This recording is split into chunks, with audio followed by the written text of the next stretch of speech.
Hello and welcome to week 8 of the NECC. We're kicking things off with Valorant, and we got some matches prepared and ready. And well, you probably don't know who's beside me here. Infernosis, welcome. Los unable to be here, but I'm glad to be with you, my friend.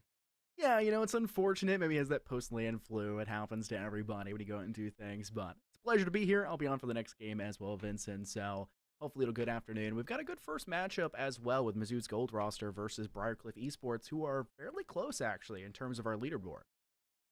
Yeah, and that's really kind of what's interesting. Mizzou coming in at 5-2, whilst Briarcliff are 4-3. There are some question marks besides that because Briarcliff have a couple of forfeit losses over the last 3 weeks. 2 out of their last 3 weeks have been forfeits, which is maybe a bit of a question mark. But you know what? I think that does mean that we have a lot of unknowns coming into today. Yeah, I think you mentioned it as well. I think there are a lot of scenarios where forfeit losses are just something where something came up, teams couldn't get a reschedule, so you say, okay, that's on us, we'll take the loss. Sometimes it can maybe mean that they're struggling to have players show up. We've had that throughout the season. It's a very normal thing, but that could Yeah. obviously lead to some scenarios where the team doesn't have as much of a cohesive unit, and it just kind of can give you to lead one way or the other. We don't really know how this game's going to go down, but it does mean a lot in terms of playoffs because this is week 8, the final week before playoffs get underway. So these teams are fighting for contention, and it'll be very interesting to go. We'll pull up that schedule for you guys, though, Vincent, to let everybody know what games are going on today, because it's not just Mizzou Gold versus that Briarcliff Esports side. It is also the KSU Black versus Blinn College and Hood College versus the University of Ottawa Gold. Yeah, I actually know a lot of the teams this week. I got to cast the A team for this Mizzou squad earlier last week, and then Kennesaw State's a local one for me. So I'm excited to see some of the games today. It's going to be a whole lot of fun. So you're going to want to make sure to stick around for all of them. But let's get deeper into the weeds. Let's talk about how things are set up, because you mentioned playoffs and how there is some significant reasons why you would be wanting to play at your best today. That's because playoffs are absolutely in the picture, especially for this Briarcliff team. Like they're right on the edge. A loss could definitely knock them down a peg. I don't know if it'll be down enough, but depending on how other teams are playing, it might be.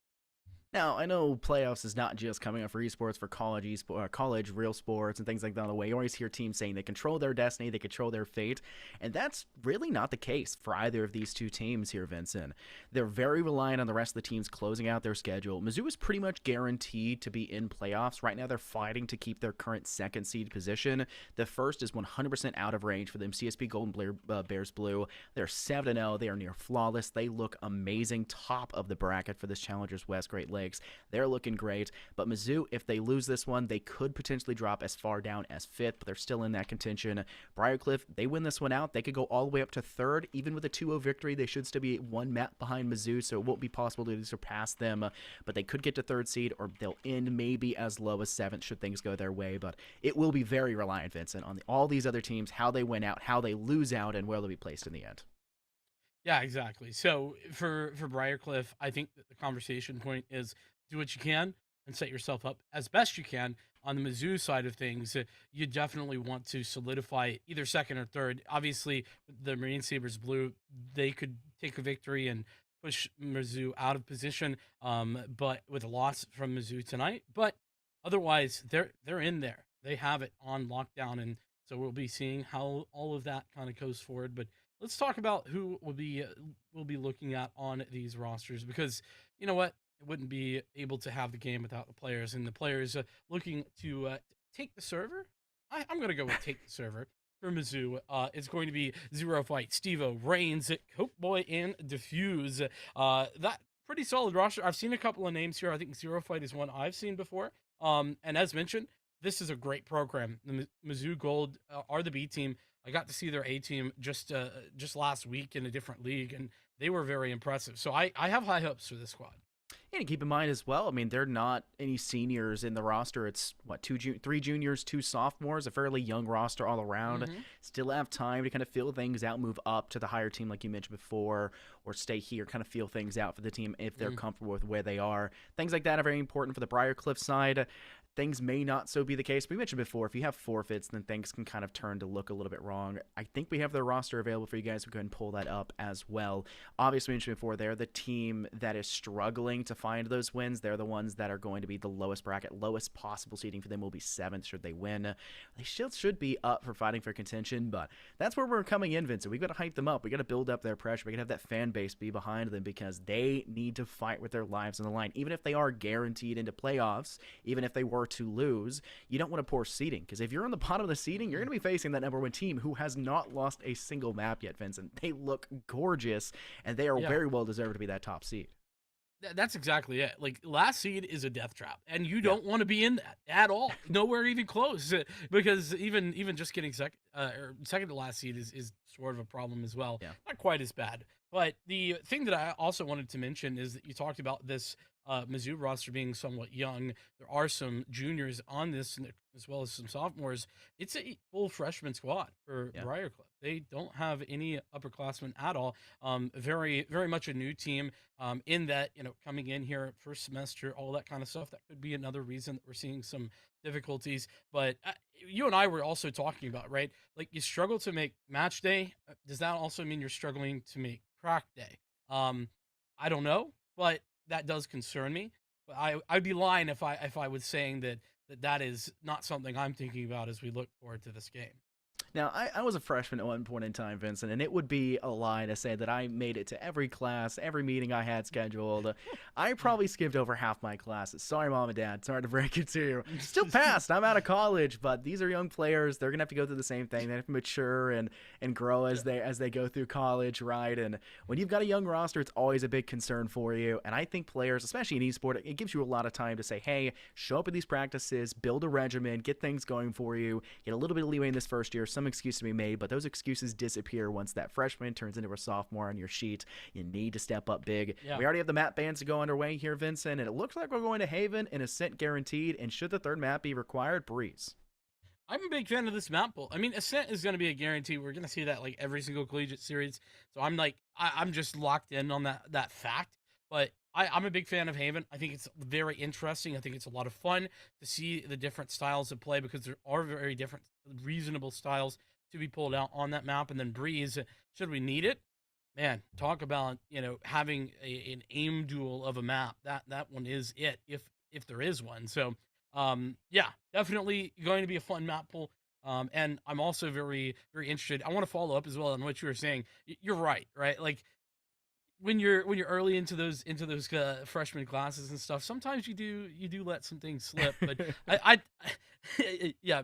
Listen, I'm making no admissions, but I may or may not have had a similar experience. But the point I'm trying to make is that that's where your program comes in, right? Like, having a very strong program with a great director and solid coaching staff, that's where that matters all the more. And so I think that's one of the things that is really impressing me about that Mizzou team, is that they have a good staff behind it. And I really am excited to kind of continue to see what they have been able to do with this B team.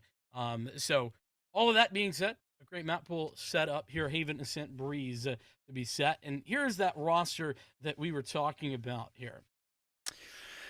Briar Cliff Esports, they're bringing out Joey, Hariri, Merchant, Twista, and they're bringing out Uncle Lipney, something. I had it before, and we were joking about how just Uncle long P. the name Tony. is. Uncle P. Tony, that's what it is. It's actually very genius. Tough Nay, Tony. It's great. I love names like that. Mine's very basic, so it's not really much to work with there, Vincent. But you mentioned before, there's more and more. More and more we see in the esports. Yeah, your name's also very generic and basic, and it works out great. Honestly, it's shorter than mine. It works better in a lot of ways. So many times I get producers angry they've got to shorten my name to match everybody else's inside of the graphic. At least you don't always get called Vision. That's true. That is true. I remember when the producer did that to you, and you were just in the background like. This is literally live reaction from me is not again.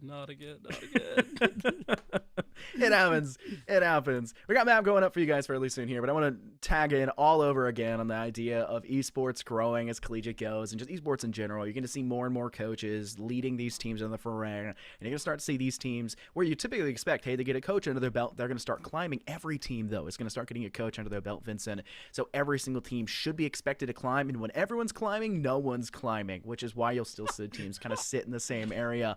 It's going to be a big difference maker for when schools are recruiting, when they're actually giving out scholarships. We're seeing more and more every single day. And that's especially the case for some of the smaller colleges out there that aren't necessarily your AAA ones, you know, like big state name colleges. You're expecting them to have more and more that they're getting that upper advantage. They're getting that little bit of a clinical edge early as they're jumping into the esports scene all in, feet first. And that's what we're expected to see. Even though we're down here in the Challengers division, I still think teams like this are recruiting, they're looking out, and they are scared for their positions. They're going to be playing hard because they don't want the next big thing to come in and steal their spot.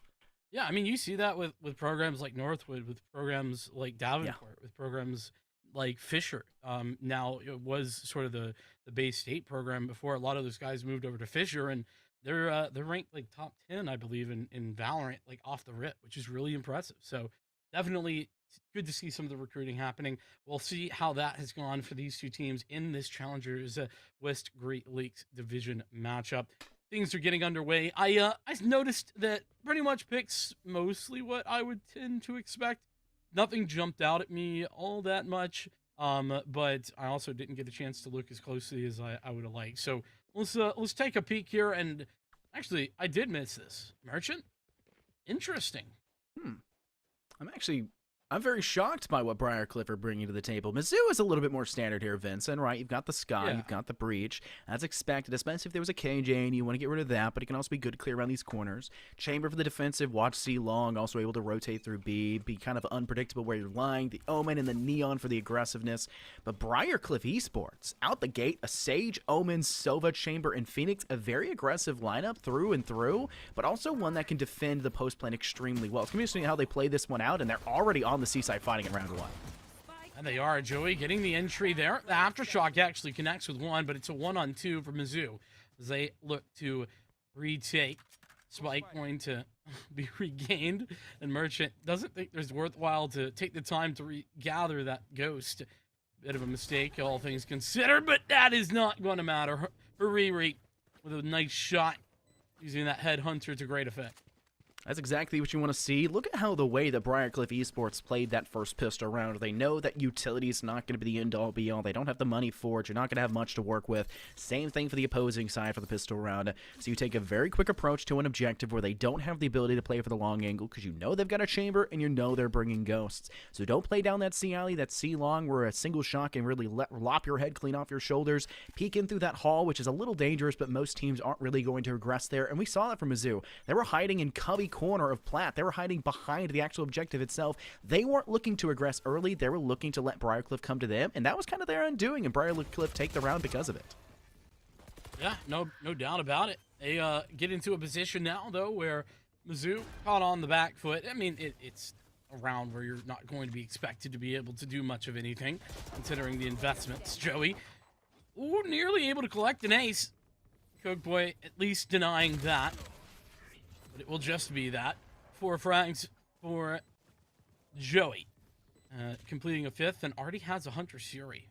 That's a massive, massive victory to be having in the 3rd round. This is the first gun round, or bonus round, if you will. And they're going to have that to play post plant with should it be necessary.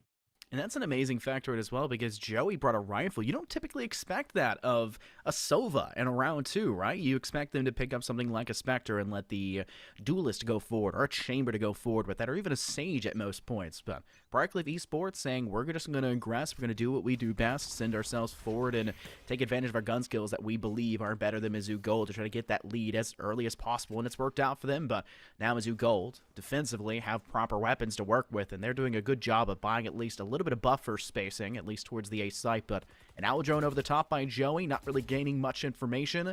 That may lead Briarcliff to go the other direction, but look how early and deep they are and long. They already have themselves a good spot to push towards A, but they did lose their flanking player.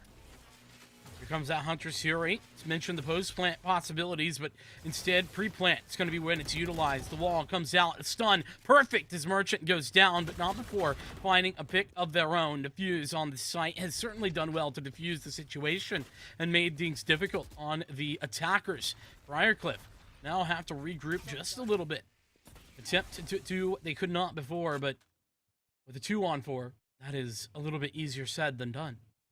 Keep in mind, Vincent, they also lost their initial flanking player. They sent them all the way over towards Garage and got clept up pretty early, and that's another spot where you're saying, well, Briarcliff saying, okay, we've lost them, quickly engaged towards site, but they lost the ability of the Hunter's Fury. They get stunned on the entry. They're only getting even frag, and from that point, Mizzou Gold has done a much better job, and they pretty much closed things out. Joey's only able to find one consolation kill by the end of that round, and it's another situation where Mizzou Gold get out of that one quite strong. 3 rifles remaining, still plenty to work with off the back. And should they start to kind of struggle a little bit because they do have a player with soft armor and they're going to have to buy rifles across the board, they'll still be very well equipped for this round because Briarcliff Esports pretty much bought rifles for every player that didn't have one for round 2 going into that last round. They expended a lot to get the job done, and now they're going to be a little bit close on cash. I just love the fact that you called it soft armor. I'm going to steal that. I hope you know. Beautiful. It's just, isn't that the old term in CSGO as well, though? Like, no, really? At all. I swear. Not that I've ever heard, but wow, you are the more CSGO caster, so it makes sense. Maybe I'm gaslighting myself, Vincent. I'm stealing it. It's great. It's wonderful. No more half armors. They are simply going to be soft armors. Mizzou, working with what they have, though, they've stacked themselves pretty heavily towards the C side. In fact, 4 players there at the moment. I like the slow approach from Briarcliff, though. They've done well not to give away too much information, and here comes that run it back. This is part of the difficulty of the composition that Mizzou are playing. They don't have a ton of information gathering available to them. And even though there is a ton of information available for Briarcliff, they don't really gather much. They use the Owl Drone and the Run It Back in tandem, and they find nothing off the back of really either of that, as Mizzou stepped off site and are playing for the post plant, and it's working. Fast lane up for Zero Fight. They swing in for the first kill, but the problem is it's all red in the feed. Mizzou finally able to kind of catch up just a little bit, but a game of catch-up ultimately has to fall to a victor, and Briarcliff managed to close out in the end. They'll manage to only survive with just one player, but a round win is a round win. That's going to pad up those credits, and the small mistakes they made in that last round seemingly disappearing as they give themselves a good result. Well done to Briarcliff for making sure to stop the bleeding, right? Like, they lose out on that bonus round. That's not the biggest of deals. Like, in general, not going to be a problem, but it's if you can't follow up by taking back the momentum that you're going to run into difficulties. Briarcliff don't have that problem, not in the slightest. Mizzou with a quasi-buy into this one. They have very little in the rifle category, but very much when it comes to some of the pots and pans sort of weapons. Stinger, Guardian here or there. Well, Vincent, it doesn't seem to work out for them, though. Pots and pans ultimately now clatter to the floorboards right out there towards C main. An interesting idea for Mizzou to try and kind of close in that distance where we obviously know they're going to have the weaker weapons facing off against the rifles of Briarcliff, but too obvious, too much noise maybe made. I don't think they really stepped too loud, but it has just been Mizzou Gold getting swept up onto their ankles here by the side of Briarcliff Esports. One player remains, and it is a long walk from the back of a defender spawn all the way now over towards that C site. A Guardian, like you previously mentioned, all that they have in their hands, and it really and surely must be only a matter of time. Cokeboy managing to sing a shot over towards the Phoenix for the side of Briarcliff Esports, not able to close the kill. Joey swings as well, damages Cokeboy, but ultimately will pull out that pistol and go for the right-click jump shot to secure the kill, and another round win by Briarcliff Esports.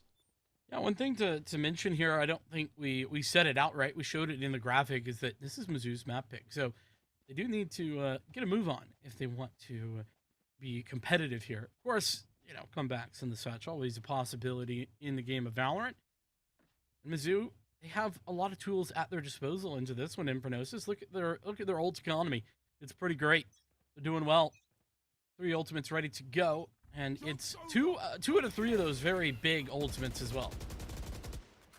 Shots singing through the wall, and well, Merchant, unfortunately, not able to get much out of the impact and will fall short because of that one. That's actually a man advantage for Mizzou Gold, netted quite early. And a lot of times you'll see first blood be the big indicator for how the rest of the round will go down. And considering the factoid you mentioned before about Mizzou having the ultimate economy in their favor, that could definitely continue. Defuse will fall, but not before they manage to find a pick of their own. But it does look like Seaside will be the home of Briar Esports as they set themselves up for the post plant. But do not look out. It's not even going to be allowed to go down as a Rolling Thunder is sent instead. Fast lane with a slide by Zero Fight. Can't find the kill. Briarcliff just winning these gun engagements. Steve-O's good for one. Make it two. And they don't even need to find the third. Cokeboy is there instead. Mizzou gold on the retake. They had to use a lot to get the job done, but they looked gorgeous in the process. Yeah, I mean, listen, you got to give credit for Cokeboy at the outset of that, though, really denying not only Merchant his life, but the run it back as well. They used the run it back there early for the second time, might I add, very quick at farming that up. I mean, that is sort of the goal if you're going to run this Phoenix, but still, well done from Briarcliff to be into that position. But it gets instantly countered. Not only that, it gets spammed down even after getting knocked back into the initial positioning. So pretty rough, all things considered. As you mentioned, lots of investment in that last round from Mizzou to get where they got. So Hunter's Fury and Tour de Force prepared for Briarcliff should they need it. Still plenty on the board, but more concerned about the use of the Tour de Force for Briarcliff should they feel it necessary to use, but they look comfortable now swinging over towards Garage. Reigns will be spotted by that Owl drone. Thinking they can extend, and unfortunately they're denied of that fairly quickly. Reigns will fall, but there goes Steve-O, at least finding one before being denied the ability to relocate. They will fall ultimately in the end, Uncle P. Tony. It is an even man count right now for the side of Mizzou Gold when it comes to pushing towards site, but they do have the man advantage in general. Their Chamber already relocating themselves towards the A site, hoping for a very long and convoluted flank, but they're going to lose the rest of the team by the time that even comes to fruition. Cokeboy swings, able to take one shot, sing out by Zero Fight, now aware that there is in fact a flanking player. Cokeboy swings in through the hallway through Garage, finds one more on top of Plaid, and they're just going to stick this. The Chamber's nowhere near. They won't even make it in time to stop the defusal. They'll spray through that Garage wall, and it looks like Hariri will be denied of that impact like I previously mentioned. Just too slow of a play, too big of an idea. Honestly, I don't even think Hariri's made a mistake there particularly much. Really, the problem is the Seekers. The Seekers came out at a great time from Diffuse and makes it impossible for Hariri to engage from the positioning that they wanted to. They have to reroute, and that's what really makes the timing not so favorable for them. Nonetheless, Mizzou win the round, and credit to them for that. They've picked up 2 rounds in a row, and it looks like things are getting a little bit more dicey now with the economy situation. Of course, despite a Spectre in hand for Twista, there's that Tour de Force that we've been mentioning previously at the helm. Possibilities abound for it this round. Keep in mind, we've said before, teams that maybe struggle and don't win as many games, they thrive in these kind of eco scenarios where they close the distance as fast as possible. Unfortunately, Briarcliff, in the attempt to step out the gate towards a long meet Zero Fight, who's good for 2, finally forced to use that curveball in the hands of their Phoenix that's been doing so well for themselves, and will finally get the kind of avenging blow necessary, but the damage has been done, and Hariri caught with the util out in the open, stepping through the Garage window. It is a chamber on chamber fight, and it looks like we'll see Briarcliff find themselves in the favor for that doppelganger engagement. They'll go ahead and use the lane up once again here for the side of Briarcliff, not relying on the Neon to do so. Hariri still watching the flank, good for another, and the post plant will go down on C, which has been the go-to side for Briarcliff to plant. Yeah, it's really interesting. The reality is they haven't started there many times. It's been a split in through Garage that has been the most successful for them. Here comes that retake. Cokeboy going to move forward and not find much of anything. Tony doing the work, and Hariri doing some additional good work with that rifle. Mizzou, I think that there's something that I've noticed here, and I want to point it out, Infernos, is that aggression that we saw from the Neon early into that last round, at face value, you would call that a good play, I think. They got 2 kills for the price of 1. That's a good trade. You thin the herd. It makes it, ultimately a very favorable endeavor. But the reality is that Neon was out on an island. There really wasn't anybody to follow up with them, at least wasn't committing to follow up with them. And I think that mindset is something we've seen pretty often from Mizzou, and part of the reason that they're struggling. You look at that face value, like you said, hey, positive trade, but you need that player, and I get it. Neon as a player is an agent that you look at and say, defensively, they're not your go-to player. They're not the one that you're expecting to kind of create space as much as you would expect them to do on the attack of closing the distance quickly. But look at the playstyle that they've done on retakes. We called it up before. Zero Fight swings in, fast lane, cuts down sight lanes, and then slides through to create and open an opportunity. The problem is it hasn't worked for them. They've only been able to get one kill, if even that, for the post plants. But look at the space that Mizzou are able to take advantage of when that fast lane goes up and when Zero Fight takes control of that space and starts to create the engagement. They're able to take control. They move forward. They start to close the gap between them and Briarcliff and those positions that they're trying to dominate from, the angles, the wall bangable potentials. The post plant positioning for Briarcliff is getting snuffed out very quickly, which is what Mizzou need to rely on. So I agree. Zero Fight. Get a positive first engagement, but you need more than that to work off of. It's going to be very interesting to see how they try to play for the rest of this one, because look how many players are stacked up on this C site. Apparently Mizzou say they know that this is Briarcliff's favorite. From the shadows came in, got information in towards the C site. Back site was where that went. Steve-O, though, at least dominating, finding one singular kill with that stinger before getting taken down. It's another flash towards the back side of things.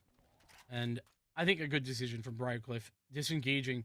They've realized that there's an unusual amount of presence in this area, and so they're going to fall back, to go towards A.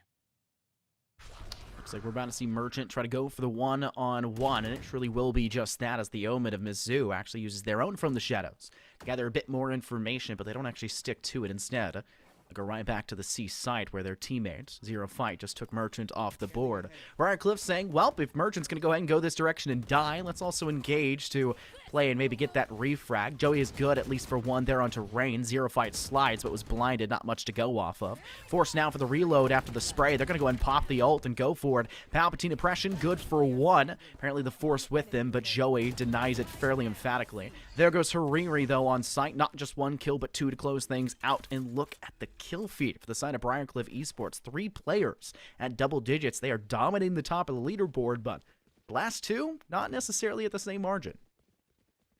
Yeah, I mean, listen, I don't think that's a particular issue, though, Infernosis. I think if you got players playing well, let them play well, set them up, continue to enable your team. If you're Twista, I'm not bothered.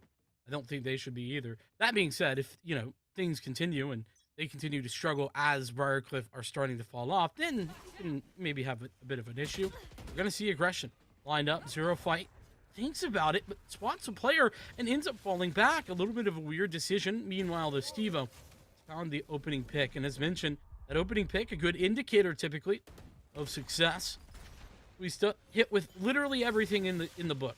Paranoid, stunned, slowed, all of it. Every debuff imaginable on the board, and I think it's the right decision for Briarcliff Esports, saying, well, we know they used a lot of utils, so did we. Let's play for a different engagement, or at least make them think we're moving towards an opposing site. Obviously, the numerical advantage in favor of Mizzou Gold after they've won that one-on-one fight, that chamber-on-chamber duel over towards C Long.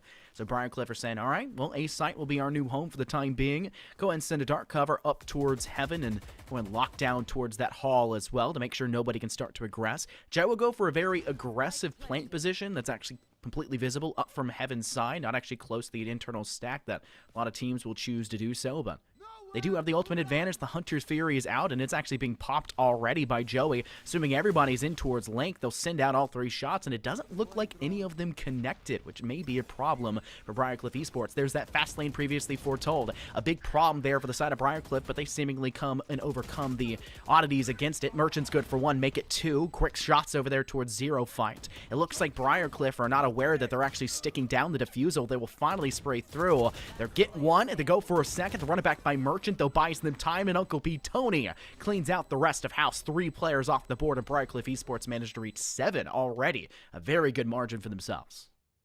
Very good indeed, despite no impact from the Hunter's Fury. Something I'd like to see Joey do a bit better at, if I'm being all too honest. But nonetheless, Merchant gets max value out of that ultimate. Like, I love to see that from Merchant, just so consistently putting down the run it back and making it so very useful for the team. This time in the clutch situation, not always going to be the case, and Uncle P Tony doing enough to create the time and space.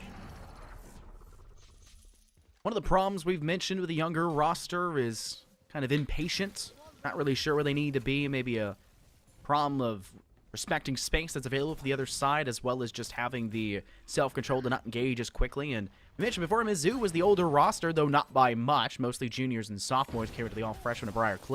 But they have just been the team aggressing and over-aggressing by all accounts. They're finally finding an evening frag here in this round, but the Phoenix of Merchant has been doing so much to the side of Briar, where there's a Neon for one side, the Phoenix is there for the other, and it has been paying off for themselves. Another kill gained by Merchant, kind of closing out the man advantage that was previously there. Steve-O's just waiting for the right line of sight there for Uncle P. Tony. He uses their shrouded step up to the top of center stack. Cokeboy from the flank with a sheriff in hand, and unfortunately will fall to the floorboards instead. A second kill netted for Merchant, now swinging for another one, but only a classic to work with for Steve-O after that poor use of the tour de force. Can't find any more, barred the 2 kills that it already gained. And it looks like Briarcliff Esports will climb to another round. 8-3, the current scoreline, Vincent, and it could be 9-3 if things continue in the same pacing. No ultimates up for Mizzou, and there's still 2 for Briarcliff. Well, let's discuss why we think that the Neon's getting so significantly less value than this Phoenix, despite being a very abnormal pick. Like Phoenix, you just don't see anymore very often. I think a lot of it has to do with the fact that what I was talking about before, Zero Fight is in these positions, but is alone in those positions consistently. Can't be followed up upon with their team, and sometimes that works. Other times, it's not so great. The concern is the fact that your Neon of Zero Fight is fast, Vincent. They're speedy. You're closing that gap quickly, but your teammate that is behind you for the tandem race, nowhere near as quick. And because of that, not always there for the fights. Zero Fight, though, does go for the slide extension, finds for Riri. They're there to take down Joey, but it's actually handled by Defuse instead, swinging out the garage door. Cokeboy is in an amazing position from Link, connecting over towards the A site. They're able to take down 2 as Defuse finds the finishing blow. Where did this Mizzou Gold roster come from here, Vincent? A flawless round to close out this half. The damage still necessarily done as the scoreboard is twice their margin, the scoreline total being 4-8, but that's a solid way to end off a half. Give yourself a little bit of a vote of confidence, but now you're back to where everything started, just the pistols where Briarcliff had found you just that last half. Yeah, and you ask what happened. Where was this Mizzou Gold? I think that the answer is they were nowhere to be found, and why is that, right? What was different that round than the previous rounds? It was spacing. It was the fact that everyone was really able to follow up on Zero Fight's positioning and aggression, and then everyone waited for Zero Fight, and I forget who was sitting there behind them. Defuse. Following up. Defuse. They waited for them to start taking that duel in the flank, then were able to push forward where it was Cokeboy, playing the crossfire. So really good patience from Mizzou in that round. I need to see more of that. You got to work together alongside the team. The strengths and weaknesses are obviously the most glaring problem for most rosters. That's something that you can easily key in on. Frenzy, though, in hand for Zero Fight, and they get a little bit of information of a player crossing. They don't actually find enough, and they think that Twista is going to leave, but that is just not the case. They'll finally get the refrag back, though, from the back of the shorty, but Zero Fight does also fall, leading to a man disadvantage. Joey extends past the guiding light and is able to get a little tag damage off to the player of Defuse, but not able to kind of complete for the kill. Merchant instead will step up where necessary. A quick curveball to maybe take another one off the board, but Rain surviving that fight actually allows for them to tag down Joey. Merchant will extend once more. It's just Cokeboy left standing. They're missing the necessary shots despite actually having blinded Merchant, and it's just going to be allowing for the rest of Briarcliff to quickly close in on this last remaining player. A paranoia to make matters even more difficult, and look who's on the flank. Not even necessary as Merchant finds the last kill for a 3K. Merchant been utterly consistent over the course of these rounds. Like, so many times, just 2 and 3Ks every single necessary moment. 18-6, 3-0 KD. That is a player who is absolutely dominating in their position. A duelist role, imperative that you have a high impact, and that's what Merchant has been doing. So, Mizzou losing out on that pistol round, I think very, very much worse than it looks on paper, considering the scoreline. Typically, it's not that big a deal, but Briarcliff, assuming things go as planned, they should be on double digits at the end of the day. You're expecting a bonus to come right after the very successful pistol. But a lot of that's also going to be used towards util, as they've got a lot of information gatherers. There's that Sova of Joe previously mentioned. They managed to use their Owl Drone to success to find one. I think they noted there was two more beside them. Meaning, hey, guys, they're at the floodgates. They're either pushing towards Garage or they're moving in towards B. Let's play for a post-plant scenario. Twista is going to go ahead and play for the time buffer, so to say, putting down the barrier orb to kind of close things out a little bit further, but time does not heal all wounds. In fact, it will break the barrier orb fairly quickly. Zero fights in, but flash themselves, and unfortunately, because of that, Twista will be unblinded first and gets the kill there with the judge. Merchant and Joey joining them on that kill feed, and leaves Cokeboy with a little bit of assistance from their chamber, but chamber's locked over inside of mid-window. Steve-O not much to work with. Classic in hand, and we've seen this only work once for them. Needing to reload 1 HP, not gonna matter. The Headhunter finds that wallbang kill. Briarcliff continuing the good work that they were doing. That's a flawless round. There's nobody to fall, nobody to lose out. And this will be a bonus of massive proportions in that there's no upgrades being purchased up, I don't think. Yeah, Briarcliff going to keep it entirely clean with whatever they had bought into that previous round. And what does that mean? Why is that impactful? Well, if Briarcliff could win, I mean, they've just essentially spent nothing additional to get a free round that they were willing to give away. They lose but do damage. They're in just about as good a position. So Missouri, basically with everything to lose, very little to gain other than a very important round. You mentioned before, this is Mizzou's map pick. Haven is theirs, and Haven is a map that you would expect most teams to be fairly competent on and to have an understanding, a baseline kind of level. It's one of those gentleman agreement maps. Mizzou have not shown up so far. Thankfully here for this round, they do get that opening pick, but still plenty of numbers there for the side of Briarcliff, and they have two players up in the foray, a third one of Joey looking to join them quickly. Looks like they'll lose a player of Twista, but Joey, as I mentioned, able to cut down two fairly quickly. Above and beyond the competition, it is an even count, but you've still got your chamber on the opposing side of C. A bit of an overextension by Joey, punished accordingly, but a rifle now in the hands of Merchant could be a very solid point to work off of. Rain will go and use their shrouded step to move over towards side a little bit closer, and they'll kind of delay. We've seen latency factor for the side of the plant of Mizzou Gold allows for them to actually swing back their chamber closer to sight. Merchant gets a trade in the process, does lose their life, but Hariri back into the fight, the engagement present.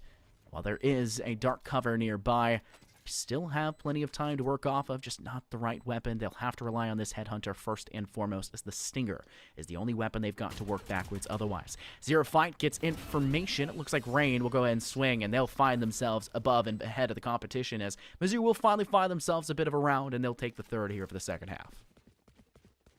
Well done for Mizzou. They needed that, and they needed it bad.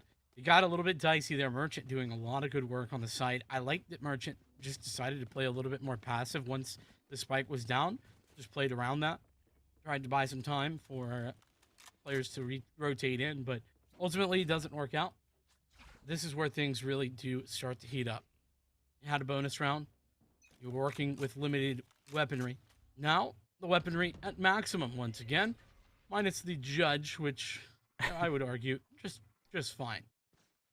I mean, when you're already a player that takes advantage of space, or maybe hasn't been having the biggest vote of confidence for rifle fights in that first half, they were bottom fragging for their team. A judge works great. That's a weapon anyone can pop off with, and they had the ability to place the barrier orb, but because it was not allowed to solidify, easily cleared by the two players there from Mizzou, it will allow for them to quickly swing out of the player of Reigns to find the kill. But Joey, quickly thereafter, Owl Jones spots. They're going to go for the shot. It's an easy cleanup. Goes for the wall bang, but can't find the connection. Because of that, the plant will in fact go down. In the process of setting up for the post plant, Cokeboy and Diffuse, though, not allowed to position themselves well whatsoever. And Briarcliff, in a very dramatic fashion, find themselves a recovery round in the fourth of the second half. Got to be fast in that Mizzou to set up for the post plant.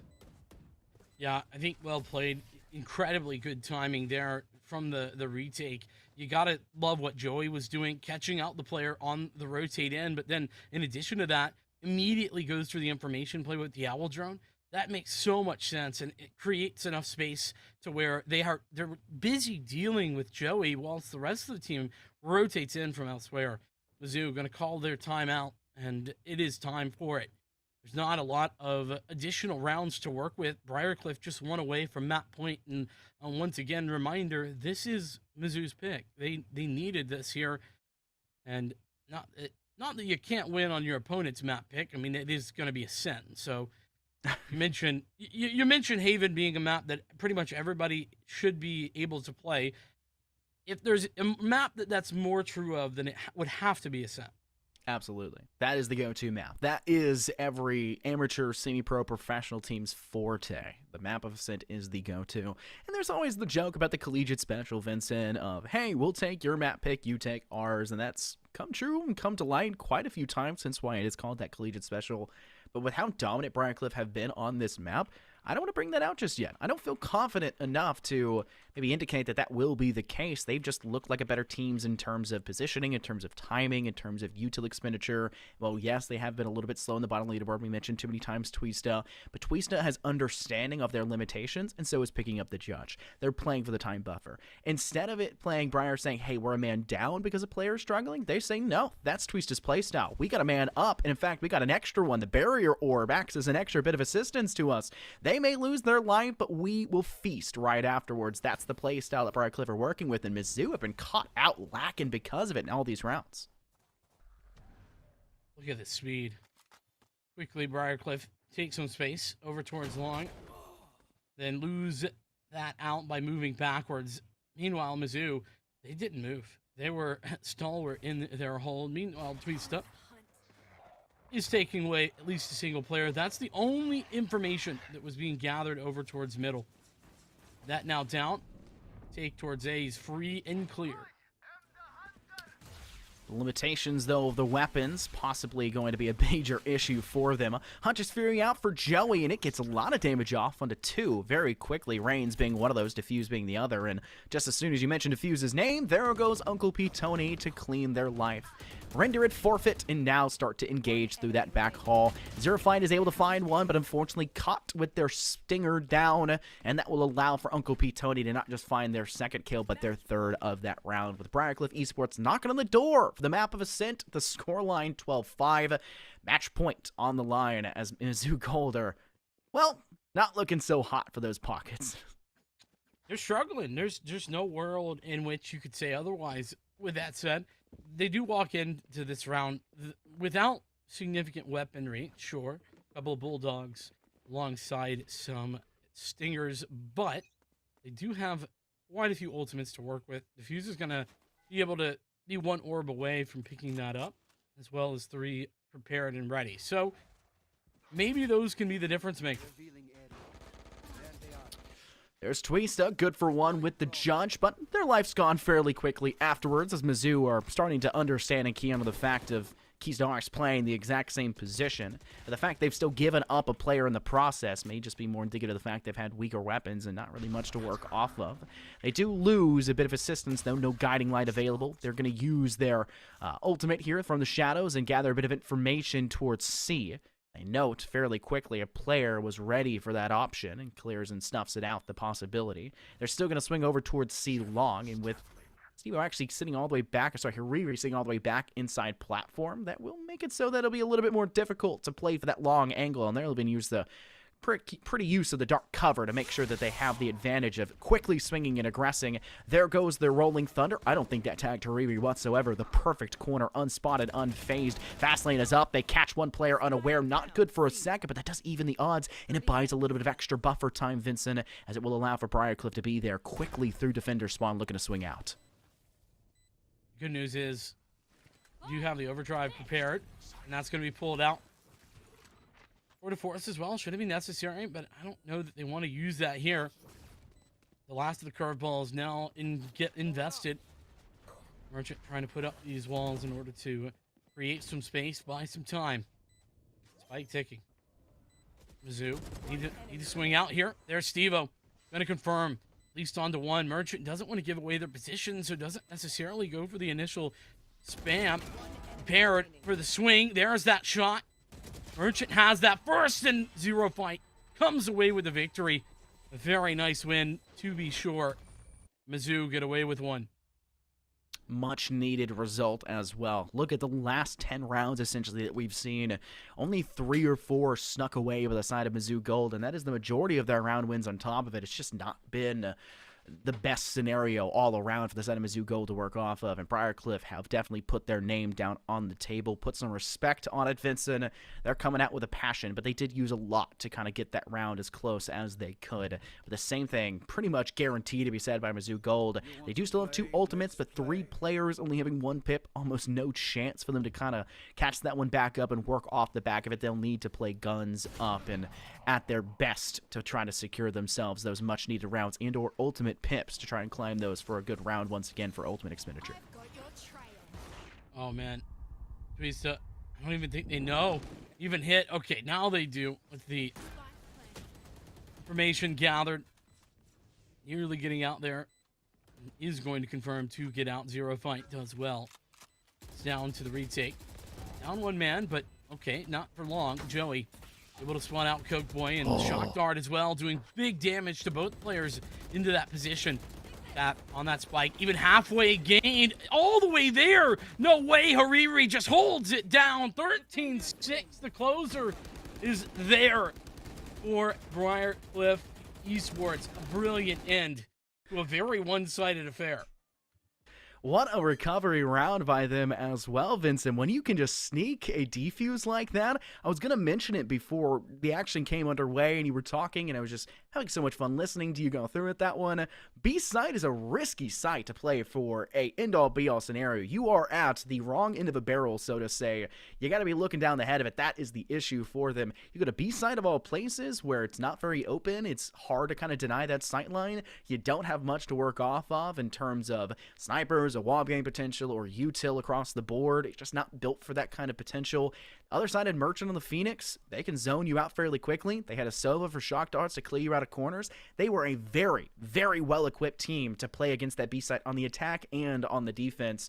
And you got to realize that before you head to an objective like that. You've got to realize where your weaknesses and your strong suits are. I think they were much better equipped for a site like A or C, but Briarcliff still had their number on those. Even though they looked like they were better equipped, Briarcliff were just better playing, and honestly, they played a really good lineup for that map, countering most all that was being brought to the table by Mizzou.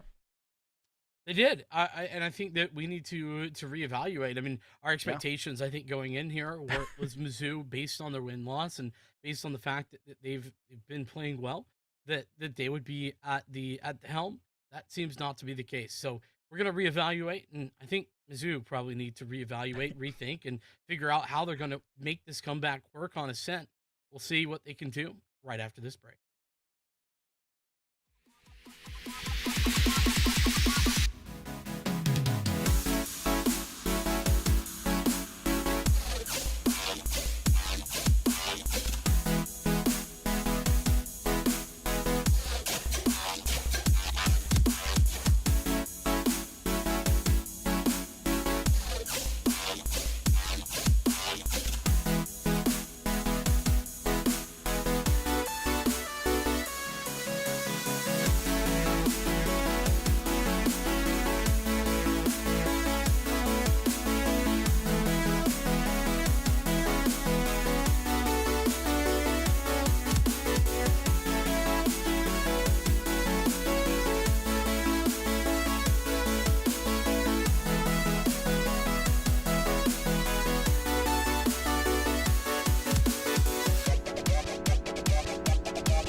Welcome back, everybody, to more NECC action. We're super excited to get the second matchup underway. We mentioned before, Mizzou picked up the map of Haven, but only in the map veto phase. They did not pick it up on the scoreboard. A very dominant game for the side of Briar. They now just need to close out of the map of Ascent to make sure that we don't see that third map of Breeze, which is not guaranteed up to this point. And considering the scoreline that we saw for Haven, that's a definite possibility, but that collegiate special, that situation, you pick up your opponent's map pick, could come out here, considering these are kind of the standard maps you see for collegiate in the amateur scene. Yeah, it's hard to say. I feel like that all of the expectations that we had kind of flew out the window after that first map. Yeah. Because of the fact that we expected Mizzou to be playing a little bit better. But I think that, we were kind of discussing the potential difficulties of having a couple of forfeit losses. I think that the other side of that is clearly what we're seeing right now, where Briarcliff, they have the skill, they just haven't been able to make some of the times, whatever the problems were, they couldn't make it, and so they were unable to take those games. So now, given the opportunity, they're doing a darn good job of it. We head into Ascent, and agent selection is getting underway. Already seeing, I'd say this is a little bit different for Ascent specifically. Don't typically see Neon here. I'd say that's a little bit odd.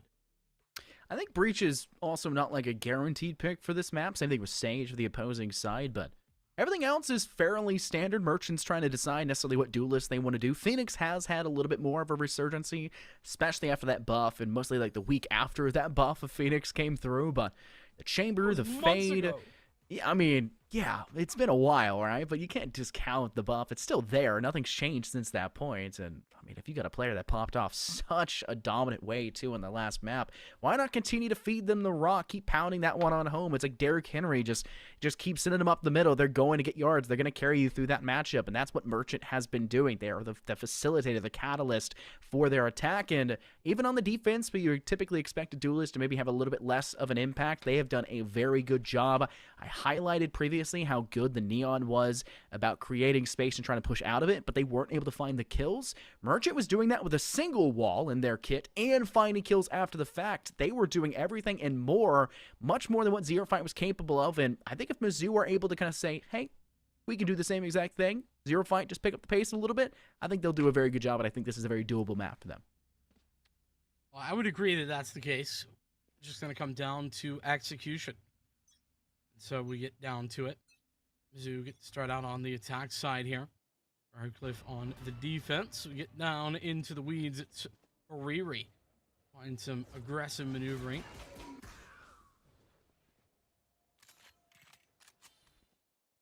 Space not actually there. Just I mean, look at the aggression, though, Vincent. We see on a first pistol round.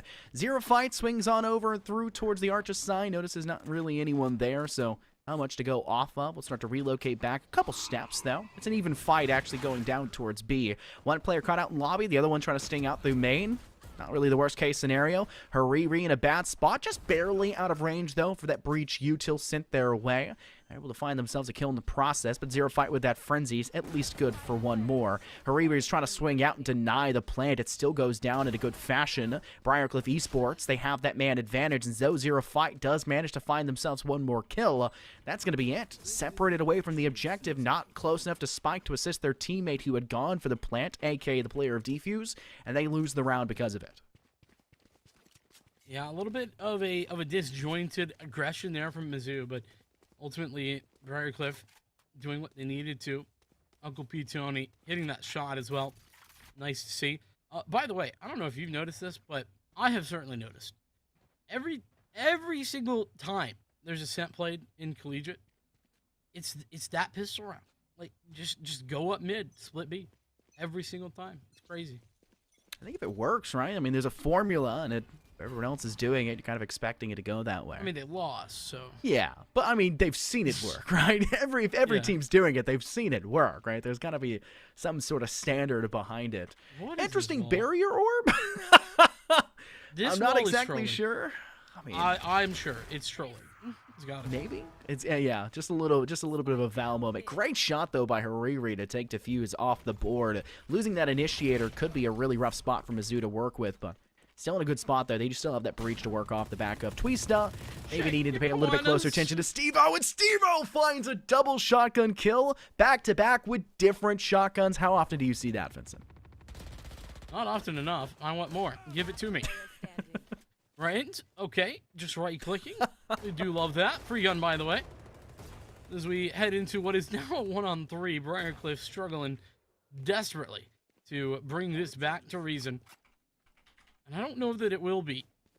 33 HP and 3 players to find. Just not a lot of health.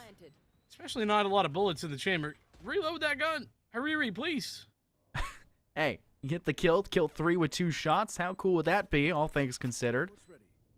I mean, actually, pretty everything neat. else. It'd be pretty darn neat, but yeah, I think I'm with you on this one. I don't know if this is a possibility, all things considered. 11 HP per player. Not even a full bullet per player to face off against. First shot out. Second one also tags, but Rain still survives. Ultimately needing a couple more than just 2, at the very least, to get the job done. And look at that. The mold has been broken. We talked about set pieces, the standards. They've seen it all before. This is not something you necessarily see often. A pistol round won by Briarcliff, but the second round of the bonus lost and taken by Mizzou instead. Yeah, a little bit of a puzzling round when you think about it. I think Briarcliff making a lot of mistakes there. We start out with just not checking corners, but also getting caught out in the open. No trades. All of these things just not what you want to be seeing from a team that, I mean, I feel like we saw be a lot more disciplined previously. Discipline does come down to it, and we've mentioned before, they're a freshman roster. They're young blood. Maybe that is why we're seeing that. We measured it too many times at this point, though, and we've seen things break the mold before, so that could not be the case. Merchant, though, very aggressive at top of mid.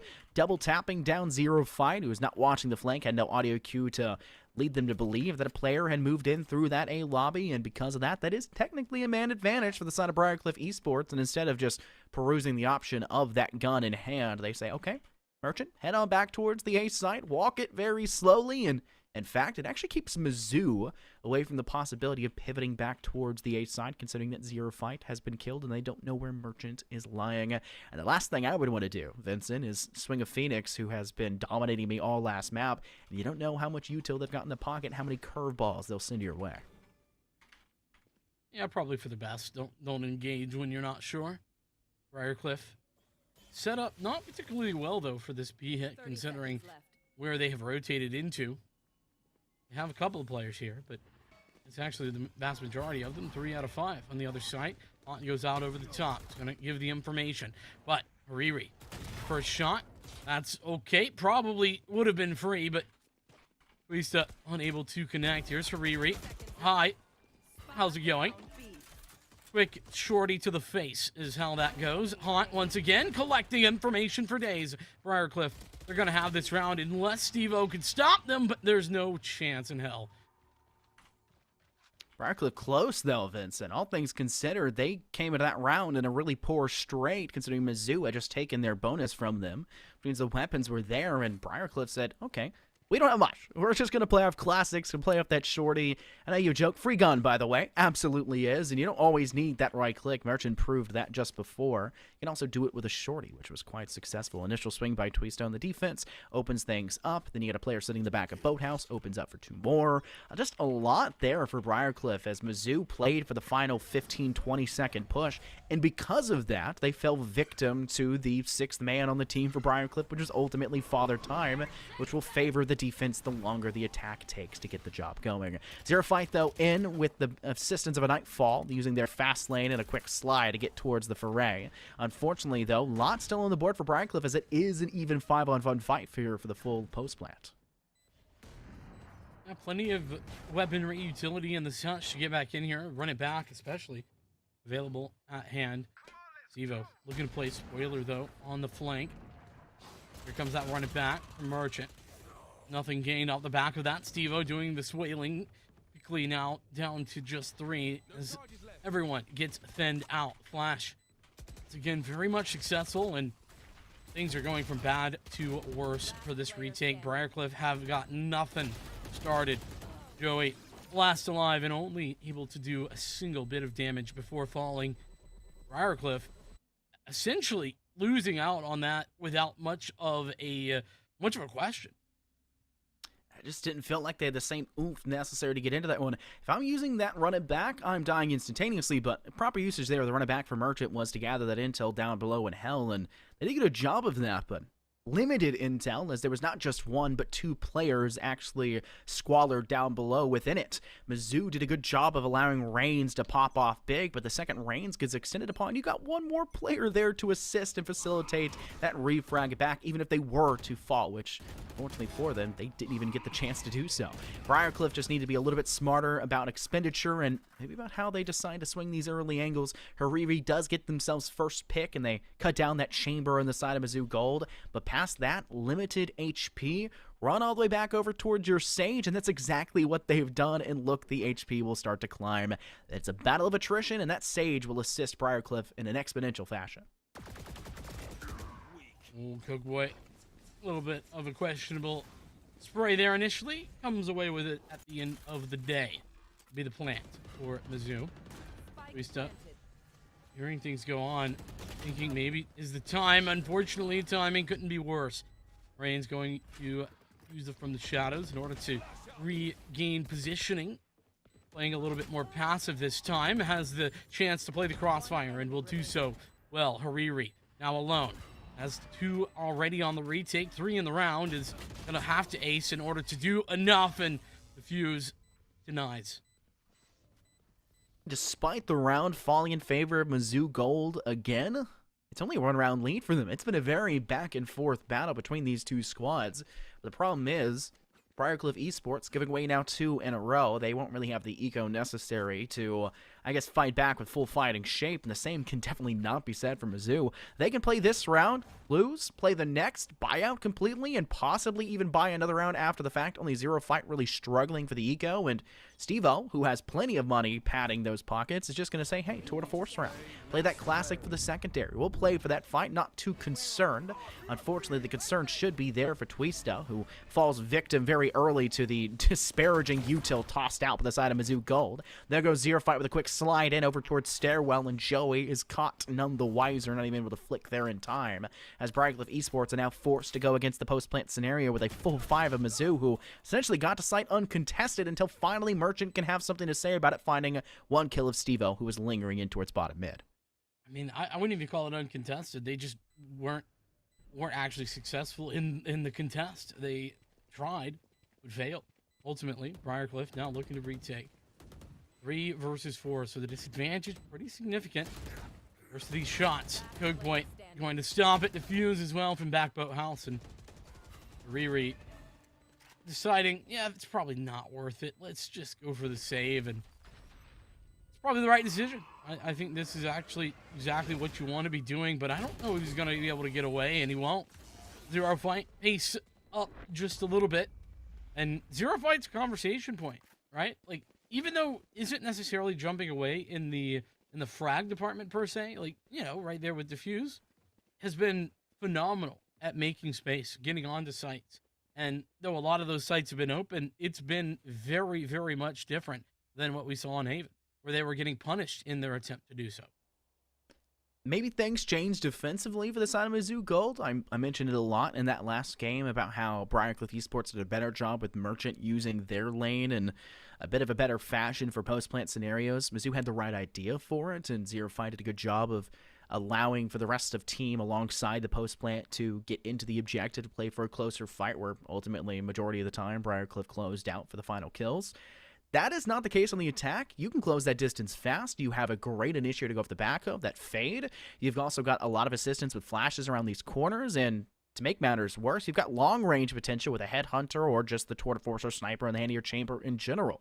Mizzou Gold are very well equipped for this map in general. Now, the same thing can be said for the side of Briarcliff Esports. It's a little harder to use that barrier orb and these closer angles as well as they did on that last map of Haven, where you're going to sit them inside Garage, sit them over towards the gateway of B. Not the case of what you can do on a sit. Should you close one angle, it's just quickly clear it away and sprint through, which has kind of been the speciality of Mizzou Gold, as speed, tempo has been their ultimate decider, so to say, as Zero Fight has, well, their name not aptly fitting, all the fight in them. They got that dog in them right now, Vincent. That's exactly right. We are into the next round, though, as we approach the 7th. Merchant looking to take some space over at mid, but needs to dart cover, so can't do so for now. Just the headhunter in position for the moment. Basically a boatload of utility coming backwards. Here comes that shot. Zero fight. Gonna connect, and like I mentioned, has been very consistent in that endeavor.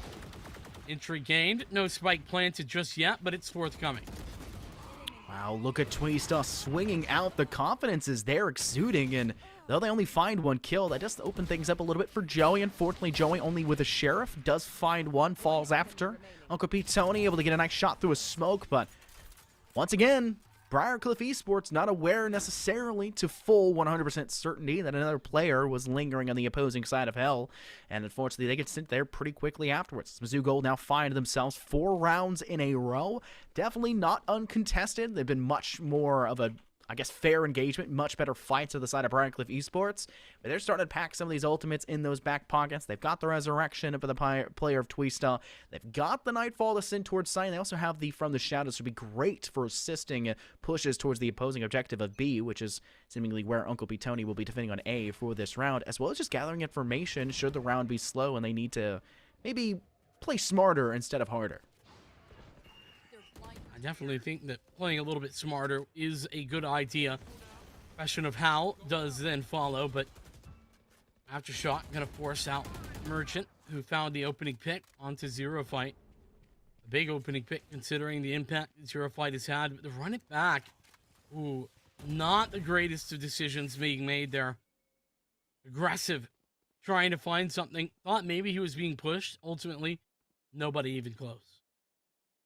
Another one of those things of needing information. Briarcliff maybe feeling the pressure of not having that Sova that they had just last game in the hands of Joey. Should that be the case, then maybe third map they swing on back to a little bit more of an information-reliant team. Breeze is much different in terms of agent selection, so that should be the case. Should it be necessitated? Mizzou making sure that that statement, the necessity for the map, be known, though. It is a major scoreline for them, but with only 35 seconds ticking away and a man disadvantage in the lap of Mizzou, maybe Briarcliff are starting to find a little bit of impact back in their direction. 2 players looking to defend in from Garden. One's actually on site. The rendezvous back up to the top right corner of Rafters, but unfortunately they'll still be cleaned out by the player of Diffuse. Rain swings into Garden and takes down Merchant. There's still one more player nearby over towards that glass, but it is all red in that kill feed as Steve-O with the operator all the way over towards Arches. They are not loving it for the side of Briarcliff Esports. Maybe that is just not the right strategy for them. They will use the Resurrection here in this round to bring back up Merchant, and that is the best player for the son of Briarcliff to work with. But look at Reigns' positioning. They know Trigger Discipline not necessarily there, but there goes Coke Boy working in tandem. Catches both players off guard once they turn to that remaining player, and Mizzou Gold to find themselves with another round lead. Bit rough from Reigns, but it does work out in the end. Coke Boy was able to find the 2 distracted players in the meantime. And as we head into it, this is most 4, now 5 rounds in a row for Mizzou. I think that a lot needs to be said about where they were in that last map and where they're at right now. They seem somewhat unstoppable, but as you mentioned, it's not as if they're dominating in the scoreboard per se. Like, they're not just overwhelming their opposition to the extent to which they just can't shoot back. It's pretty methodical. We're seeing classic A take after classic A take, and nobody able to stop them. Briarcliff have tried to play multiple players on the site. They've tried to play retake. They have tried to re-aggress during the take. Like, they've tried a lot of things, and it's just not working. We've cracked the joke a lot of times of, well, it looks like Mizzou may have let their big brother hop on the old keyboard and mouse. Maybe an old COD reference for that one, but they do look and feel like a new team. Maybe Ascent is just the map for them. Maybe Breeze will be the exact same thing. It is a fairly expected result, though, to have a good performance on this map, as it is the go-to map, picked 9 out of 10 times. The most picked map, I believe, in the NECC. They don't have that statistic on hand for the time being. But they're going to go ahead and start to extend towards the A site. It's got to be, right, Vincent? Fast lane goes up. Merchant is able to keep them at bay for the time being, but Zero Fight's got that ult up, and while they're only good for 1, the rest of the team is there to kind of assist them should it come down to it. It is an even fight up to that point, but it looks like Briarcliff have managed to extend themselves to a little bit of a man advantage. They'll swing towards the site. Steve-O takes down Hariri. Uncle P. Tony will fall, and it's just Joey left all by themselves. Good for 1 kill, but only a sheriff in their hand. They've got 5 HP to their name. You're asking a lot for this player. Looks like they'll try to extend, looking for the shoulder. They do see it, but they need that guaranteed kill. They managed to find it. Apparently, Steve-O cannot shoot back in time, and because of that, Briarcliff will escape, breathing a big, I guess, sigh of relief as they'll manage to secure themselves finally a round after a 5-round deterrent back in their head by Mizzou. Yeah, it's absolutely a really rough position to be in for Briarcliff. They've finally cracked the code, but it's not only at a hefty price, like you've only got one player surviving, but in addition to that, that could have gone the other way. And it was a 2-on-3 that you barely won in a 1v1. So I don't think there's a lot of praise to go around. I mean, call me harsh and Pronosis, but I think that on paper, Briarcliff, a little lucky to get away with that. And Joey deserves a ton of credit for winning that 1v1. I'll give them some credit. I think it was a thrifty round for the side of Briarcliff. I'm considering Joey had a sheriff for the majority of that round. I can only assume that is the case. That's about the credit I'll give them. Otherwise, I think Mizzou just kind of lost themselves, dropped the bag. I think they fumbled at the kind of go-ahead point. The fact that Zero Fight did a great job of extending, hid behind short crate, tried to catch the player from behind. They're not even the player to find that kill when it came down to it. I think they just kind of fell apart at the seams, and that cannot be allowed. Twista, though, interesting play off the top of the Barry Orb. Good for one. Joey will extend on the refrag, but also only good for one, and it's another scenario we saw on the map of Haven where we questioned the side of Briarcliff Esports, or sorry, the side of Mizzou, more specifically, of positioning, overextending, not having a player next to them to work with. And that's a big problem as Reigns has moved themselves on over towards the A site where they'll plant all by themselves, hoping that it'll be enough. Certainly the hope. Of course, those hopes could be dashed here and now. A bit of a later rotation, all things considered. And Steve-O in a spot where it's going to be a little bit more difficult to contend with. Particularly, oh no, the paranoia actually pulled out. There we go. Steve-O going 1-for-1 is absolutely necessary. Swapping over to Tour de Force alongside Merchant now with the rifle. Does only blind their teammate up right there. The paranoia coming through now. Dodged well by Merchant. He's going to take the reins of the situation, and Merchant going to close it down.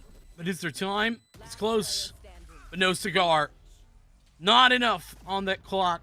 0.3 of a second between victory and defeat for Briarcliff. That's a moral victory, though, Vincent, right? I won't call you harsh. I think it's a fair settlement to say Briarcliff had that one in their hands after Merchant popped off. It's just a matter of timing when it comes down to it, and extremely close. I think the From the Shadows was a very smart play. I made a bit of a miscall. It was not actually by themselves. Steve-O was doing what Chamber does, especially in a map like Haven, but maybe doing it over here on the map of Ascent as well. A little bit of a stay-K inside Garden. They were there from the very beginning, it felt like. They just extended all the way there by themselves as the majority of the defense of Briarcliff was positioned on B instead. A very smart round, thought through to the end by the side of Mizzou Gold. And it looks like Briarcliff are sticking to the same old strategy. Extend for the first blood, and then lose your life right afterward for an even trade. That's got to change. They cannot continue to do so. Because look what's happened. Mizzou Gold have just straight ahead of the competition. They're quite ahead of you for 4 rounds. Yeah, that's just not good math. Like 4-on-4, if you're the defense, is just not good. You're down a significant portion of your defense. Twista only got a classic, and well, it's going to be a classic outcome. The classic versus 4 players moving towards you. Death and destruction. Briarcliff looking to retake. What can they do? What can they find? Run it back. Invested. Maybe that could be the ticket. Not exactly the picture that Briarcliff are looking for, though, Vincent. Mizzou do still have that man advantage. 2 people stacked fairly deep inside Boathouse. One will push out towards that default corner placement. Another one holding towards Staircase, though, of Zero Fight. Maybe not tagged by Joey fast enough. Briarcliff, though, blue in the feed, looking quite confident. They've got to swing to Defuse. Defuse is good for it, though, and they come gun up. Big play. And they were initially tied for second/third for their team. They stray ahead off the back of that 2K, and a much-needed kind of leeway given to them, as that was a round by Briarcliff where Twista had no gun going into the round, only the classic. I think they only had 3 total rifles going into this one. Is another one of those ones where it's kind of a thrifty for them. And now heading into the last round, if they can win a thrifty and the rifles they've been doing, Mizzou are looking like it could very well be a 9-3, but they've got no ults. Nothing to work off of, and the closest players are still 2 away from charging it. Now this has gone from bad to worse if you're Briarcliff. Looking much more like Breeze might be a possibility. Of course, still early here. And we've gone back to Old Faithful, though Hariri, this is much better. That is fortunate. But again, it wasn't as if it was free. Like, Hariri would have gone down if somebody was able to trade, but just gets a little lucky that nobody was in position to. I mean, they're going for these easy picks, and instead of playing a close corner to go for the single player because they're separated in terms of depth and position, they just extend deep. They just send everyone out fully, like, into Puppy, fully out through arches. It's got to change. You've got to be smarter. You got to play closer angles, tighter positions. Not everything can be a breezy step out through the gate. You've got to play smarter, a little closer, and very collected, because those refrags are punishing you. Harimi finally gives themselves a little bit more of a leeway, but instead of retreating back through the doorway to tree, they actually pull back over towards Cubby. Thankfully, the rendezvous is there. You are in chamber, and that actually allows for Joey to get a lot of information. And Hariri actually watches their flank, saying, I can do everything. We'll send Twista to Puppy instead. At least gather information. They're good for it. And Briarcliff escape with a round win. Best case scenario for them, as the scoreline is not looking hot. The same scoreline we saw at halftime for Map 1 on Haven, except this time, Briarcliff are the team with only 4. Yeah, and I think that there's a little bit of a worry in my head about this, because Merchant has been playing fine, but hasn't necessarily had the same impact as before. I think there's a possibility that is being on the defense. It's a little bit more difficult, especially you don't have the freedom that you have on the offense to play around with on that Phoenix. But they don't have high impact in the second half, then well, a lot of that success was born from it. I think it's a definite concern. I mentioned this before about the Neon and the Phoenixes being weaker, and that's why Jet can still be very good on the defense. The Bladestorm can be a major catalyst, can be a huge boon to you. The run it back is very solid to work with, but the overdrive, the Neon ult, is okay Booty on the defense. It just swing to sight. That's really all it is. It's just swinging the corner over and over again. So maybe Mizzou struggle a little bit more like they did on that first map of Haven, or maybe they continue to stay ahead of the competition. An early engagement somewhat over towards B main. It's the only one we've really seen, but look at how effective it was at drawing everyone on the side of Mizzou. That dark cover, Mizzou saying, hey guys, we'll wait before extending over towards B. Once the dark cover's gone, a notable lack of any player on that B site, and it is Briarcliff now extending onto A. It should be theirs for the taking, but they're a little slow on it, Vincent, so it won't be the perfect placement for them just yet, but they will guarantee that site for sure. I mean, I'd say it's pretty close to perfect, to be honest with you. They are on the site. They can get into post plants as slowly or as quickly as they really want to. Only good news for the retake of Mizzou is that they have all the util to come back through. And Coke Point going to take advantage of that. The headshot comes in. It's back and forth, but ultimately Mizzou taking the advantage, leaving the 1-on-3 for Tony, but that is not even possible, with P. Tony going down quickly thereafter. All these things working in Briarcliff's favor, and what still is the end result? Mizzou dominating through and through. Let's keep in mind the first half, we saw that mold, that Valorant kind of typical scenario break where Briarcliff found the pistol, but Mizzou wins the bonus on an entertaining round, which was just shenanigans through and through for the side of Briarcliff. We kind of highlighted that previously. Maybe the same thing can occur right here, but it doesn't look like Briarcliff are going to do anything too crazy. 2 sheriffs, they'll also have that headhunter in the hands of a Riri, and the rest are those classics. Law-free gun, as you like to joke around as it is, but it can be very solid around these tighter corners, especially if you're playing that lingering straggler player that's really preying on the downfall of those closer engagements. It looks like they're not going to send anyone too directly. The fade is somewhat close over towards Link, but no extensions towards bottom mid, because Cokeboy has that one fairly locked down. The jump peak being employed and entertained, and they'll even spot Joey because of it, which, that's a lot of information. Maybe they get the idea they're pushing towards A, or maybe they think it'll be a push through market where, well, 2 players are watching that one very intently. Regardless of what the thoughts are, the rotations tell a different story, and that is that this A hit is somewhat expected. Boy doing some good work, and it's team effort, sure, but ultimately, Uncle P. Tony stuck in the similar situation as the last round, only it was an additional player. It's a 1v4 this time. Similarly, unable to do much to defend against it, as 10-4 is now the score. With double digits for Mizzou, they are definitely showing themselves to be a team that are much more than the squad that got rolled over in our first map. Yeah, I made the joke before about it looking like they've let their older brother hop on the controller, right? I mean, they look like a new team. We're seeing more of that kind of experience, more of that long play style of being a team that's been together longer. We're seeing a lot of those weaknesses at Briar. They don't look like they have much depth to their strat book, and that's the difference maker for a lot of teams. You'll see a team, especially on a map like Ascent, where things are somewhat standardized, you still need a lot of strats. You still need something new for every round. That unpredictability, that's not been the case. And wonderful paranoia tossed out, though, by Reigns. Unfortunately, still only able to find one in the process. Joey gets the refrag back. Quick use there of the curveball, but the run it back, unfortunately, fuses out fairly quickly, and it will not net themselves very much success, bar the initial retrade. And it looks like they'll start to move back over towards the B side, or at least tease towards Tree instead to bait away the possibility. I like this rotate a lot from Briarcliff. Makes a ton of sense. It's going to get known by this trademark, but there's only the one player to defend, and that's Steve-O. Picked up the Sheriff instead of the Marshal, understandably so.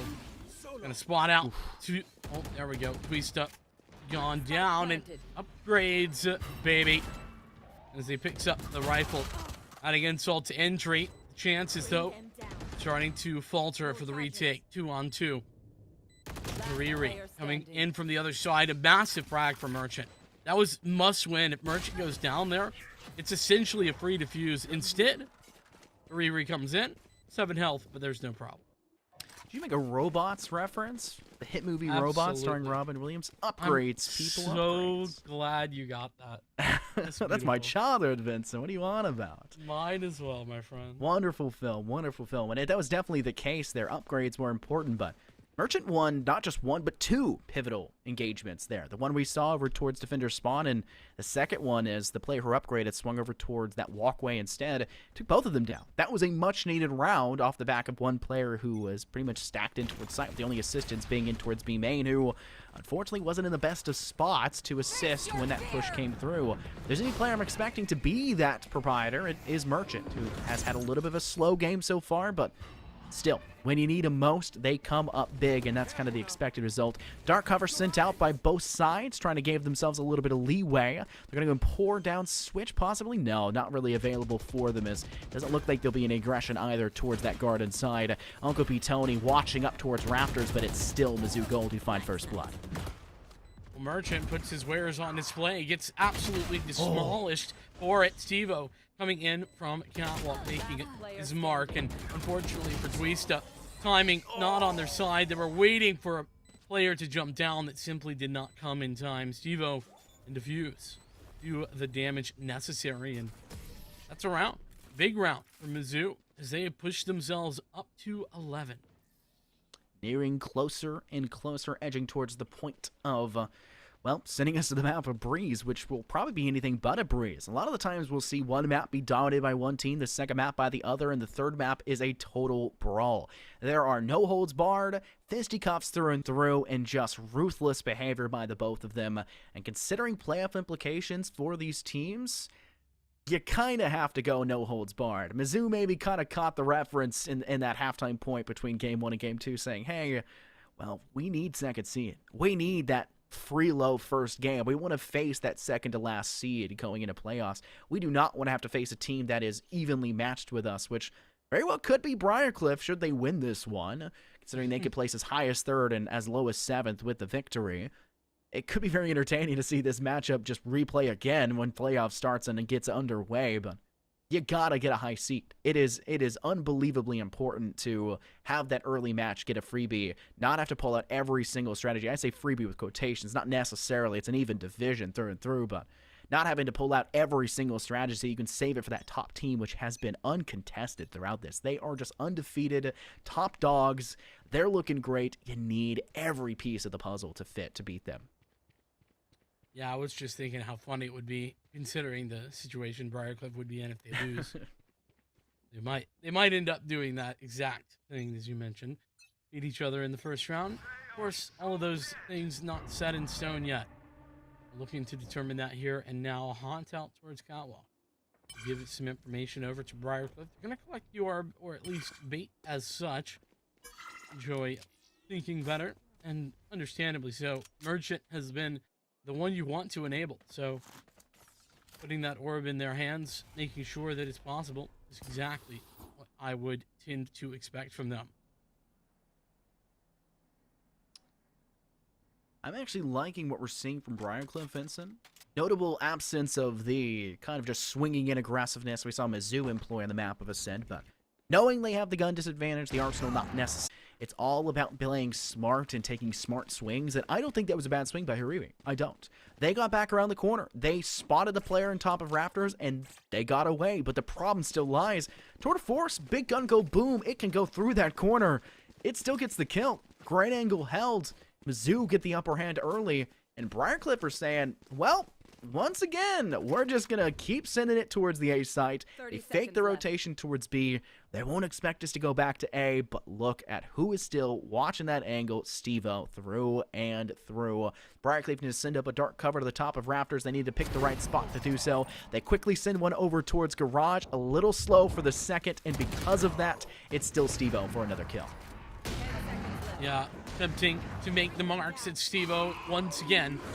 Of course, goes down to Joey. Now the Prowler goes out. The player's moving in, and there's no chance at a plant. Despite sticking alive, Joey, no round victory here. It's going to be match point on the cards. Mizzou are here. They made it back. They showed that they are capable. Now they have to close things out. This could be a mirror image. Remember, last map was 13-6. And we did see a round snuck in by the side of Mizzou before the game ultimately ended. Round we kind of expected them to win, considering that they had the majority of their ultimates on the board. But then that kind of sets up the third map again, Vincent. How's that one going to go down? If we've just seen the exact same thing, just on opposing sides, an opposite day scenario, what do you do when there's no longer a mold to go through? You fit it in perfectly, there's nothing else to do. How does that third map go? From the looks of things, it doesn't look like they're trying to go to it just yet, the side of Briarcliff. Good extension by Merchant to swing in for one. They do lose their Sage quickly, but still a man advantage for them as Joey finds a Sheriff shot. Nice to the head there of Joey. They're going to take down two more. Zero Fight has that Vandal up, and, well, Mizzou say, we're done here. We want this one done and dusted. But Briarcliff aren't saying, not yet. Still got it, but Spike's in control right now for the side of Mizzou. Not only that, but with Hariri going down, it's going to be Merchant, who had already invested to run it back early into this round, has already put themselves into position. Zero Fight giving away their positioning. Needs to play a little bit more passive now. Can't really get a forward position. Merchant has to figure out a way to dissuade Zero Fight whilst also dealing with the left side of this attack. I like that fast lane. Makes it very difficult to determine where Zero Fight is at. Don't know if they've committed. Don't know if they are going backwards. Zero Fight knows that they have to cross onto site. And that means dealing with Diffuse, and Diffuse deals with everything Merchant related. 13-5, the scoreline, and Mizzou have pushed this to a third. Wow. Breeze guaranteed, Vince. It's not something you see necessarily every day. The closer we get towards playoffs, the more we've seen games actually go to that third map.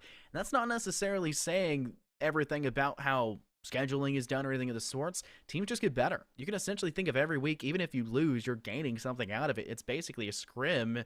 If you don't have any intention past the point to make playoffs, you're getting experience. You're facing the best of the best. Pretty much every team at this point has faced the best of the best in this division who are undefeated going now into the final week of playoffs or starting up to playoffs. They know what's going to work on some teams, and they don't know what's going to work on others. And if they've got coaches, which we alluded to so much at the beginning of the game tonight, they could have on reviewed a lot, because sometimes being on broadcast is a pleasure and you get to have your families and everybody tune in and cheer for you. Sometimes it's a curse because everything gets shown and those strategies are now known to everybody else. So whether that's the case or not, we'll have to know. Breeze, though, up in the air, as anything can happen on a third map like that, Vincent. That's right. And that's why I'm excited to see exactly how that goes down, specifically because we saw two very dominant Yeah. games. One from Mizzou and one from Briarcliff, and we head into Breeze with expectations entirely reset. I'm excited for it. We're going to be headed to a short break. Before we get there, though, let the teams reset and get settled. We'll be right back.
Well, the unexpected becomes the expected to become now, well, anything can happen. It's map 3, we're going to Breeze, so a complete reversal, a whole flip of the script, so to say, between map 1 and map 2, as total polar opposites results go through here in the game between Briar and Mizzou Esports, with now Mizzou seemingly handily in control of the scenario going into Breeze. Yeah, and listen, like to talk about individuals for a moment, I think that we would be we would not be reasonable not to talk about the difference between Merchant on map 1 and Yeah. Merchant on map 2. Like Merchant had a incredible performance with 22 and 9 in that first map, and then I don't want to say they played bad on map 2. They really didn't. They just didn't have that level of performance. And unfortunately, that was the difference. Not only that, but Stevo and Diffuse stepped up in their endeavors, and Zero Fight, who had very little impact on that first map, had a huge amount in the attack side of map number 2. So on Breeze, I think things will be a little bit different. Well, I was gonna say surely we won't be seeing I thought surely we wouldn't be seeing a Sage, but we actually are, which is surprising. But I was gonna say surely we're gonna be seeing something a little bit different than the compositions we have been before, and yes, to a certain extent. I mentioned it previously. Information probably being the biggest upset there on the map of Ascent. So seeing Joey fall back to that Sova, it's not shocking to see. I'm also not that shocked to seeing Twista be on that Sage. It's hard not to say that Twista is the weakest link for the side of Briar, but we've seen what they can do when they play around that weakness, when they play in to the barrier really well, when they play into that slow field, when they play into Twista's strengths, which are up-close personal engagements, really good with the judge, holding corners, playing smart around teammates. When Briar is able to play with that, when Briarcliff are able to really assist them when they're struggling, they can win games. They did it on Haven. They started to have a little bit of success with it on the map of Ascent. It just didn't occur fast enough, and they weren't able to key in on it because, to be frank, Mizzou just read their number, read their book, and hopefully a new map will change up the books enough to allow for Briarcliff to fall back to that same kind of level of playstyle they brought on a map like Haven. And Breeze is about as close as you can get to it. You still got to fight for mid control towards pillar. You got to push in towards those outer angles, those offset angles, those tertiary positions, and towards sides, towards B Hall, as well as in through doors leading into A. Those are dominant positions you have to control on the attack. That means you got to defend it on defense. So where do you stick Twista on defense, Vincent? Probably the gates of arches towards B, and the same thing towards that cave entrance on A. Yeah, I mean that's probably the case. I would tend to agree, assuming Twist is going to be playing the same sort of positions. But Briarcliff starting out on the attacker side is going to mean that that's sort of not so much going to matter for the time being. Gonna make a move up in towards the tube. Three players set themselves up. There's Hariri on the opening fight. With Zero Fight going down, it's a trade in that tube area. Ultimately, though, working out well to get this spike into position and get it planted. Spike planted. Riri finding Steve-O from behind stacked crate. Deals with him quickly. Joey with a nice two-tapper over towards Reigns. Just a few left standing, and, well, there's not much to do here. 4 players ready to bear down upon you. They're able to take down Joey, one of the only full HP players remaining. 2 of them are actually quite low. A shock dart, or really just a single shot from the Ghost, as you don't have that left, and you can clear them off fairly quickly, but you still got to deal with P-Tony, who is full HP. They can do the job, though, with a headshot. Easy cleanup for the player of Diffuse. I think they spotted the player swinging over towards that market side inside cave. Hariri starting to extend. They go for their option, and they will survive the duel. Find themselves a 3K in that round, and we can obviously name that player on the side of Briarcliff who gave them the advantage finding those frags. Hariri did a good job of holding close to those angles and sticking true to the push that they were working with. Yeah, I thought that it was incredibly strong from them, able to not only get that kill initially, but also got to talk about Merchant getting the trade from Twista. Twista moved forward, was able to take that duel. It's traded immediately by Merchant, and that also makes it difficult for Mizzou to move back in for the retake. So, all things considered, good round from Briarcliff, and they start out very strong. It's a stack of massive proportions, though, for Mizzou, and the wrong positioning. They are all at A. Meanwhile, all of Briarcliff are going B. So, interesting decisions to be made, but It's another scenario Briarcliff, in a perfect world, would know that the site is clear and just would have taken it 20 seconds ago. Again, not a possibility. We're omnipotent here in the booth, having that production view in the Observer and that live time. They, on the other hand, do not, and given the options and the availability of the stats they have, they've done a good job. Unfortunately, Pop Flash popped away by Mizzou, will flash themselves in the process. Their Rain's nearby to assist. Bit of a spot being gone against Joey, but Joey still finds two before eventually being cleaned up. A really good spot to work with for Briarcliff. Zero fights, trying to nail down that barrier orb that's in play, and once again, that's the speciality of Briarcliff, constantly having that Sage. It's a really big thorn in the side of Mizzou, especially when it comes to these early pistol rounds and the bonuses thereafter when you just lost that first. Hariri, another shot rings true. Zero fight off the board. And if I'm the last two players, Mizzou Gold, I am playing to die here on this last spike to make sure that my eco stays true. Twista will fall just the same, but still 3 players remain for Briarcliff with solid weapons in hand, though I don't think they got Joey's Phantom unless Uncle P. Tony had grabbed it instead, which he hands it to Joey, so maybe that is the case here, Vincent. Yeah, I was going to mention, I didn't think that everyone would be getting out of there on the attacker side, and fortunately Twista does fall, but nonetheless, pretty darn solid, all things considered. Mizzou Gold even have to die to the spike. A couple of players specifically have to go down to it in order to get the correct amount of creds for the next. We're into that purchase situation and a bonus of sorts here at Briarcliff. You don't want to overinvest, don't want to buy more than they need.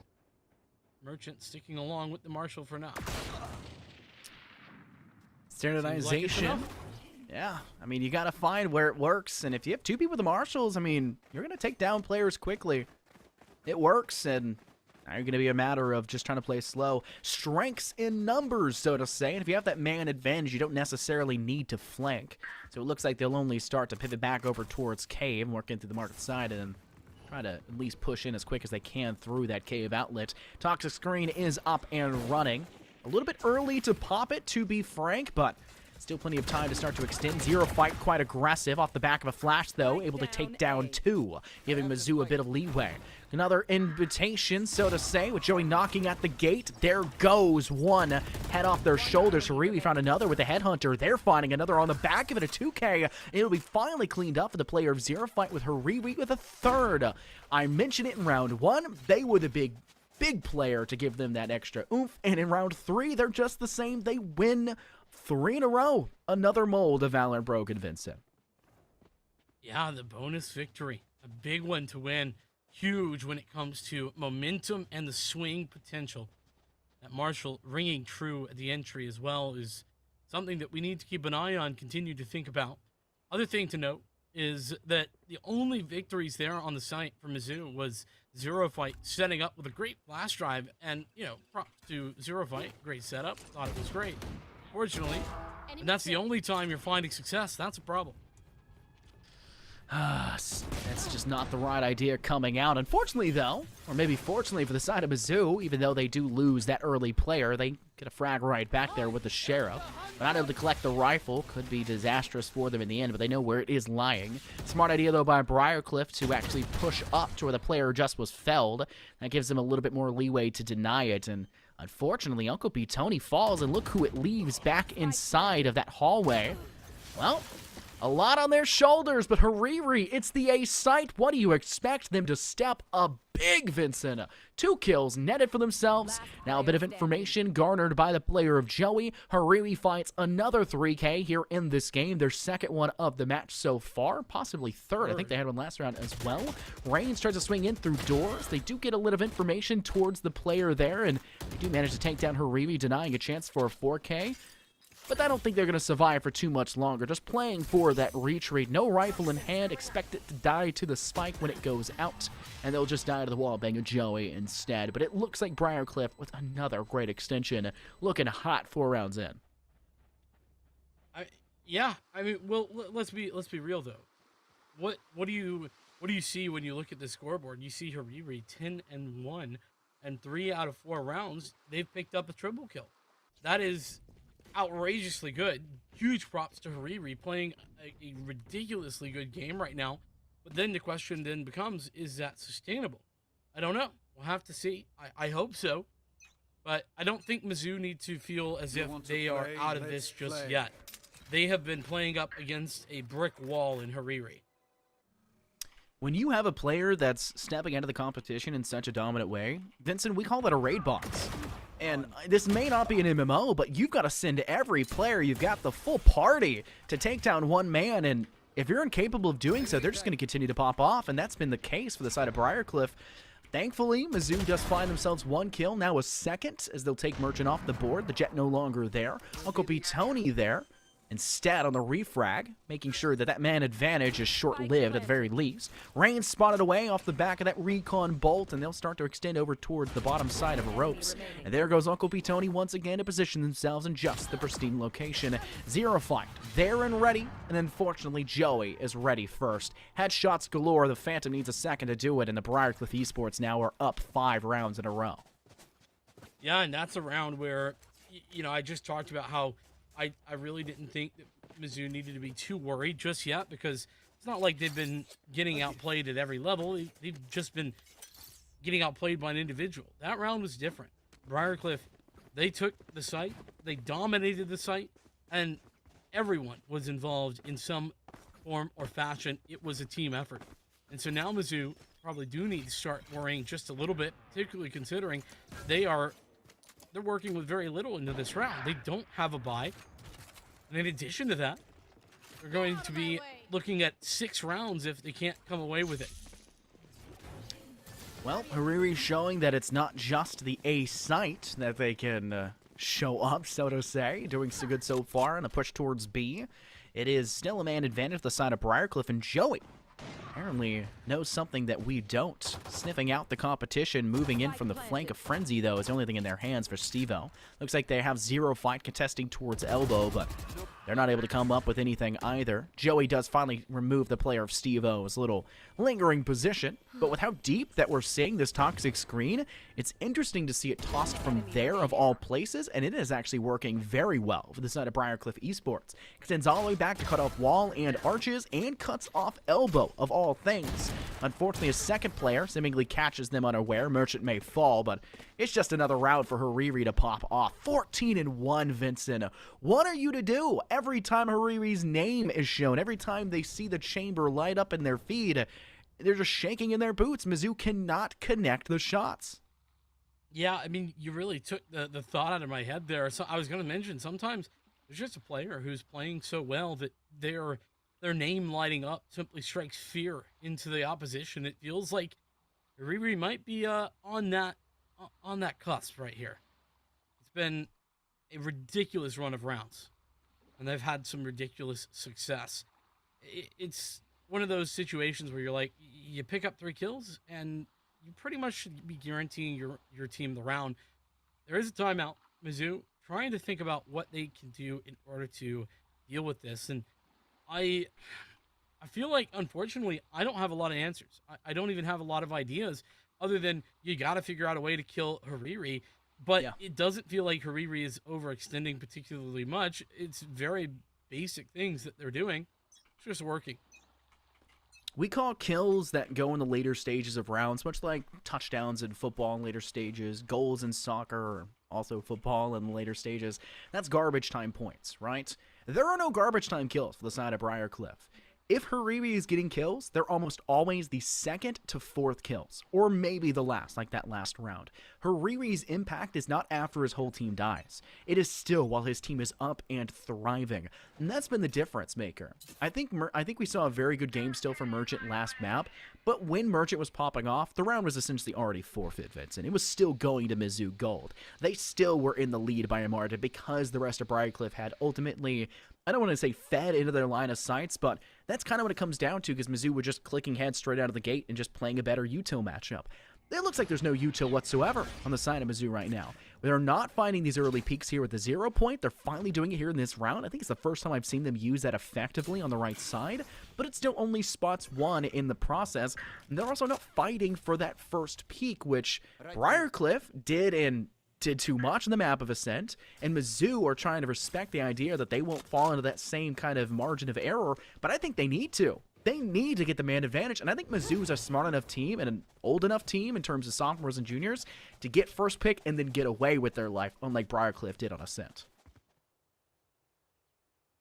Getting down to the wire here. 30 seconds remain in this round for Briarcliff to get onto his site. 30 seconds left. A lot of pressure applied to A, so they head back over towards B. It's a brilliant read. There's only one player here, and that player is Stevo, who has to give it up, has to play defense. And there's that Viper Spit. Going to be allowing to get in there. Tersuri trying to apply the pressure to deny the plant, and will be successful in doing so for now. The no command as well. Putting that pressure down, 0 fight. Moving in, unable to do much more as Hariri takes a double kill. Hariri looking for some more. Being alive in the back, and there's Hariri doing the damage. The quad kill this time. 3 was not enough. He picks up 4.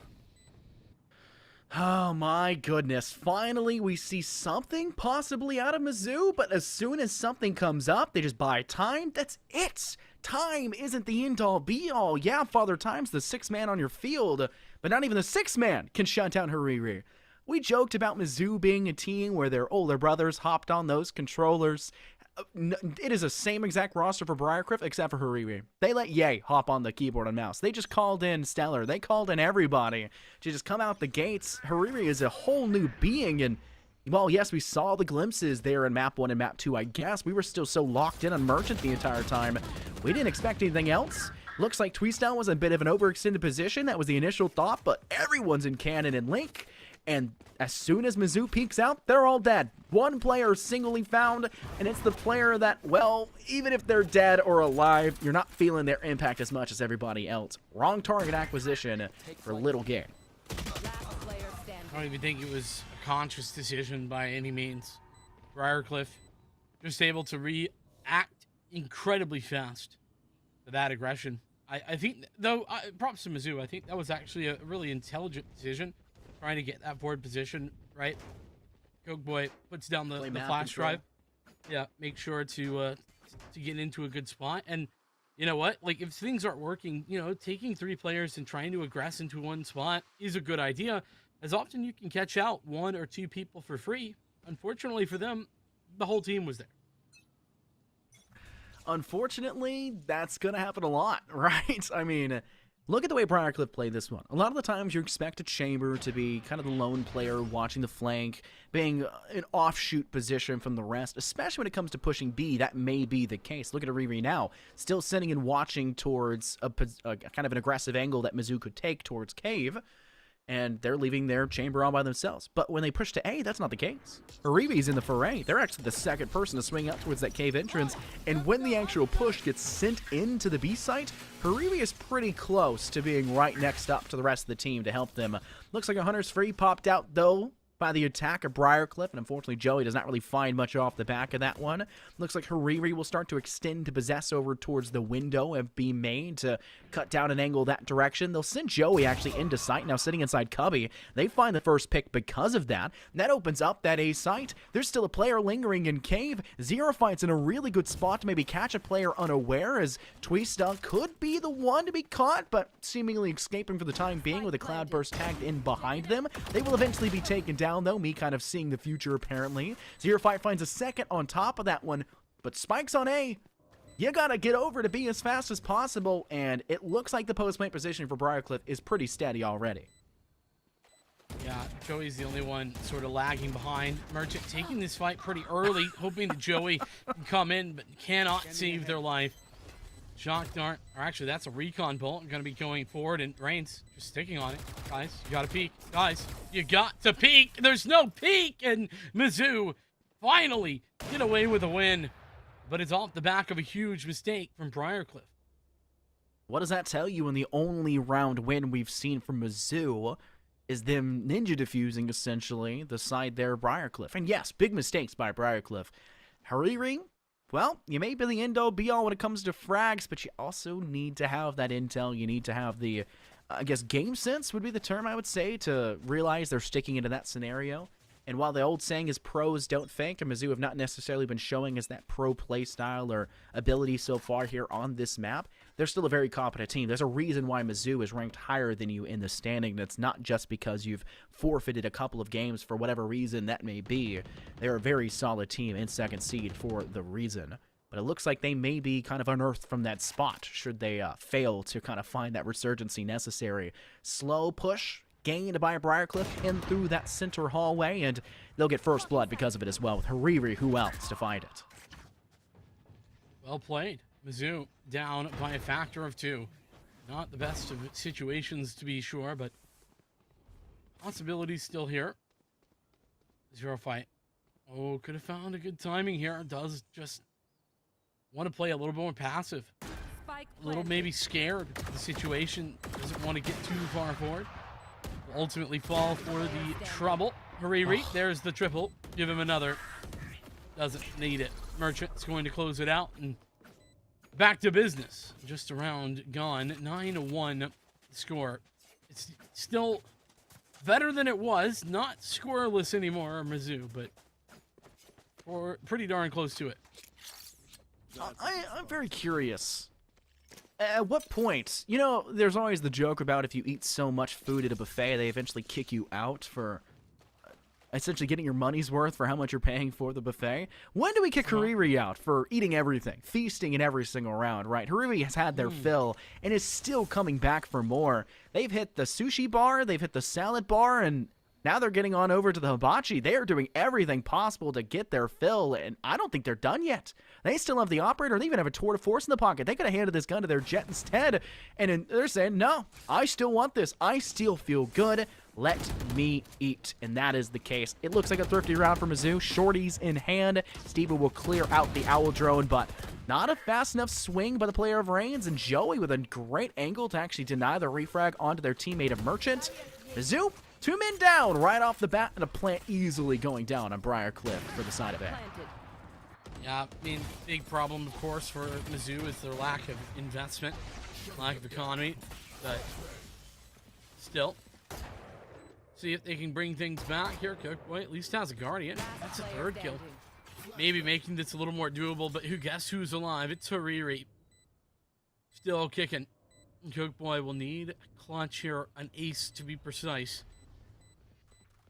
Upgrade. Doesn't want so. Nope. Has grabbed it. But Hariri. Give him another. He'll have another triple. 24 and 1. 24 and 1. I don't know what the record is, Vincent, for KDA in the NECC. I know that the actual kill record is something just obnoxiously large, considering it was like a 7 OT game. And I think actually Caleb, one of the directors from the NECC, owner, or whatever the heck his job title is, I think he holds that, but I don't count him. Don't count him whatsoever. Nope. So some other guy holds it. But I don't think he's anywhere close. That record is nowhere close. The amount of the KDA potential here for this game. That was a hard-fought OT scenario. That's not the case right now for Hariri, who is just unkillable and feasting at every turn, Vince. And this is, we're going to need to get our stat sheet in on this. I'm going to have to send a message to somebody, see if we get that data. I'm curious. Yeah, let's get it figured out, because 24-0 KD is pretty darn incredible. Of course, there's still time. I hate to be the bearer of bad news, but Hariri could fall, but not right now. We're going to be able to take that opening pick. Once again, we move into a Briarcliff advantage. 0 flight. Oh my goodness. Just walk straight into Joey's crosshairs. 0 point. Trying to determine whether somebody's here. Nobody's home. Merchant gonna go down. It's just Joey. And a 2v2 now. Interesting decisions. That was actually the first shot connects. The second one goes into Merchant, and it was not necessarily intended. It was just unfortunate positioning. There goes the chamber battle, though. Hariri has now been shown that gods can bleed. They've been felled by Steve-O. But the problem is Steve-O is in a scenario where they don't need a David to their Goliath. They're 27 HP. They could use a sneeze in their direction, and they would fall. Merchant has the Blade Storms up, though, and there is still... There is still... We got a kunai. It does, right? Blades up. That's fine. There goes the player of Twista that was on site like I was previously mentioning. But if you got an off-angle held, you can give up that one player. An ace is gained, but it's still not enough to win the round. How many times do you see that occur, Vincent? That's tragic is what that is. Poor Steve-O. Doing it all. Literally gets 5 kills. Still can't win because of the resurrection. Twista bringing back, I think it was Joey or Merchant. I can't recall. Merchant. Either way, it definitely hurts. Painful. And Steve-O, not exactly, I mean, to be fair, nobody exactly having a great showing thus far. Or Mizzou. 11-1. What a half. And after, it's just so crazy because this is the same team that just beat Briarcliff 13-5 on their own map pick. Collegiate special, Vincent. Win your opponent's map pick. Unfortunately, it comes true a bit too much like the 9-3 curse in a map like Icebox. It just happens a bit too much. There goes Hariri, though, unfortunately not being allowed to maintain that ridiculous KD. Once again shown that they can bleed. It looks like it'll be a man advantage pretty dominantly in favor of the side of Mizzou on this attack. It looks like Joey had the opportunity of a lifetime to 0 fight, but they're just built different, showing they still got that dog in them after that second map. A huge advantage now for the side of Mizzou with Spike down. Merchants doing their best with a Sheriff in hand. Crosshair, though, linked over towards the actual elbow deep, not aware that possibly Steve-O is just going to swing on them quickly, and it will be an easy cleanup for them. Only player left is Uncle. And, well, they're going to be crying Uncle after that, as it will only be 1 kill gain for themselves with 4 players remaining for Mizzou. Nice work from Mizzou to peek up, you know, at least that round, right? Like, they would have been in real trouble if they weren't able to pick up the pistol. 0 fight. Going right back, by the way, to the things that they were doing on that second map, on Ascent. They did a great job of finding space, creating it, and making sure to get entries off the back of those fast lines. Like, well played. If Mizzou can continue to do that, I guess there's a possibility that they come back here, but there's just no room for error. That's the issue. Any and all mistakes are being capitalized on. You lose a pistol like that if you're Briarcliff, you could probably still force. And I think that's the case what they're doing. They could still force up. They could still buy whatever they want because they have that much leeway. But unfortunately, even when you buy, seemingly you still can't get that upper hand, as who just has more money to work with. So a Bulldog in hand there for 0 fights. Good for the first frag. They'll play very close, quite deep actually, over towards the back side of this site. Spray discipline, not there entirely, but they still do manage to find Uncle P. Tony, but a refrag netted still nonetheless. It is a man advantage, but look at Steve-O's positioning. Interesting decision to go up towards that back side of heaven. That aggression nets themselves a big frag there, and because of that, they even get the second thereafter clean out Merchant with the last player remaining on the side of Briarcliff, who now head into the next round. Having to make a decision, a tough one. Do we have enough to buy full armor with rifle as well? Do we have to go soft on a couple people to try to get this round back into the books? Looks like it. Going to be the case. Briar, they are working with rifles, yes, but as mentioned, few armor's lacking. All things considered, though, I don't know that it will matter all that much. The aim continues to be what it has been throughout this map, then, well, we know how that's going to fall. There we go. The B hit coming through. Ooh, this could be chunky. Shock dart. Ooh, doesn't quite do what I was thinking. 0 fight going to take out Twista in the entry. Will be Joey gathering information for the retake. 4 players looking to come back in. 4th joining them shortly. Looks like a flash ready to be popped around the corner. Snakebite actually great to force them back a little bit and hope to deny the extension out that direction. Pop flash popped over the top instead, and it actually still nets themselves to the side of Briarcliff. The kill instead. Uncle B. Tony good for 1, make it 2. Good shots to go with. Defuse try to survive as best they can. They do take down Merchant. Maybe humbling them, but humbled right back as 3 players survive for Briarcliff. We reached that in-game point, Vincent. We've mentioned so many times and alluded to before. Any and all mistakes will be capitalized, and there is little to no, quite literally now no, wiggle room left, as it is match point, series point for Briarcliff. Yeah, looking to put to bed what would be the most dominant game tonight. Briarcliff on the cusp. We go down to the wire. Mizzou, though, on the other hand, they have enough money. It's not as if they are poor. They have the cash to buy back in. Spike Plant helps out a little bit on that front as well.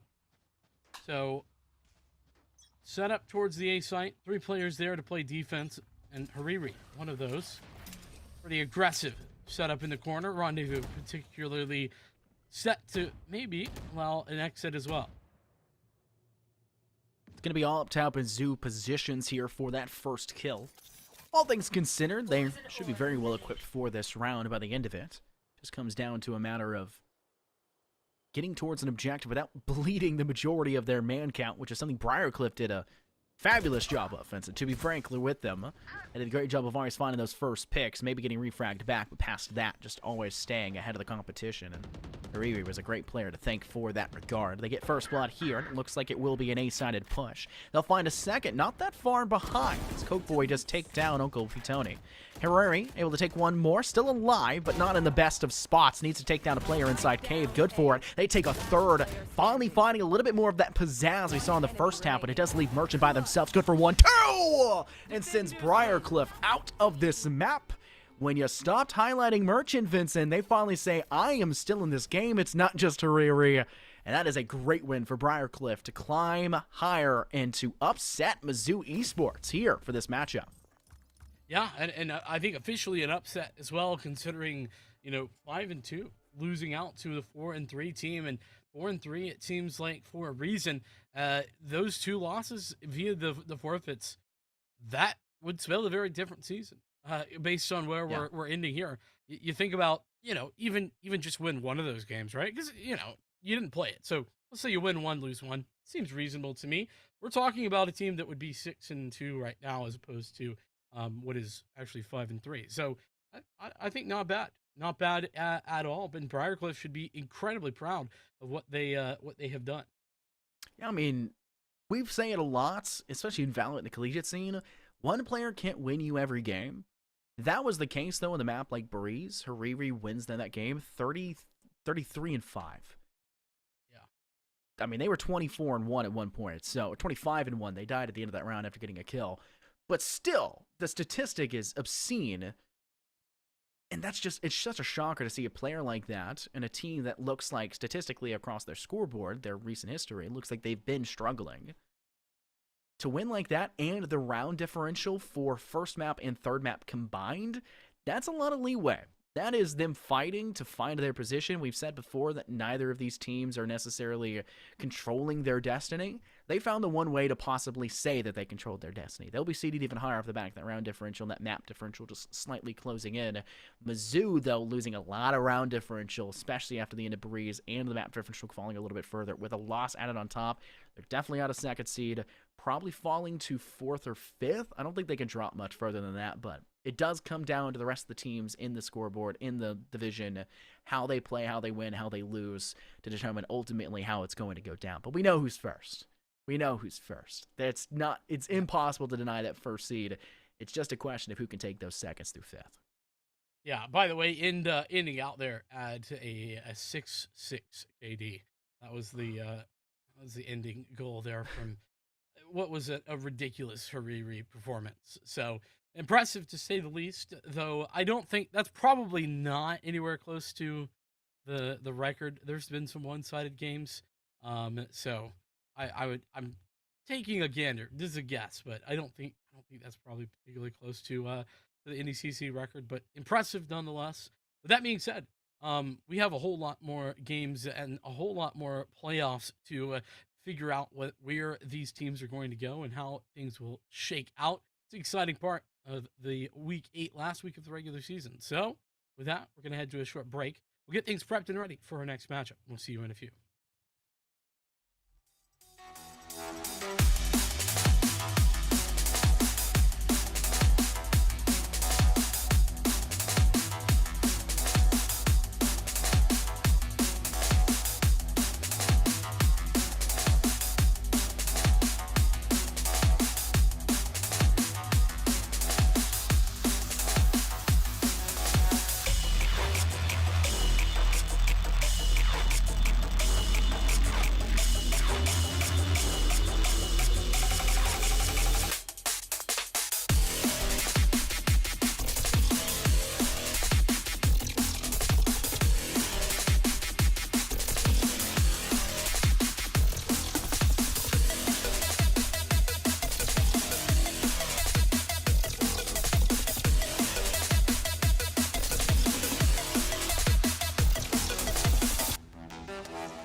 Welcome back, everybody, here to the NECC. We're now moving things along. We got ourselves the second matchup here of the day against the likes of KSU Black and Bling University, the top dogs of the region against the bottom of the barrel. But hey, anything's up in the air. Anything is ready and willing to go so long as these members are there to back it up. My name's Mick. Join along myself. Obviously, you just met him. You love him. You hate him. Whatnot. Whatever you got against him, he's here once more, ready to go ahead and cast this thing along with me. How you doing, man? Love him or you hate him, really, Dallas? Is that what it comes down to? I mean, look, I'm just providing options. This is a new world, new age. It's 2022. You got your own opinion about everything, and I'm gonna let you have it. Yeah. Not to formulate anyone's mind for themselves, but love me. So we're getting into the game, though. Dallas, we'll move on to this point. Like you said, it's top dogs versus. You said bottom of the barrel. I don't want to count them out just yet. It is Champions Division, so you look at this and go, yeah. Well, they're still better than most of the teams that come into the NECC in regards to their placement. They're just not getting the best luck, so to say, against these teams. We're going to take a look at the schedule, maybe give you guys a little bit of an inkling. We've already seen the first matchup of the night with Mizzou falling to Briar. That was a really good game, Dallas. I know you were tuning in just a little bit for the beginning. It was Mizzou Gold versus Briar Cliff. Briar Cliff was the underdog in this scenario. They did great on map 1, okay on map 2, where Mizzou took it on Ascent, and on the third map, Hariri pretty much broke the record, at least in my mind, for KD at a point in time. They were 25-1 at one point on Breeze. It was a disgusting showcase. But the second game, we're the one we're obviously doing, KSU Black versus Blinn College Blue. And then you'll welcome Vincent back. I don't know who his co-caster is, sadly. Fort Hood College versus the University of Ottawa Gold for that last matchup when it comes down to it. But on top of schedules, we've also got standings, which we can kind of glean a lot more off of when it comes down to it, Dallas. Yeah, I mean, you can already go ahead and look at the scoreboard and what we got to deal with it. And as I mentioned, I mean, bottom of the barrel, but I'm not going to count them out. I've seen KSU play in other regions before. I've seen them play in other conferences. They're a disgusting squad, but the problem is not what they're capable of. It's what their opposition is. Blinn College Blue, obviously at the top there, sitting at 180 to 99 in round differentials, almost nearly doubling the rounds won to the rounds lost just in the entirety of the season, which is a very, very impressive feat by them. Obviously, going ahead and warranting themselves that 6-1 lead as they do have themselves the top of the entire division going on there.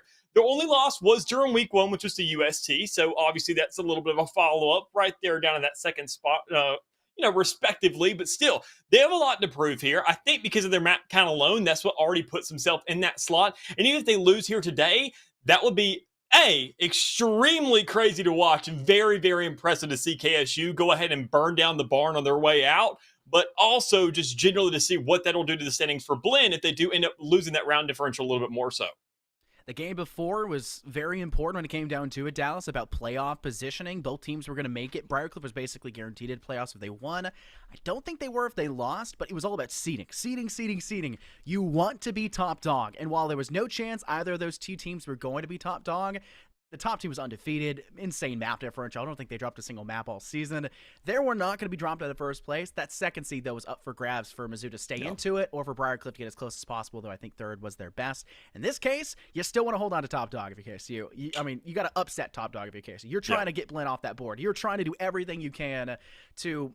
Well, I don't know if it's entirely possible for you to be into the playoffs and have that contention. You can at least say, like you said, burn the barn on the way out and say, all right, well, we may not be doing so hot, but you don't look as hot as you did. We're going to make you work for your money, so to say. But we'll have to see how that one goes down. On top of the teams themselves, we got to talk about rosters, Dallas, and that's where the magic gets made. The players themselves to get the job going. I'll go and talk about this fairly slow. I don't want to mess up anyone's names. For the side of KSU Black, it is Papa Max, Kilroy, Johnny, Ty, and Duper. for a pretty solid roster lineup, and we always like to note the kind of age and years of these players. 2 freshmen, 2 sophomores, and a junior, only 1 kind of older-blooded player of Johnny, and that's going to be interesting to see how KSU adapt, considering they've got a fairly young roster to themselves. Yeah, I mean, even then, we like to not just talk specifically about the years, but the synergy that can come down from those years, from that experience. And even then, considering that Valorant is so young, the conception of this game and where these players are in their career, and whether or not they've actually adapted around to it, whether or not they're actually age and experience in the world of Valorant, in this 5v5 scene, or just generally competitive environment in its own, knowing that, I mean, obviously you have 2 freshmen here. They probably, during their high school years, didn't have too much experience in an actual setup, in a kind of environment where you need to be having these strats together to where it's just not a ranked ladder. But let's go and talk about Blinn a little bit more, because obviously they're the top dogs here. We got to see why they're so intimidating. We got to see who exactly has been the catalyst to that intimidation they brought to the league thus far, as you do see Shin, Momiji, Town, Black Moose, and Spaz. 5 absolute fraggers, absolutely disgusting, and very, very young, making them very promising for the next couple of years as well. I mean, you're looking at 3 freshmen on 1 roster. I mean, Yeah. we talked about Briar just last game was all freshmen, so that was an interesting consideration to make. We talked about the inexperience of being a young team, of not having been working together for very long. And while obviously those glaring weaknesses may have started to dissolve a little bit as the season goes on, because this is the last season, the last week of the season, Dallas, before playoffs hit. You've had 8 weeks to tone things in. A young team like that, obviously feeling hot, feeling themselves. They know what they got to do, and they got to close out. Looks like we're going to see KSU try to throw a curveball into the mix, though, Dallas. Pearl is our first map to go through. We have a curse of always casting Pearl at least once for these games, though. I know you and I don't mind that whatsoever. Haven will be our second map, a fairly normalized handshake agreement map, and the biggest shocker was Ascent being banned first, and because that Fracture is our decider, should it be necessitated. And I think it's honestly fine here for the likes of KSU to be banning out that Ascent, flipping things around on the head, and going on to Pearl. They obviously know the map. They say that this is generally a gentleman's agreement map. We can't really have this be tossed up, because when we look at the standings, when we look at what we've done this season, we can't let that freebie fall through. And even then, whether it's our selection or the other one, if it's a map on the board, it's going to be a little bit of a one-sided affair, they believe. And I got to give them respect where it's due. I mean, they went ahead, got it out the entire map pool, and they said, we're going to go for something crazy. Go for something new. We're at least going to get some experience out of this, because let's find the newest map to work off of and then figure out stuff from there. Even if we're out of this season, there's other conferences going on. There's other things we do. We have another year coming up, and Pearl is the newest and greatest thing that we can work off of. Why not experiment with the greatest team in our conference on the way out to make sure we got things settled? We've mentioned it so many times, Dallas. Even if you're losing, even if you're not doing so hot, you are exiting this season with information and basically just constant practicing. It's a scrim by the end of the day. Even if you know you're not making it to playoffs, this is practice. And you are facing the best possible team to get that practice against at the end of week 8.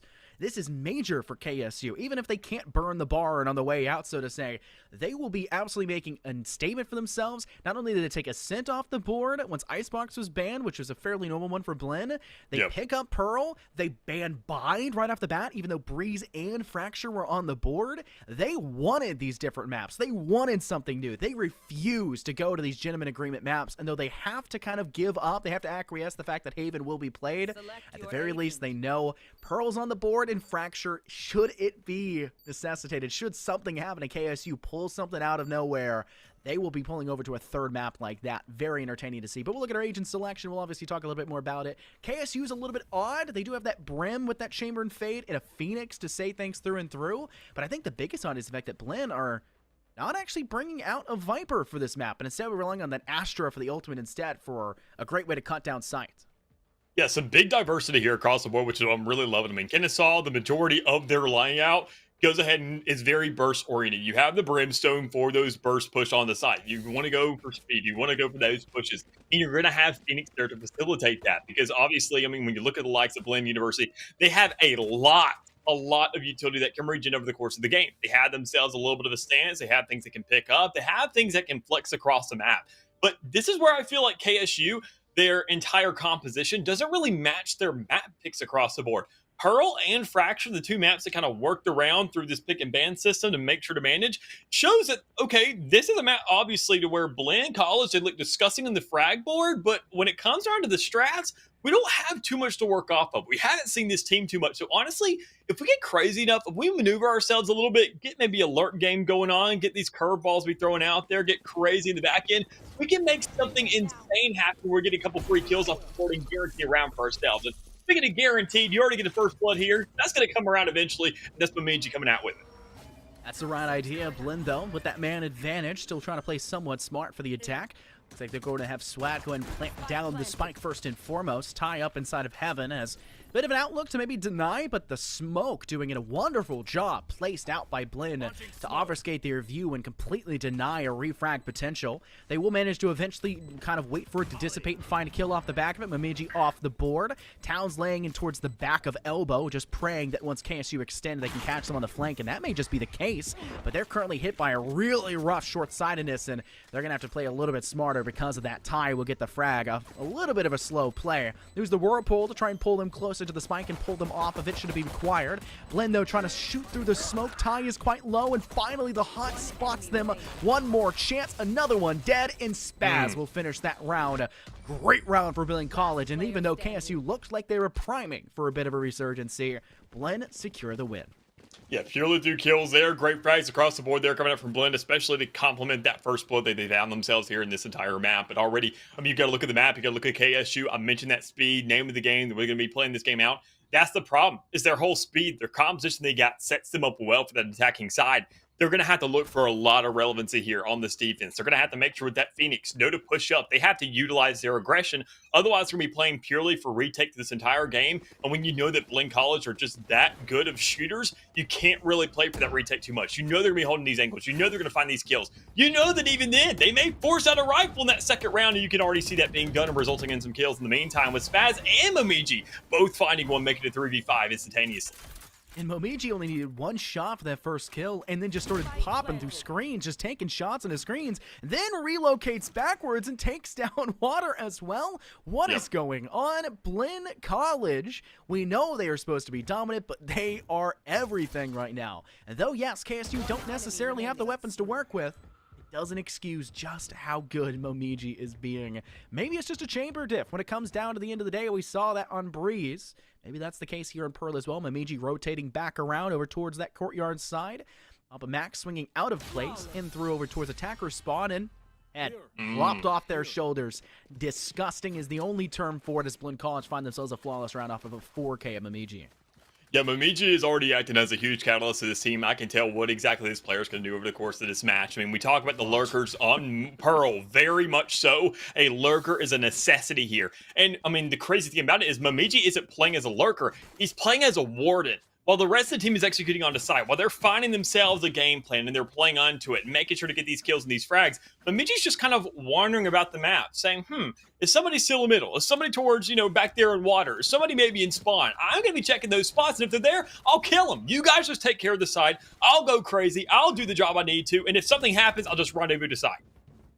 You saying Warden gives me flashbacks to Rainbow Six Siege, then the haunting nature of Minecraft's update, and last thing I would expect is Valor, but I think you're aptly correct. That is a gorgeous description for what Bemidji has been able to do, and unfortunately, they do lose one player off the bat for Blinn College. They still get spiked down, putting them in a really good spot. Concussive Blast goes through to Ty, but Ty still tags down Moose. Interesting idea, but it's fragged back pretty quickly. Bemidji even finding one over towards Duper. Swinging in through doors, finally will be dealt with. Their doppelganger of Water finds the kill instead. And Blinn College on a bit of a downward spiral. One player remaining, and it will not be for much longer. The rifles in the hands of KSU seemingly enough to get the job done in round 3. Yeah, enough of a partner there to go ahead, have that 1-2 swing, get yourself around on the board, and that's what you're looking for. Some early success, a little bit of retaliation, showing that you're going to be in this game. No matter what happens, sure, it's the last game of the regular season. KSU aren't really looking to have too much to really stand for themselves, but hey, as I mentioned, make sure this game is difficult. Make Blinn, and not only if just sure you want to go for a win, but if Blinn, if you can force every single trick out of their sleeve, if you can make them pull out A through Z of the strat book, go ahead and dig as far as you can to those numbers plans as a backup as well. I mean, you're going ahead and exposing so much for the rest of these teams that are going into these playoffs. You're making that much more of a torch to hand on to them to ignite that fire and give them a chance to shut this team down. all just based off of what you've done right here, right now. So a little bit of exchange, some bullets to go down range, and Spaz go ahead and get that first blood through the wall. An outstanding read, an outstanding first blood, and even then some great control to follow it up towards the B side as well, as they do get that spike down. When you know Spaz can pop off at the beginning of almost every one of these rounds with wall bangs or just proper positioning, easy crossfires, easy just early shots for these just kind of early engagements, you know you can charge that Cosmic Divide. You don't need that Viper guaranteed for the side of Blinn College, and that's what they're working with. Cosmic Divide is up, though, and eventually it will dissipate. And that is the case as of now. Still, man advantage for the side of Blinn. They're still sitting in a very nice spot, but with so many people stacked all the way in towards that B-long side, the question will come, how do you deny with all these smokes going through? The Brim is doing their job, and unfortunately, Blinn have another flanking position from Momiji. Finally snuffed out by Duper, but Black Moose gets a 3K and find Blinn College once again back on top for the third round win for themselves. And they didn't cost much to do so, as they're looking very confident, and Momiji can even save some cash here in this round, Dallas, as that Tour de Force is primed and ready. Yeah, it wasn't really the most expensive in terms of guns. I mean, we're expecting these full buys to come out, and that's all they really had to work off of. But it was expensive in that ultimate department, as you mentioned. That Cause of Divide to be invested, that Nightfall to be invested as well. I mean, you're getting a little bit of dynamic duo there just to stall for that time, but that's not a concern. When you look at the board, when you look at the kills already grabbed by these Blinn College players, coming into round 5 even, I mean, it's very impressive in the amount of ult orbs they've managed to pick up in the meantime to say, look, we have enough to create this plan. We don't have to wait for the X button. If we can get these guaranteed rounds, these guaranteed kills, like you're seeing Momiji do once more on a solo split towards the A side, you're going ahead and creating so much space for so much more to happen. Oh, and that slow field denies Duper of swinging right after the fact. They lost their fade right in front of them. They try to play for an awkward angle, 2 curveballs, and it's still not enough to take down Momiji. Town will eventually fall, and, well, Town has not necessarily had the impact, but the rest of the team has, so there's not even a need for it. Momiji caught out, trying to swing over towards place by Papa Man, but now look who's the only player left standing, Papa, and, well, they're going to need to showcase just how much they can do, as it does not look like a good scenario for KSU to be working from. A post-plant scenario, barrier orb up. Does not look like it'll be breaking anytime soon, and I think Papa Max is just going to say, well, this may be a round I hold on to my weapon, but Dallas, look at the weapon in hand. It's only a Spectre. At best, I would just say die to Spike at this point. Or pray, a Vandal is close by towards that elbow side. Maybe hope for that exit frag. Not a necessity. One head nearby, doesn't necessarily see it. Spaz a little slow on the uptake, but still an easy cleanup for them as 4 rounds we finally gained by Blinn College. Yeah, good stance, good little lead to be working out here for Blinn College, and even more so for KSU to be staying this kind of having a round on the board thus far. Sure, it's that third round. You know you have an advantage in the guns. You have even then a lot of ultimates to be working off of right here, right now. But it comes out of allocation of those. How are they going to be spread out? How are you going to find some relevancy with those? Do you want to invest them all just to get a second round and still be half of the rounds that Blinn College has already accumulated? Or do you want to make sure to spread those out and feel confident enough in your frag ability and the guns that you now have once more in an even standing round to really facilitate what you're looking for? So it really comes down to this play right here. First blood on the board, if you can really find it. But the problem is KSU, they've already bled a little bit generally out of that brimstone. So much potential still there for KSU. It's just a matter of tapping it, so to say. Finally, Town will put their name cemented on the scoreboard, finding themselves a kill there to Kilroy towards the back of Ace site. Swinging back on over. Gardens could be a position to be quite worrisome towards.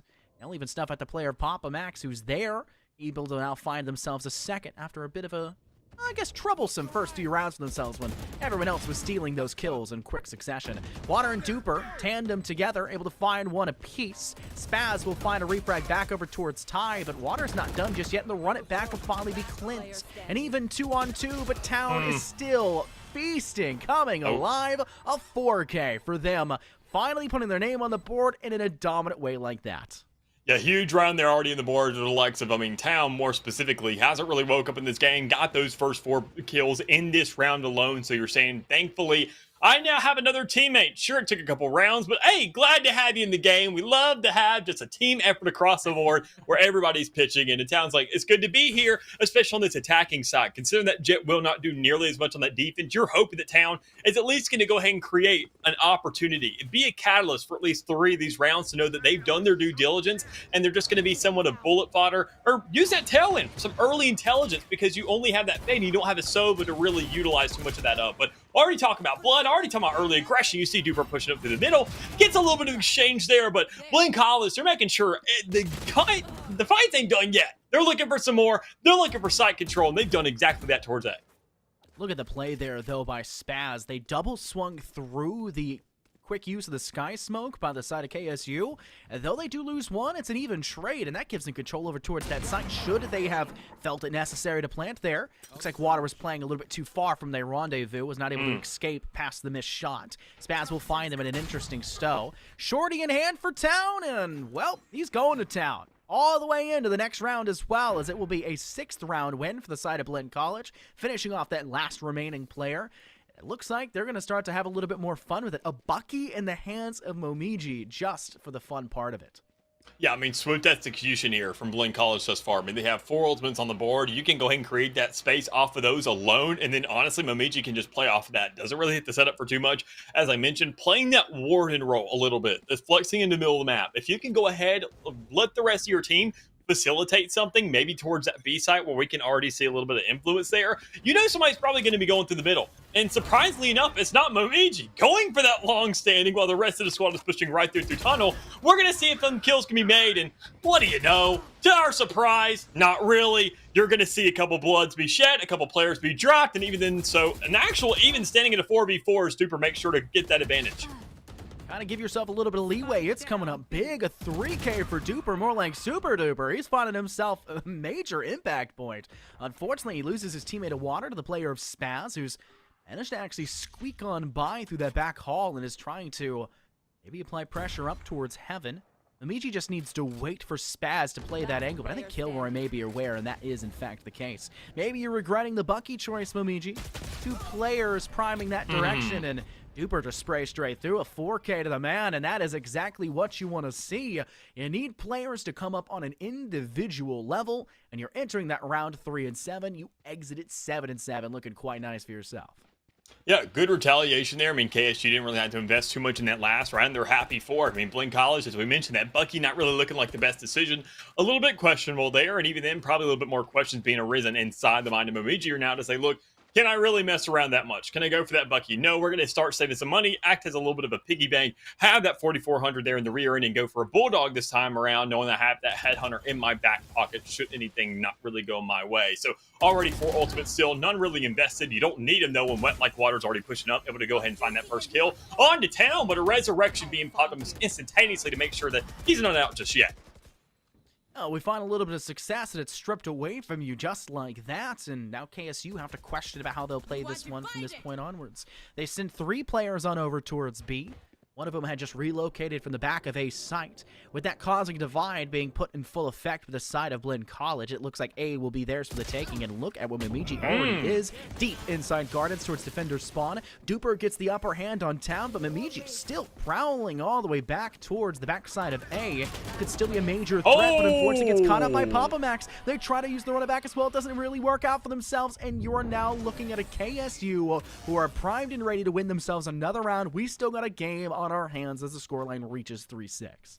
Yeah, and that's huge here. I mean, we got to go ahead and consider these halves and what, at minimum, we could see KSU get in these rounds, knowing that they're already in a deficit, and that Blinn College has also already guaranteed themselves an even half no matter what happens here. So that's good for them. They say, all right, no matter what happens, if we lose, if our entire computer turns off, we have a 3-9 on our hands, and that's very viable. That's very doable. We're looking for relevancy in this second half. We're looking to have somewhat of a couple rounds of leeway for that second half to come around when we got into the attacking side. So, I mean, for Blinn College to be making sure a little bit of a stall up here, a Nightfall compared to a Blade Storm, I got to say KSU have a lot more to work with, and that's going to look really good for them to possibly get that 4th and say, all right, half and half doesn't matter that much. We just can't let Black Moose go off this Bulldog.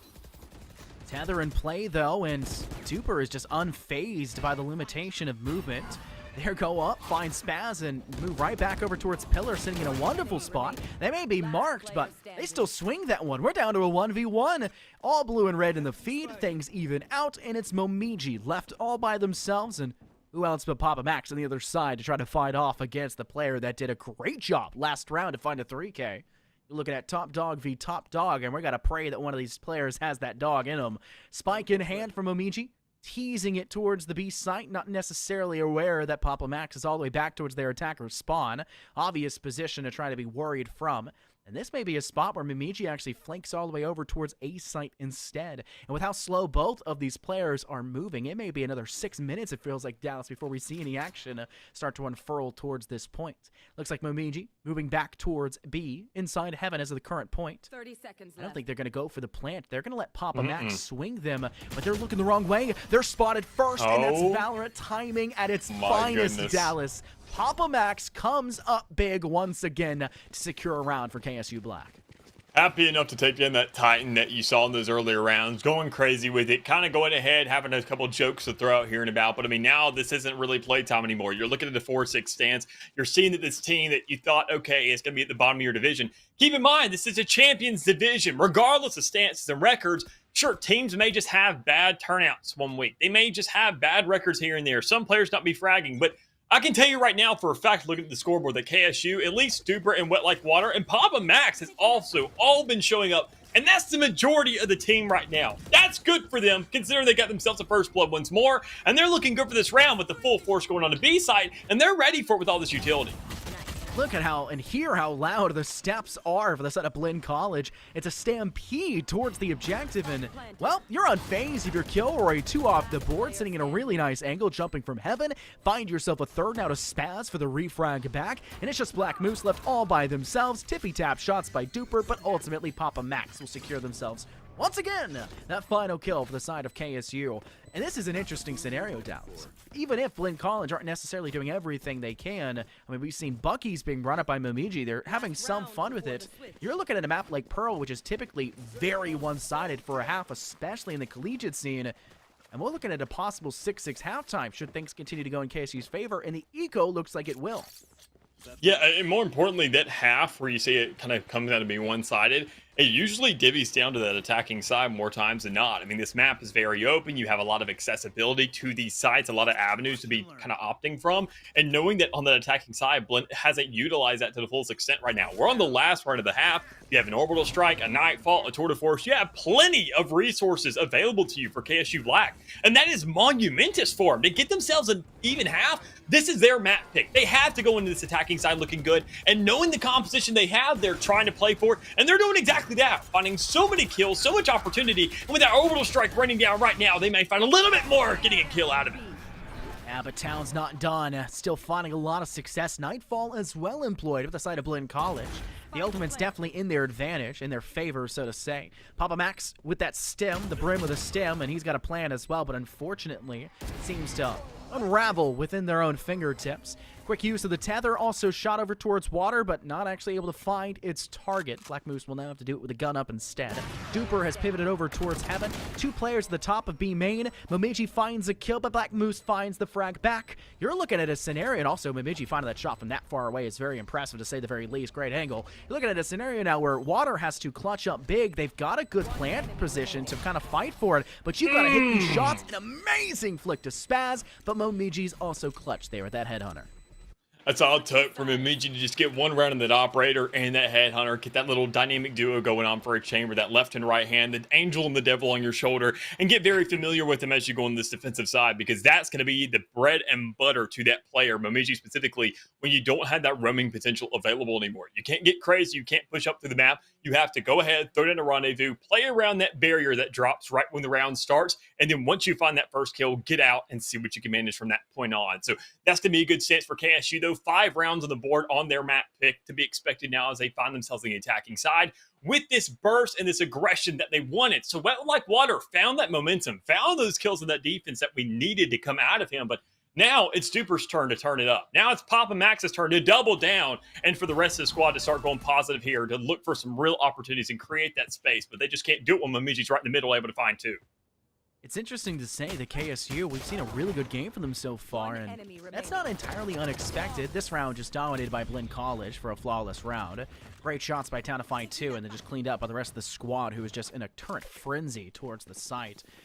It's not unusual to see KSU do very well, Dallas. A lot of their games, while some of those maps are ending like Kentucky White, they lost in a 2-0 fashion, but map 1 was a slaughter, 1-13, but map 2 was very close, 9-13, and 9-13 has actually been their most common scoreline. They did have a map win against RSU where they managed to take it 13-11, and then they lost the next two somewhat close for the second map. They're not necessarily getting destroyed by any means. They have very close games. It's just the competition for the Champions Division is huge. And I think they do belong here, but I think they need a couple adjustments to be able to fine-tune themselves. But we've seen very good glimpses, very big highlights here against Blinn College so far. Yeah, we most definitely have. I mean, KSU, they've been turning it up a little bit, but problem is they can't lose too much too early now. I mean, in a second round, we're not really freaking out about this. We're expecting a player to go off, and Momiji's already looking for that pressure with that Marshall towards the B side, able to find a couple kills in the meantime.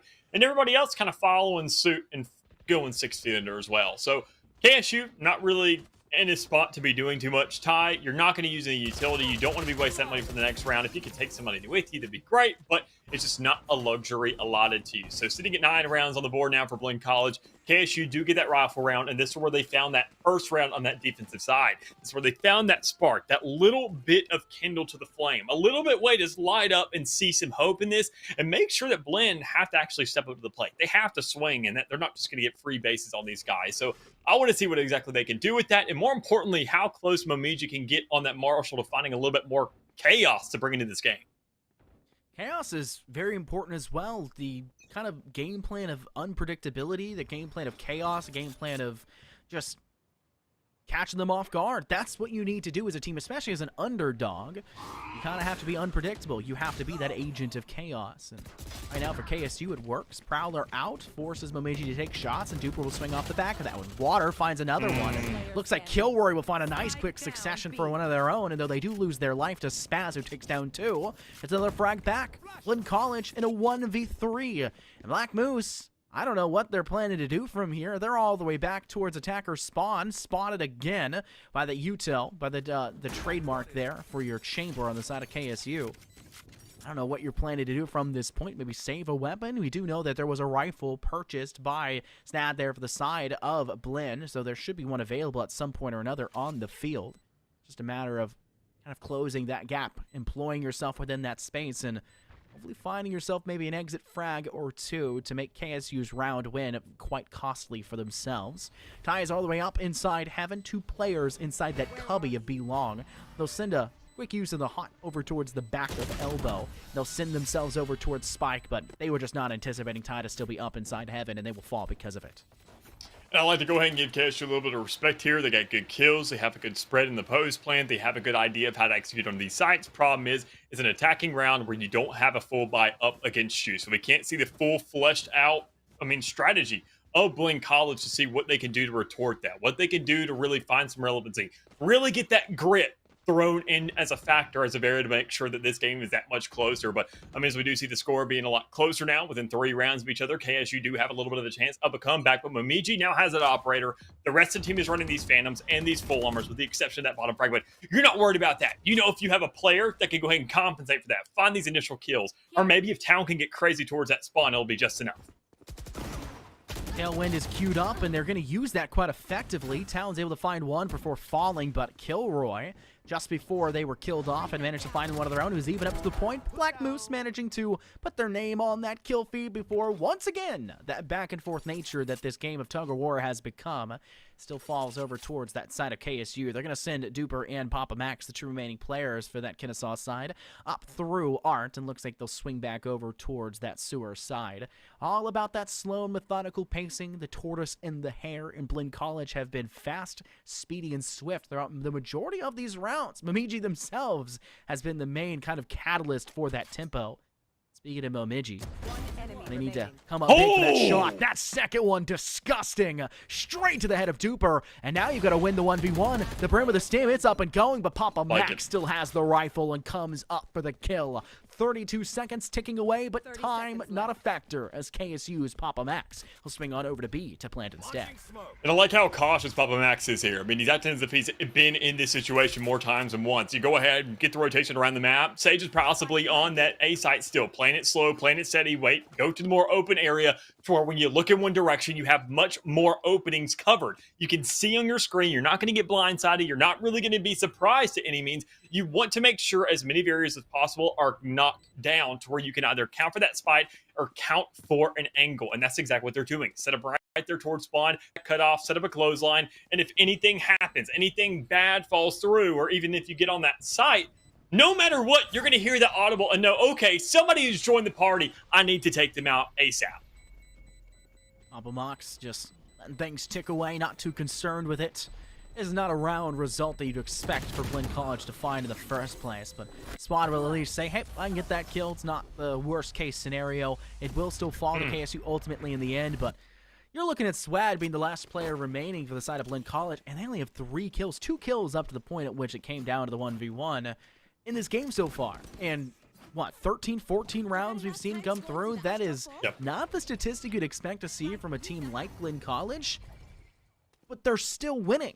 They still have such a dominant top 4 that Swag being bottom of the leaderboard's not the worst case scenario for themselves. You don't necessarily need a full team all the time to win. We just saw last game have that same scenario where their Sage, they had auto-locking Sage every game, was not top fragging, was bottom fragging match, and Family needed a kill in half of the rounds. And yet they still win because they know how to play around that, and Blinn College is doing the exact same thing.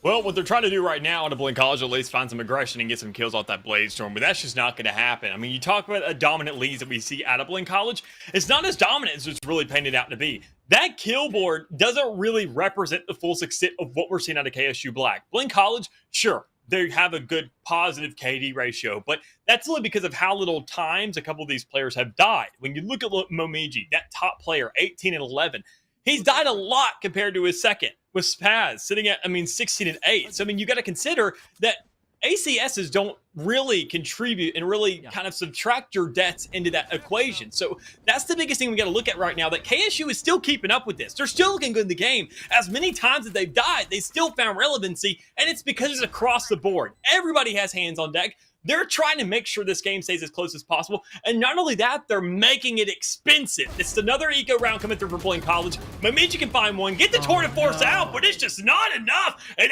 absolute wipe through from KSU. No information for Blinn College, and, well, there goes the ultimate. Sorry to, that one burst your bubble quite literally.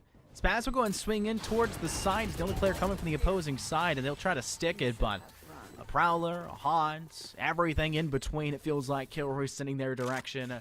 It's not going to matter. Simple spray through, and the round will fall to KSU per. Now just one round difference between these two teams, and Momiji's lost ultimate, unfortunately as it may be. Well, that doesn't help because KSU's got 4 of them in their back pocket. They're looking, well, very good. Feisty, so to say, coming into this round where attacking, they have not struggled to make their way towards these sites. Yeah, and I preluded to this earlier. Just before the map even started, when we saw these compositions, that they were going to be playing for this attacking side, and good God, have they done an outstanding job of that thus far. Sure, they're at the bottom of their division, but this is the best division that you can get, and they are showing up and showing why that no matter what, you can't count anybody out. 8-9 on the score, 4 ultimates. That just means that KSU hasn't felt pressured. They haven't had to use these ultimates yet, because this entire half, they've been going through it almost seemingly effortless. The 2 rifle rounds, or the 2 starter rounds, excuse me, from the pistol and the bonus, that is all Blinn College has got. Ever since then, you've seen KSU's name tatted on foreheads left and right. It's like you can't escape them as they find themselves on the A site once more.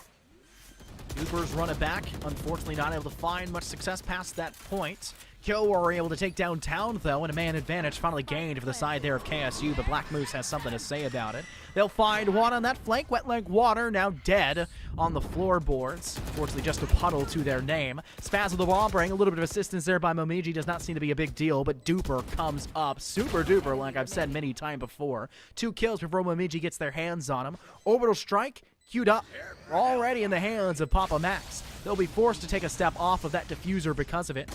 Looks like they'll send Black Moose to be that main person to swing. Momiji, last player left standing. They want to stick it to half. They will. Now they can pop off and play for this fight, but Papa Max is not swinging until finally when they do, a single bullet will secure the kill as KSU find themselves tied up with the top team in their division as the bottom one.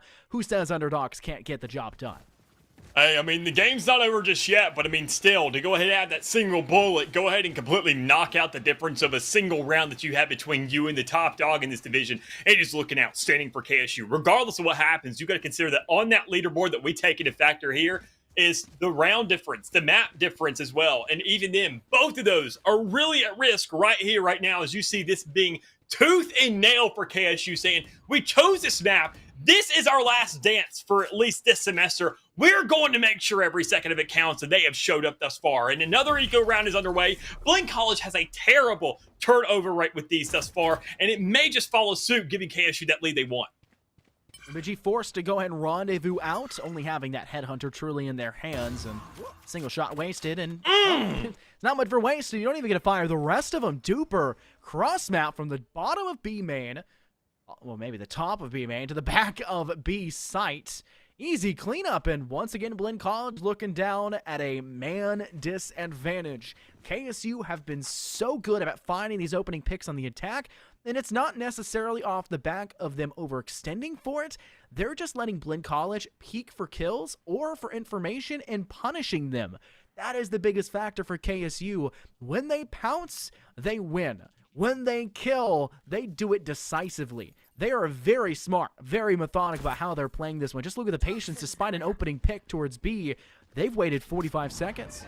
They've let time tick away ever so slowly before they felt truly comfortable to engage towards this site, all lingering back towards middle place, and of course that arcade side. They'll cut down Spike, force now the Tiger straight in the laps of Blinn College, who only have SMGs to work with.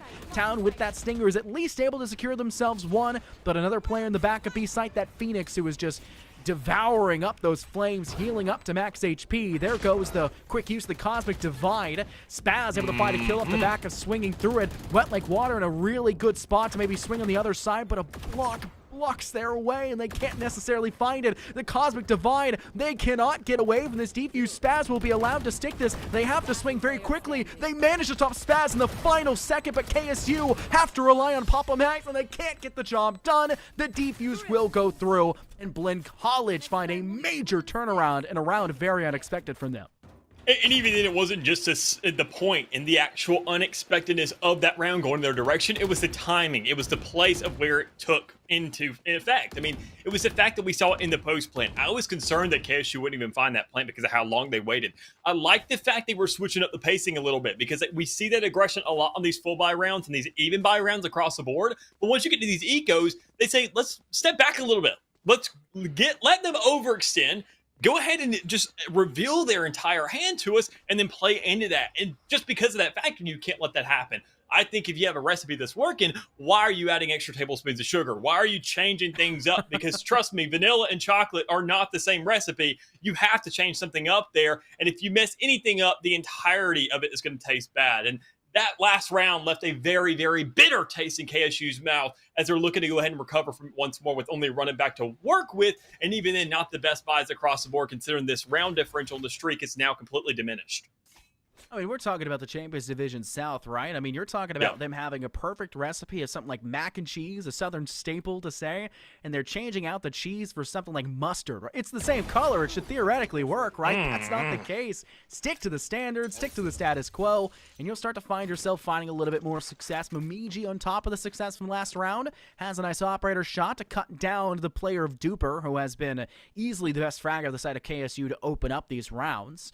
And while I said they did a great job of capitalizing on that information trying to be employed by Blinn, at this round, not necessarily the same case, and they're just too scared to even peek. Kilroy has teased the option of swinging out that direction 4 times now and is just refusing to do so. They really respect Momiji. They know what he's capable of. They won't swing it again. Yeah, the most definitely won't. I mean, considering they've already lost their first player, you got 18 seconds left on the board. You have to push right here, right now. And that's going to cause a lot of stress, a lot of just, over-aggression when you're not checking corners because you're so concerned about that 4 button getting into effect here. And that's just not going to happen. You've now not only lost the round, but you've lost so many players on the back of it. Every single one of your players, purely because of that concern you did of that clock. As you mentioned, Father Time being that sixth man on the field, I see him more as a very even hand, a very fair referee who, if you want to go ahead and kind of talk back to him, he's going to make sure to really show you a lesson there. Wow, that's actually a good way to phrase it. I mean, referee, pretty good. I like that one. I may steal that one as well. Though mostly in the sports I watch, I hate the refs. So I hope that's not the case for this you one and me both, as buddy. well. Yeah, unfortunately that just happens to be the case most of the time. KSU not in a good place, so to say, though they move up there towards mid-place instead. They don't have very many weapons in terms of a strong arsenal to work with, but they'll take advantage, so to say, of that spacing and weakness of weaponry with those SMGs to manage to find one, but as soon as they find it, well, Swad says, I don't want him to die just yet. He's my man in my back pocket. I need him right next door. Resurrection employed. 2 more players dropped off the board and make it 4 total as Mumiji cuts through Duper on that long play through B main. Still aware that they're there. Papa Max nearing towards Spike. Look at Town. They know they're there. They're toying with their food. They'll get the kill. Town was looking to maybe move up and get in with that backstab of the site, but not even necessary. Close out match point right now for Blinn College. Scythe or no scythe, you see that Blinn College are still out here reaping souls, and they're doing a good job at it, at least in these past 3 rounds. You look at that round differential, you see the flip. That one round where KSU, they strung 4 together, keep in mind. They were just toppling the absolute titans that were Blinn College, and just because they tripped once, they forgot that they were wearing shoes. Like, it's just, there is no recovery, it seems, from a situation like that, and they have to find themselves some steady ground right here, right now. And they don't have the luxury of just winning them out outright anymore because of that one fumble. They now have to go through the entirety of overtime. That is if they find 3 in a row. I mean, just consecutively, consistently, almost flawlessly, because keep in mind, even if they do win this, that'll cause a round differential again. We're going to see a money switch up. You can't lose many players in a round like this, especially knowing that there's going to be results that have to follow it up. When you lose wet like water immediately, your top frag from that first half, it doesn't show good signs for the rest of what's to come. You lose it to Swad as well. A good way to say, hey, even our bottom fragger knows when they should step up, and they're doing a good job of it. Mamiji employing a new direction to play from, not towards alley, not towards back of B, but instead behind screen. Duper is just caught unaware, and once again, you're down without your best fragger for the side of KSU. Now the question remains, is it doable? Can we come back from this point? And I think that mentality is going to start to drain ever further in the favor of Blinn College. Thankfully, Papa Max uses the orbital strike to open things up. They find a kill off the back of it. They even use their stim, but it's not going to be enough. Town for 2, and Black Moose will join them to secure the round and a map win for the side of Blinn College, as they looked quite nice, though a very close game considering it was the top-seeded team versus the bottom-seeded team who hasn't even found a win so far in the season. Great game by KSU. Blinn College, though, a lot of questions after that one, for sure. Yeah, I mean, usually you'd say when you're going to something like this and you want to kick out the competition, you like to do it with some steel-toed boots. But it seems like right here, right now, Blinn College, they have their Crocs on, or they're wearing nothing at all. So they need to be ready for whatever this next map may be. Knowing that we're going to the likes of Haven, the map is definitely still much longer. We have a lot of opportunities, a lot of lurking spots, a lot of just opportunity on that map comparative to the likes of Pearl here. So that shows good signs, I believe, for the likes of KSU. They really had themselves a fire in their souls today. I like the way they're playing so far. I like the relativity they're keeping themselves. They are in this game and they're looking to play. Problem is, though, they're not going to their home territory in this next map. They're going on to Haven, and as a follow-up, they have Fracture. That doesn't really sit very well with me, knowing that on the likes of Pearl, which is still a new map and has the same kind of concept to it, you still couldn't find that finish. As good of a strand of rounds that you did under your belt there for a little bit, as I mentioned, once you trip, it looks like you're bleeding a little bit too hard to be getting back up. It's going to be a difficult map for sure, but we won't have to necessarily see it just yet. A quick break before we jump on over to it. We'll see how that one pans out. We'll be over in a 2-0 series for Blinn College, closing things out to make sure they maintain that top seed, or the barn to be burned on their way out the door for KSU. Stay tuned to find out at this quick break.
We may have an upset on our hands, folks, as KSU bring it extremely close on the first map of Pearl, though. Thankfully, their map pick, maybe the situation will kind of flip back on its head as we head on over to Blinn College's map pick of Haven. My name's Infernos, joined here by my great friend Mick, aka Dallas, and we've got ourselves a second map, a great map, hopefully, to get this one underway. Yeah, we most definitely do. Going to the likes in the land of Haven when we got ourselves 3 sites to work with, not 2. A little bit of a different scene under our way, but hey, it's still going to be nearly as complicated as Pearl and Fracture. So I hope you like brain twisters. I hope you like puzzles. I hope you like statistics, because goodness gracious, the color caster got plenty of them to throw at you for a map like this. And even then, Scott, I know you got a couple under your belt for Haven specifically. Oh, you know my specialty is on Haven. Most retakeable objective, the time it takes to rotate from C to A and vice versa. Then you're talking about how easy it is to defend a site and a quick push on B. So many little tidbits of things that on the map of Haven more specifically, which is not the map we see in the center of our screen right now. That's still Fracture from the last one. Don't be confused. Don't misconstrue it. But we can already see what the agent selection will look like for our second map. KSU have locked in a Breach, an Omen Chamber Fade in Raze, something that has been a lot more popular in recent time for Blinn College, so they haven't locked in everything yet. They do, in fact, have that Reyna alongside that Jet they brought previously. Momiji is off of the Chamber and is actually over towards a Cypher instead. Spaz looks like they should lock in that Sky, a very normal pick for this map, and while Black Moose, I would expect a Fade, but a Breach is not actually a bad choice, considering it's very popular on this map as well. Yeah, I mean, honestly, we've seen a huge surgency of the Breach on this map here recently. Now, I've loved every single second of it. Even in the Reyna feels a lot more viable now, because you got to consider these lineups, how long they are, and that her Lear didn't really get the range that you wanted now. Range does not exist for that ability anymore. It goes infinitely. If you throw it up towards the sun, we'd be stuck in an infinite world of darkness for at least 3 seconds until it expires. But regardless, though, taking of both sides, looking at that potential, seeing what it can be done, even then with a follow of a Fade as well. There's a lot to really unfold here and unpack for these two squads. The capabilities of these retakes, not only just in that department, but the holds as well. Knowing you're bringing a Cypher out as well. This character has seen a lot more prominence here recently, and with a couple of buffs he's going to be receiving here soon, it's kind of nice to see these teams picking him up once more.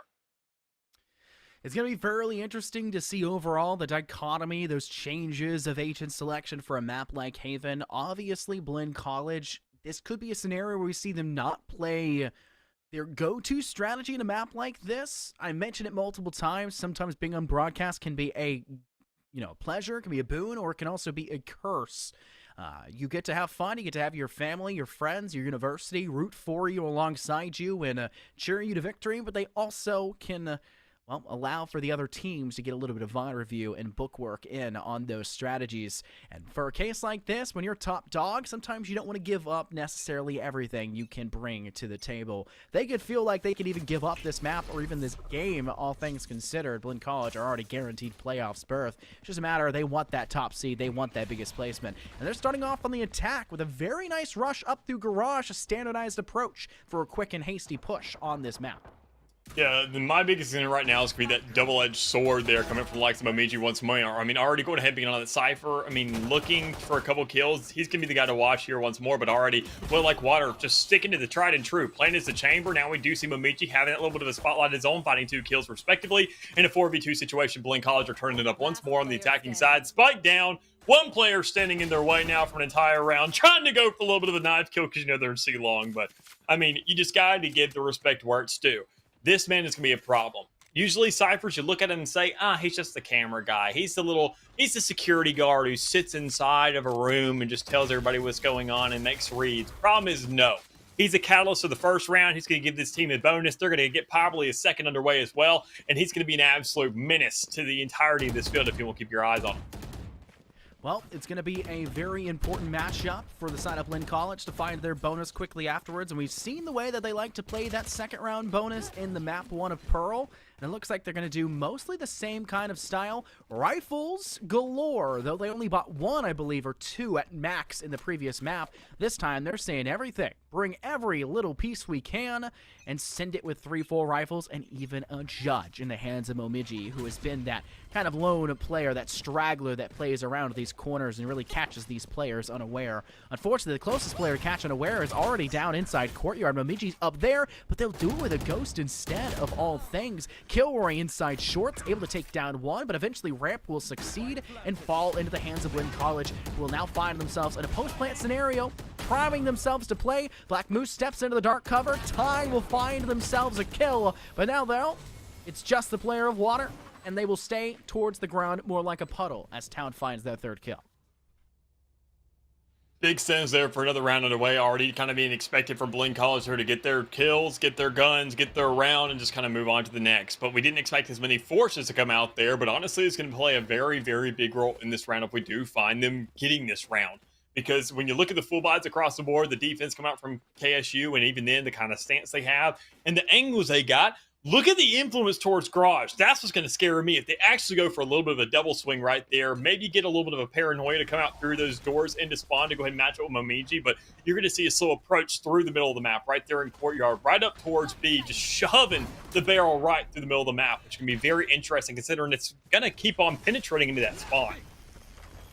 Quick use here by Black Moose to zone away once again the side there of KSU's defense, noting that the rifles that Blinn College brought to the round in round 2, they're very successful as well in round 3 when it will be that full rifle-on-rifle battle. In fact, Spaz steps ahead of the competition, lays waste to the player of water. A man advantage now garnered for the attacking side, and Momiji just makes matters even worse. Town with a knife out of nowhere finds Papa Max toying with their food at every turn. KSU now with only 2 players remaining, not much to work off of. The quick use of the drone to find a little bit of satchel as well to create space, but it's not going to matter. Swad finds 2. Something we did not see from them very much on map 1. They're the duelist of the arena on map 2 of all things.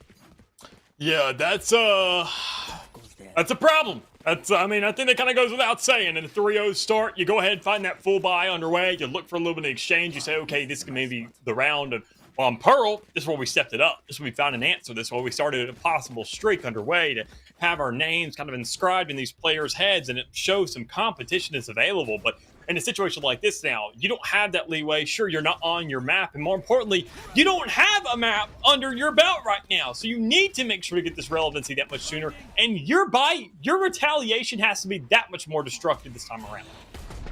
Destructive is a great term to really define what we've seen come out right now for the side of Blinn College. Unfortunately for the side of KSU, it's been entirely against them. 2 opening picks for Blinn, only a consolation frag back by KSU, ties up in heaven, and, well, they're totally sequestered. Nail needs to maybe use their Shrouded Step to escape, but does not seemingly realize that isn't a possibility. They'll fall in the process. Blinn College now at a post-plant 6, shot by Kilroy. Only teammate nearby, a Papa Max, able to find one more of their own. And even 2-on-2, working in, Rupture pop towards the site, spotted as well as the Haunt goes over the top, tries to spray through with the Spectre, but the Buzz Lightyear gun will not get the job done, as SWAT finds the kill instead. Yeah, Blinn College with another good round underway. I mean, even then only having 2 players remaining there towards the latter end of it, but that doesn't matter. I mean, you win that round, you have a streak underway, you got 4 rounds back to back to back right now. It doesn't matter if Black Moose is 1-4. If you found yourself 4 rounds, if every single death this guy takes, you get a round, hey, you'll take it every single day of the week. You look to execute off that. You want to manipulate that fact when you got Town finally stepping up to the plate. SWAT looking disgusting here. Spaz, Momiji, that guy who was, I mean, a menace in that first half during Pearl, isn't looking outstanding, but then again, he's on the attack as a Cypher, still finding just a large chunk of the intimidation factor this school has right now. Intimidation may be the biggest thing we see out of Blinn College. They feel confident, they look confident, and that confidence can also be the undoing of some teams. They swing out very aggressively with Town. It doesn't seem to work out. They swing Ty inside Garage window, and SWAT eventually does find themselves the victor in terms of that engagement, but past that, SWAT's quite low, needs to overheal themselves, gets flanked in by Duper through door. SWAT now finds a second. They'll go ahead and step on back. The Empress has also been popped for them, now giving them a huge advantage in terms of these engagements for these 1v1 isolated fights. Rupture pop, but it does not seem to matter. SWAT finds themselves a third, hunting for an ace. The bottom fragger of the previous game could have had it, but Spaz and Black Moose will find themselves the kills instead. Bit of a steal, but still a big round win again for Blinn College to further drive the lead in their favor. I wouldn't call much of a steal. I mean, you're not really worried about this point in the game. Almost everybody has an ultimate available. Black Moose is that player who needs a follow-up, needs these ticks to accumulate. We're not worried about ACS. We're not worried about MVPs. We're not worried about any of that stuff.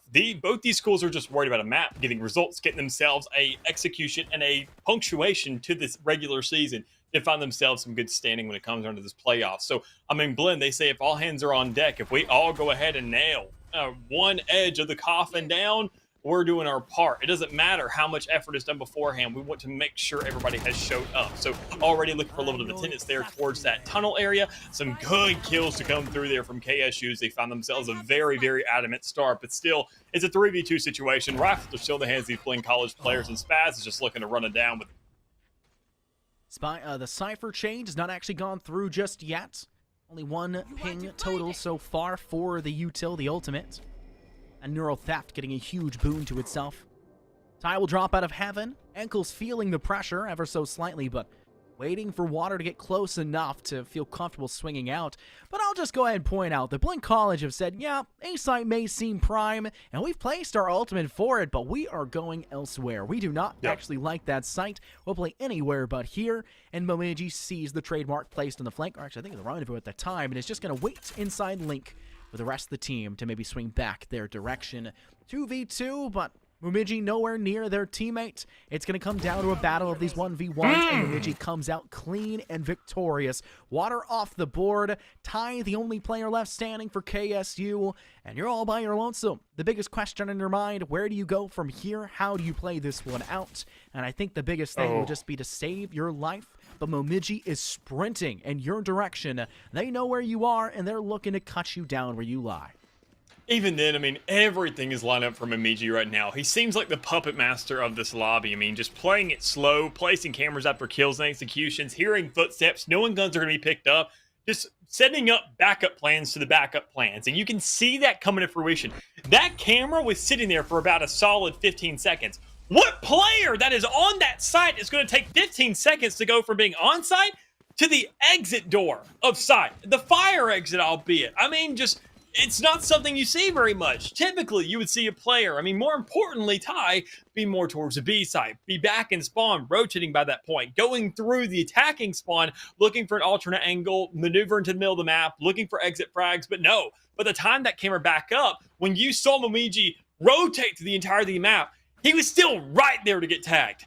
Fully available. You open the camera, turn it on, and the biggest thing you see is just a big old hoodie right in front of you, covering everything up. It's something you just don't expect too much, just like a rolling thunder through the middle of the map coming up from Papa, which didn't really find too much in effect. I mean, Town was the only player that could have been tagged by it, but they're Jet. They've got that mobility in the pocket. They know exactly what they got to do. Ty out of nowhere, though. Through the dark cover, uses a shrouded step, takes down Town. Finds Black Moose as well, but Swad gets the refrag back. Still huge boon for the side of KSU. But look at Momiji. Everything is working out for them all over again. They just know where they're pushing from. They find one. Classic in hand for a second. Free gun, by the way. And Blinn College are now back in the man advantage, priming themselves to swing back over towards that A site. That the spike carrier may be the slowest one there. You don't necessarily need to plant when you're winning every single round just by bringing those guns up and cutting down every opposition that comes your way. Swat for one more. Looks like they could go for a third, but they'll move on over towards short ramp instead, as the spike will go down and Wet Like Water now has to make that decision. Do I swing? And I think you've reached a point where you just gotta pray that every round can turn into a miracle, that every gunfight can lead you to a 3K, and unfortunately this one with Spaz did not work your way. Yeah, I mean, it's one of these problematic points where, I mean, once you get past that 6, where you know that Blinn College have gotten themselves an even half, and that last map, we saw the retortion earlier. We saw a little bit of a spark. We saw a first round come out of KSU in that third when they had the advantage in the guns. That luxury has not been given to them this map whatsoever. And you can see him just kind of being desperate for results right now, buying up in rounds where, I mean, you kind of have to be honest with yourself, where they shouldn't be buying up, looking for a compromise somewhere here and there, having the ultimates and saying, we're going to go ahead and overinvest in the guns and the armor, see what we can make out of that. And honestly, with Wet Like Water, with that Tour de Force, that's the one player you can rely on, find at least one kill out of. And think about the 2,900 that just dropped on the ground. That could have been that much less money that you invested in this round and given over to somebody who really needed it. Consolation kill to start things off. Will it continue to be the case? The question's still up in the air. KSU, though, able to net themselves first, hunting for second, third, fourth, and hopefully a fifth as well. Look at just how close Duper is to Swad. Duper was that best player for the set of KSU in the map of Pearl, but a tour de force out. And at the ready, could be that catalyst that's necessary. Fortunately, Swag just is better in that scenario. Duper is not turning fast enough. They'll lose their life just as quickly. And as soon as that kill goes forward, that is Blinn College getting the letter to send themselves deep towards that site. Tower on top of stacks does not survive for much longer. Swag finds a second, make it a third as Kilroy gets wall-banged very swiftly with a headshot, leaving just 2 players remaining for KSU. Momiji with a bit of intel, using the cam to as big of an advantage as they can. But I think this is Swad hunting for the ace. They'll find the 4. Now just Papa Max. All by themselves left standing. And Swad is heading the wrong direction, however unfortunate that may be. Yeah, Papa Max is now going to be playing for this. I mean, you can't blame Swag. Probably going to be a last-second swing out from him, but even that's not going to happen. Already players playing back towards that site, looking to go towards spawn. Town can go ahead and get popped off by that, but you're not worried about it. Blinn College have money on top of money on top of money when you're considering that they are now on an 8-round spree from the entirety of the start of this map. And it's a race to where you've seen KSU not even really get dressed for it just yet. They haven't even showed up to the start line, and it's something that you need to change here soon. I mean, just look at the record. You don't see a standout player on KSU's behalf right now. Nobody's really fragging out saying, look, I can be a catalyst. I can carry for maybe a little bit of space, set up maybe some rounds. You can have those miracles on retakes. You can have those miracle 1v3s, 1v4s, big stranded kills later on in a round. You need to have them immediately to make sure that teammates can follow up and work with you. But when Town finds 2 kills, make it a third. This guy's just going to run through your squad, and for the side that doesn't even need that. Well, finally dealt the decisive blow to snuff out the life in Town's heart, and unfortunately, the damage has already been done. 3 off the board, a 2v4 now employed, and this is not a spot for KSU to make silly mistakes. Water will have to secure themselves a nice frag on a Swad, finally shutting down the Reyna, who has been, well, reigning terror, to be quite frank. They're going to try to be careful of a player, maybe moving in from courtyard. They seemingly have the audio cue to give away that there should be a player there. I don't think KSU are looking to actually play out for this round. They're saying, hey, we'll save up the operator, we'll save up the rifle in the hands of Ty, and go from that point onwards. Ty doing their best impersonation here of trying to, I guess, maybe be like an Overwatch character, climb up a wall for a little bit on that short little metal ramp.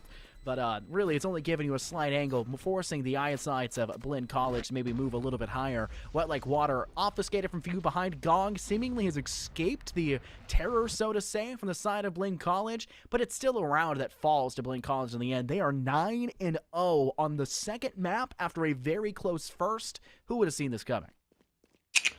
It really depends on whether you're asking fans of KSU or Blinn College. That's going to be the biggest variable in front of you right there. But I mean, as it stands right now, I don't think either you or me, after seeing that last map, expected this. I mean, we sure saw that first half kind of go underway. We saw some relativity. We saw some relevancy coming out from KSU Black. But I mean, now we see 2 ultimates from the shadows, not really viable in the hands of a lot of these Omen players. They're very afraid to use that ability. They don't know how to use it on the defense. They use it more as like a kind of a spike rescue mission. But anything else, so especially when you see Town get hidden shots like that, Duper can't even use that showstopper, can't find an opportunity to really break it out, and can't find damage off of that. But Ty can get one, making an even 1-for-1. 4v4 now available still. Spike hasn't gone down yet, but the smoke has, so you have to take the shot to the players you got eyes on. And this is just a really good round all over again for Blinn College. Black Moose steps in with the Odin and finds themselves not just 1, but 2 kills off the back of it. It is only 1 player left standing. Papa Max has been very good so far for the side of KSU, but you're asking a lot from them, and well, the Spectre in hand may lead you to believe they have the ability to go to infinity and beyond, but unfortunately beyond may just be that afterlife, as the Odin once again finds themselves another kill with Black Moose in its hand. 3K to the man, as Blinn College reached double digits without a round against them to, I guess, mar their record so far. It's just situations like these where, I mean, every single round, as I kind of talked about earlier, After that, it's just a luxury. You say 6-0, we need to have some kind of fight right here. We should have had a stall somewhere and made sure to integrate some roadblocks for down the way. Once we hit that spot, just in case something bad goes down, we have a backup plan. We have something to work off of. But right now, it just seems like a wide open road here for the side of Blink College, just running it down, speeding their way through, getting rounds and rounds and rounds again, seeing how they can really finish up this match as fast as possible. But now reaching double digits. It's for worst case scenario for KSU, 2 rounds on the board. It's a 4v4. They do have themselves more damage on the side of Blink College, so that's good for them. But, I mean, you got that from the shadows to work with as well. That can be pushed towards that spawn. That can find a little bit more space. But that's going to be Town, the one really creating that space, getting up into spawn, looking to get up from heaven, and possibly get one more surprise kill and go down with. Even trade, though, to start things off for tit for tat. And unfortunately, finally KSU find themselves a bit of a go-ahead spree for these kills. However, Spike on the wrong site, nowhere near the rest of KSU. Momiji goes on a very lonesome play during their best 007 impersonation, taking things into their own hands, has planted that now down on C site, and they position themselves for that long angle. Still the Odin in the hands of Black Moose. Audio cue given away with a trademark placed in the doorway of B, and now they'll start to move in towards that garage side. Look at how quickly KSU are cascading towards this site. They're playing for the angle. Swag completely blinded through the smoke, still gets the kill. They're popping the Rolling Thunder as well. Blinner in a good spot. Black Moose tries to go for the fight, can't figure out who to shoot at. They'll miss both targets because of it. Wet gets their third kill. Swag denies it. They have the perfect angle for it. They'll tap them through, and a 4K from Swag out of nowhere. As Blinn College secure themselves a dominant first half, just 1 round away from a perfect. Massive execution there, and I loved every second of it. You had the coordination from the breach on the edge. Sure, it was a light rotation, but your Rolling Thunder will compensate for that lost space that you do not have. Make sure it's close enough to that spike. Make sure it is at the tip of the iceberg and still has the impact you need for the rest of your squad to really manipulate that fact. We didn't see KSU really take that into a matter of hands. They didn't use that as a variable. They didn't take that into consideration. And now they have 3 ultimates to work with for a round. They are 1 more round off from this one coming to a closure, and they don't really have too much to say in the meantime. They have 5 players in a 5v4. You're thankful for that, but I mean, goodness gracious, best case scenario, now you get 1 round off of it. Well, you're down a man. You bought every gun in human history on the floor in front of you. I think it's just weeklies. Every judge in human history. Weeklies don't count in custom games. I do gotta let you guys know that. I know we all Battle Pass still has about 60 days left in it, but you don't get experience from these. Unfortunate. Spaz, though, with a nice swing out, takes down Duper, though I gets taken back instead. Looks like Momiji is just really harboring in the fact that he's got skins and no one else doesn't. It's like a Fafnir treasure hoard of judges. Maybe that will be the ultimate deciding factor of this game. It's just hanging out in spawn. And meanwhile, Spike looks like it's pretty much ready to be planted on the A site. They're sending Swat in fairly aggressively. It looks like they're going to go for the fights instead. 27 seconds ticking away. And you're looking at a scenario with, well, a man disadvantage for Blinn College. And it's going to be a bigger man disadvantage considering Momiji refuses to leave spawn because they're guarding their Fafnir treasure hoard. Swag gets swung on by Ty. They'll lose their life. A Rolling Thunder popped by the side of KSU. They'll send a Rupture back the other way, hoping that'll be enough to create some space, but it just seemingly will not be as Water finds the kill instead. There goes Momiji.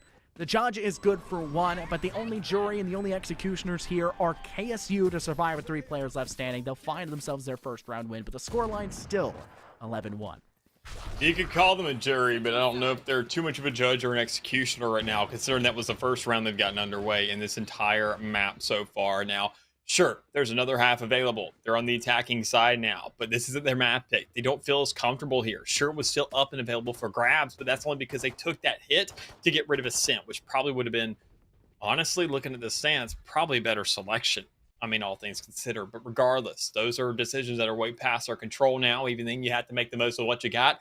And even then, now being down to 0-1 and looking at this opposition 1-11, this is probably the kind of score layout a lot of people would have been expecting for the likes of Blinn College going into this game, looking at the standings, looking at the score and saying, They are the dominant team. They're in the Champions. They're number one, but they're tied for a couple other squads. So it's not the biggest difference in the world, but you have to make sure to utilize the fact of what you got. You still have time left on the board. You still got rounds on the score. You still have a game left to play. So you need to get these kills, find these rounds, and with already 2 kills to exchange with the 2 of Blink College, you're thankful to keep it even here.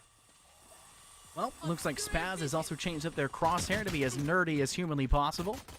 Fortunately for them, they lose their teammate of Black Moose fairly quickly, though, to the plans of Jesus Spaz. There's Spaz once there for this frenzy. A second one quickly after the tie, but Papa Max has found their own 3K here and found their home now on this C site. Spike will be collected. There is still plenty of time should they choose to relocate over to A. Here's one of those big factoids we mentioned previously. 15 seconds to get over from C to A. And 11 seconds from A to C. Don't ask why they're different. They're not actually, but I choose to change things up since you call me out so many times. Bemidji stunned, and Papa Max will secure for the 4K to give KSU their second round win. Yeah, ghost in hand, not a judge against Alexa Rifles this time around, but still, I mean, Papa Max will be getting one more to work with. Looking at 9, 12, the rest of the team, not much to work with. I mean, in a round like this, you're thankful to make it too. You want to make sure this round differential can get as close as possible, even though it's not going to have too much of an effort in these standings. You're looking at a comeback. You're not worried about the loss at all. You have to make sure this game can draw out as long as possible. Just keep on considering every single round. Just act like none of it ever happened. Win a round, go again, go again, go again. And surprisingly enough, if you look on that scoreboard, if you keep on doing that, you'll keep on having money in your pockets to spend on the next round. And that's a luxury that KSU hasn't really had so far. And even then they don't really have right now, as you do see that 1 kill going over their way, knowing that that rifle has been invested and it's a huge force in their hands. So still, Ty following things up. Good pressure on the side. They have a spike down and they have a post plan underway. Hero's pre-fire actually tagged the head of the player swinging around that corner before they even realized that they were firing. Always funny to see that go through. Bemidji uses the spy cam to as much of an advantage as they can, but it does not seem to be a big enough problem for the side of KSU as they have just, well, stacked on side. It looks like Blink College have stagnated for the time being. Flank could be viable for the side of KSU. It looks like they're sending their chamber that direction, but they're really just trying to isolate for the 1v1 and force the side of Blink College to make these early mistakes and really just try to engage in a very dominant way. Water had a cut angle there from Bemidji's retreat over towards that garage central. SWAT all by themselves. Looks like they'll choose to either die to spike or hope for an exit frag, and apparently no, they're going to go for a fight, but they still die to the spike nonetheless, all things considered. I mean, that's to be expected. I mean, regardless of what's going on right now, you want to find maybe that exit frag, but you don't want to die in the process from another player. You don't want to give over that ultimate point.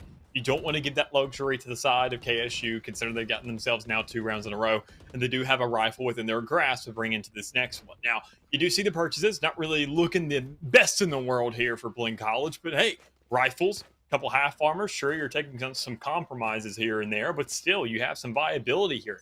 You have a chance. You have a round of the way. You can make this expensive for KSU, but you need to make it dominant, more importantly, for the fact of your squad and really turning it up for that next one. Water, the only player not actually with the rest of the team of KSU to swing over towards that C long. They'll leave Spike for the time being back towards the C main itself. But there goes those rifles we mentioned before. Spaz gets first blood, but unfortunately short-lived as well. Town sitting on site. Also their own rendition of the nerdy glasses reticle, the crosshair. Looks like they'll be quickly caught out and aware, having used their tailwind and both cloudbursts. Rupture also sent their direction, and Kilroy will eventually snuff their life out fairly quickly. Black Moose tags back with their own piece of util. Kilroy just shoots the head because it's just the better strategy. And Bemidji will once again do their best rendition of dying last as possible and only bringing a shotgun every round, as will be another round win by KSU. Oh, Mojo Dojo. Or something alike to that. A little bit of a tongue twister. I get it. But, I mean, hey, still nonetheless, though, I mean, not really looking as outstanding of a player in prior history, what we saw in that first map of Pearl. Sure, he's run the Cypher. He doesn't have a headhunter to work with or a tour de force on an eco round, but, I mean, still has plenty to work with there in the rear end, knowing that you still have a Spectre for a round like this. Money isn't looking all that hot. That Blink College, they're kind of, you know, not looking the best on the board. And even then, it doesn't seem like they're taking their buys very seriously. But, I mean, still, there's a lot to work with here. And they got to kind of wisen up to realize that, sure, this map is looking like a little bit of a wipe to some extent. But how many teams have seen your game plan now for Haven? this map isn't a joke. You need to end it while you still can, because every single other round that gets drawn out is a default. It's a kind of muscle memory being engraved into the player passively that's going to end up choking you in this playoff situation. So you need to make sure to go ahead and close this game off as fast as possible so you don't give away a little bit too much. You also see moments, highlights where a player misses 6 shots of the Sheriff, like we just saw Town do a moment before, where they're not connecting with shots on simple guns that you would use in a Thrifty or an Eco round. And if I'm an opposing team looking at that scenario, I say, well, just happens to be that Town, who plays this agent typically speaking, is weak in these types of rounds, and they like to play in these types of positions. It's all about just having a playbook and a strategy for every single player, as well as your entire team as a unit. The longer it goes on, like you've said, the more these other teams can get bookwork towards you. Bemidji down into the site. Spectre's good for 1. Hiding within the dark cover. They'll swing for a second, but quickly cut down by Duper, who finds a 3rd quickly after the fact. KSU with another round win. This is 5 in a row for them, though obviously still not the same number that we've seen Blinn College collect for themselves, but Blinn College have been letting them get them for sure. Yeah, and I mean, these kind of off and on round situation scenarios underway where they just never have themselves a full buy across the board with rifles and armor is really the most concerning thing. I mean, sure, they're resulting themselves in kills, but I mean, they're developing the pockets of these KSU players. I mean, look, now, we've been tied 85-50, second on the board. You got 59-50, 53-50. Everybody has, or at least 3 out of 5 of the players have more than 5 grand available. Even if you do decide to wisen up and find one more round, get to that match point for your team, you're still going to have to face a big wall of buy rounds again and again and again. And this is on a new half, keep in mind. This isn't the attacking side where you are looking good. We have nothing to work off from you. You haven't developed momentum. You don't have a definitive game plan here enough to really say that you can guarantee a win under your belt right now. And KSU could possibly find themselves a 3rd map off that ignorance alone. Ty will go ahead and put down that plant. Kilroy looks primed to take down Town and will eventually secure the kill. Took him quite a few shots to do so. Black Moose and Spaz each now finding one of their own. Ty loses their life on sight. It looks like Blinn College have started to wake up a little bit. They'll go and use their Cosmic Divide as well, sniffing out any options that could come through for KSU as they're all primed towards Courtyard, now stepping up very directly. Spaz finding one. There goes their 2nd, which is actually a 3rd in the round total, as it will finally reach match point, series point in favor of the Blinn College side. And they didn't need necessarily everything to get the job done. They just finally started taking a little bit more seriously than before, and B-site's an easy site for them to retake, all things considered. Yeah, I mean, a good round underway there for them. I mean, but we got to consider still there's a lot of buys across the board. You got to look at the round differential underway still. And even men, and I mean, one round isn't going to do too much for you. I mean, as I mentioned those buys earlier, they're still stacking up. They're still looking well. You got Ty there up in the end, 48-50 still in the back pocket. You know, buys are going to occur again and again and again and again. So 3 ultimate still as well. That's going to be huge for the attacking side. Knowing a Nightfall there for a post plant that's still available. Sure, that showstopper's been shut down, but there's still a lot to work with in even exchange on the board as well. Well, keep things going in a pretty stringent way. Kilroy was priming to toss a haunt over the top, as seemingly back for a moment. Once again, I'll highlight Spaz's crosshair. Always fun to look at. Also, funny enough, Town has a white version of that one. Makes it look like those stereotypical characters who raise their glasses up. And all of your favorite shows that you watch there, Dallas. I know you enjoy this. Kilroy will try to escape out of Cubby. Denied very quickly. Both Swat and their teammate behind them are ready to do so. That was Spaz behind them. Swat and Spaz once again looking to take down Ty. It's Spaz who easily does that with a wall bang. Spaz now finds their 3rd in the round. It's just wet like water left standing. It looks like a player was priming for a knife, but it's cut down instead. Swat finds the final blow, even though there's 1 kill gotten by Spaz in return. And it is a 13-5 scoreline. But let's be brutally honest here, Dallas. That very well could have been a 13-0 game. Or at least a 13-1, 13-2 game, considering the pistol round did fall, and I think they were playing that one somewhat seriously. But the other rounds, Blinn College, they knew what they were doing. That one was most definitely Blinn College outclassing the competition, but I really did love what KSU did on Pearl to stay it straight out. They did really good on the map of Pearl. Yeah, and that was their selection. That was to be expected out of them. We wanted a little bit of a barn burner on the way out of KSU. Didn't get that on Haven.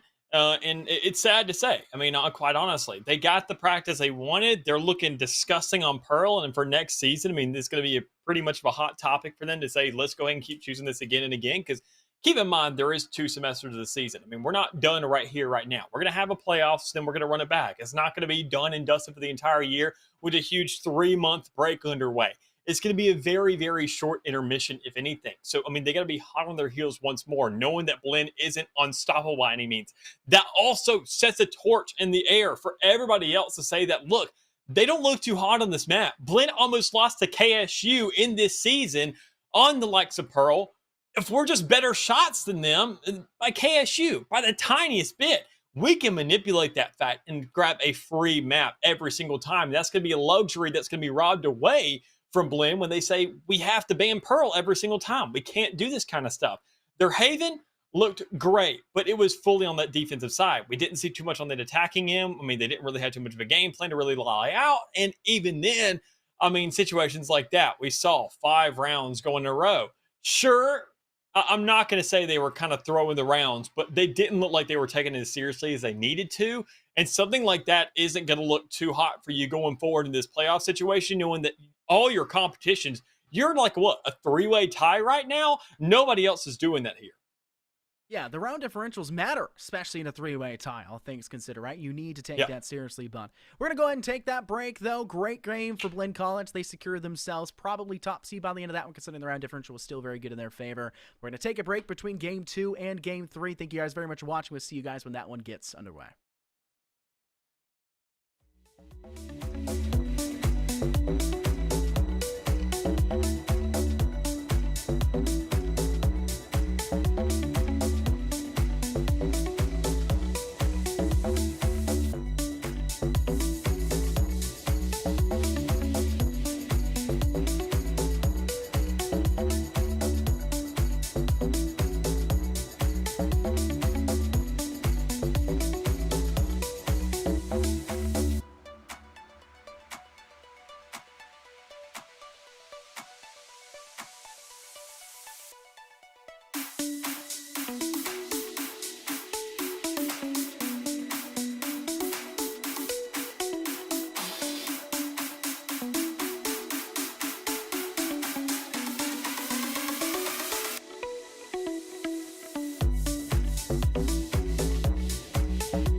Welcome back, everybody, here to the NECC. We're moving things along. We are looking to wrap things up here for the night as we get ourselves into the third matchup against the likes of U Ottawa Gold and Hood College. A little bit of a different region, a little bit of a different division we're working with, but still a same caster for what we had in that last game. And welcoming back Vincent once again from that first match of the day. How you feeling, Chief?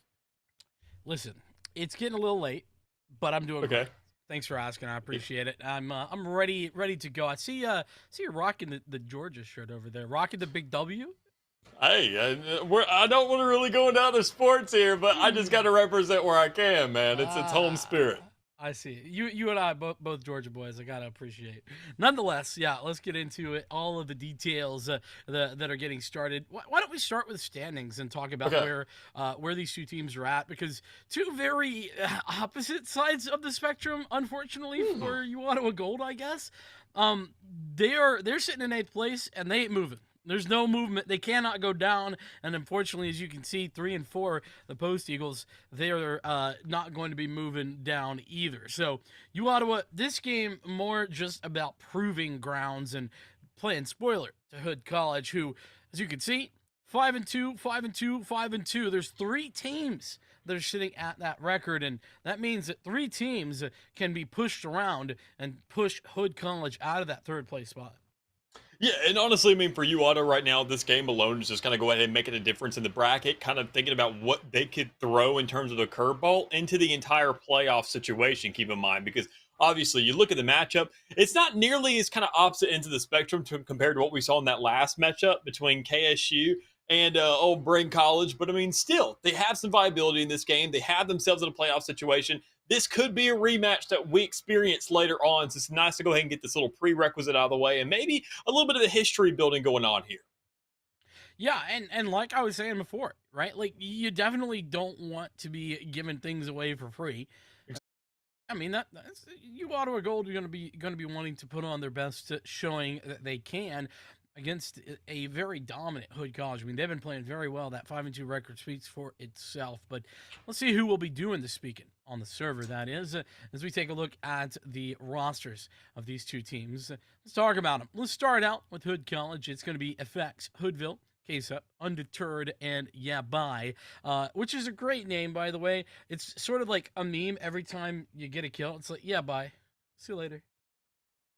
Yeah, bye. You know, I can see it a little bit, but I mean, you got to give respect where it is. So me and my other co-cast, we like going ahead and talking a little bit about the years of these players, talking about the synergies that they could develop over time, possibly for maybe a prior game before coming into Valorant, or even just look at their college experience in general. And you do see a relatively older roster here on the board. Lots of juniors, a senior and a freshman to go ahead and throw into the mix as well. Kind of the dichotomy of those two players to know that still you have another year out of the majority of the squad. And they're looking outstanding in that regard. To know that they're at the top of their division, sure, it's emergence, but there's still plenty of room, not only just in your own division, but going up and above as well. But on the other side of the field, we get ourselves the likes of U Ottawa Gold. Once again, we get the Blue Spirit, Genetron, Zero, Planet XD, and Mr. Raccoon. A very interesting name in its own right, but still nonetheless, the squad we got who are going ahead and trying to triumph the likes of, Hood College, obviously, trying to go ahead and throw that wrench into their mix and see what exactly they can pull out here in these maps we got handed in front of us. A good point to be made, and I'm excited to see kind of how this is going to go. Our veto went as such, binding fracture gone no more as we head into it. Ascent. Listen, we know it's just going to be we know every time. Did you guys have Ascent in the previous series? We did not. It was actually the first map banned out by KSU. They knew they were facing the first seed in the Challengers, so they said, you know what, we're going to get rid of the thing that they're probably going to know how to nail down on. Well, that's a big brain because everybody does know how to play a bit of Ascent, and it was a bit of a curveball in the first series of the day. Haven will be our second matchup as we head into Breeze for the final one. My second Breeze decider tonight. We'll see if that's going to be necessary. My gut says probably not, but I'm always down for surprises. Yeah, and even then, I saw that game kind of go in that direction. I saw you and Infernosis casting that, and it was nice to see that map go to decider because they're in the playoff season. You want to see every single team play to the first extent and go as far as they can and get as good of a Valorant match underway to know that we get a tied series. But it all starts right here, right now, on the like sun lovely land of Ascent as we do find ourselves the agent selection coming through, and we do see a little bit of hovers already. Everybody locked in to some extent on either side, but no real lock-ins yet until Hood College decides to be the first one to strike with a full composition across the board with a double duelist to bring here to that lovely land that we mentioned so much. You know what? This is a little bit different. I think old school is the word I would use to describe this, Mick. It's definitely not bad, but it's also not more of that new idea of the meta. You're lacking something in that more, or I mean, you're not necessarily lacking. Hoodville is on the initiator, but you're lacking the more traditional initiator and the KO, or even a Sky if you really wanted to. And in addition to that, we rarely see a lack of chamber. Yeah, and I got to go ahead and just kind of elaborate. I mean, even then, kind of back up your point of that old school to see that Hood College, they are going for that. This is, I mean, all very, very early agents. This is before the likes of what you mentioned with that Sky and that KO. We saw the shift of Ascent shift mostly when we saw the introduction of KO into this map, where we see Initiator starting to become more of that duelist role, where the duelist for a little bit there started to die out and seem like a very fading, uncommon, almost endangered race for a little bit until they finally went ahead and had their hotline moments once more. And then they said that, okay, Initiators are looking a little bit too strong and they're starting to kill other classes. So I gotta say, Hood College, for them running that single Initiator, they're not gonna have very much information to work on for this defensive side, but it creates a lot of leeway for their approaches on the site, the amount of dueling power that they have out of that Reyna. And even then, with the changes from Reyna and that Lear, their mid potency is going to be much, much stronger, considering that that Lear doesn't have a range anymore. You can actually utilize to take that control of the map. Yeah, that's a good point. Right, a little bit of changes, not all that recently, but like a month ago, being made. Hood, we'll see what they are going to be going up against as we head into it. This U Ottawa Gold roster, as we mentioned, very much just fighting for the spoiler role number one. But hey, are you all right? You see what I'm saying? Zero. I'm seeing it. I'm loving it. I'm loving it. I love the energy coming out of Zero already. You can tell this man, obviously, on the Ottawa Gold. We talk about this roster. You want to get some damage done to the side of Hood College. You want to make sure that this game doesn't look easy by any means to him. So some early energy, especially on the side of the A side, where we see Zero actually matching up against these players, and with the tailwind ready, goes ahead, get some damage off, and get the pop as well to go right back to site and to get that call to say, we need some answer here. Well, we see how things move as the early engagement. Just a little bit of damage for either side. The adjustments being made. At College, I think all 5 players spotted out by that recon bolt. Which is interesting, because U Ottawa Gold aren't fully rotating. They even have 2 players committed towards Catwalk, thinking, surely, after that information gathering effort, there's going to be a rotate. But no rotate forthcoming. At College, they're very committed to where they're at. Most definitely are already a little bit of a stance. You can see Mr. Raccoon looking to go ahead and get some aggression here. This Chamber is going to have to be the player that steps up on this side of the map. But when you miss that first shot, or at least miss it towards the head, don't result yourself in getting a kill. You know that player advantage now goes over to Hood College. It's a good approach, a good window for them to get on the side. This is what their composition was made for, was taking things over, taking aggression in the map, taking control of this land. Now let's see more importantly exactly how that hold comes down to a post-plant situation when you're playing defense and you know you just have to hold these angles and just win those fights outright, because KSEP has a wonderful introduction with it with the rest of the squad coming through right from tree. Very nice shots indeed. Planet gonna come in, at least do something to damage to bring things back, but it's the Blue Spirit alone, still kicking, taking shots, firing them across the bow, but 1-on-3 seems a little bit more than you could ask for. You're getting tagged down through the boxes. Ooh, pretty. Love to see that. But the time is simply not on his side. He'll be moving in and getting taken out. Yeah, a little unfortunate there, but I mean, in a 1v3 situation, you can't really expect too much out of a player there. Just make things expensive, get yourself an extra couple credits off those kills, and maybe get yourself some extra ult points as well to take into consideration for these later rounds. But not too much to work with in that first round. Expected now the Hood College City, who had that force to work with. I like the unity coming across the field for them. We don't see any force buys or vandals or phantoms. We don't see any kind of diversity for the Stinger or Marshall. We just see outright Spectres in full armor across the board. They're going to move as a unit. They're going to utilize that aggression in this competition that they have. And even then, they're going to shove it down right once more towards that A site, which I got to say is a little bit tricky considering that you want to see a default. You want to see what players play on what sites and maybe get a feel of if they change things up, if they stick to the same game plan. But when you're going to see Zero right there at A main, you know that he's probably going to do that more rounds than not. Yeah, and actually going to put down the doors there, playing a little bit of an interesting game, trying to take out that position for the post plan, or at least potential post plan. Well, Zero looks away at the wrong time, undeterred, certainly not so undeterred into that endeavor. Mr. Raccoon, in the meantime, though, found some success. That 0 point should gather some information. Yeah, 3 players. Howdy do ya? Straight into the back of A. And Mr. Raccoon, who got that pick before, is now looking for more.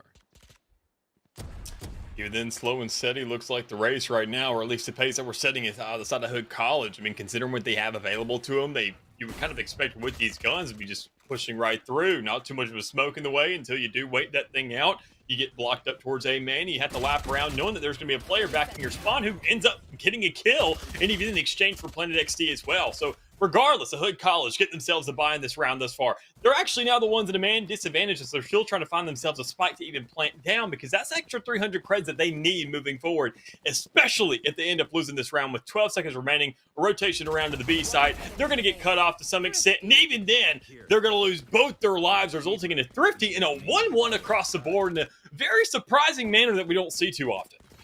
Yeah, I really love the rotations there from you out of a gold. Like they played that really smart. They got aggressive after Mr. Raccoon was able to find that pick, and the information from the 0 point gave them the knowledge that, hey, there's a couple of players, at least 3, still committed. 3 of the 4 rather still committed over a day. And so from there, Mr. Raccoon further aggresses, finds the information, even gets an additional frag, and the rotation being read like a book with 2 players prepared for it. You Ottawa Gold doing a great job in that endeavor.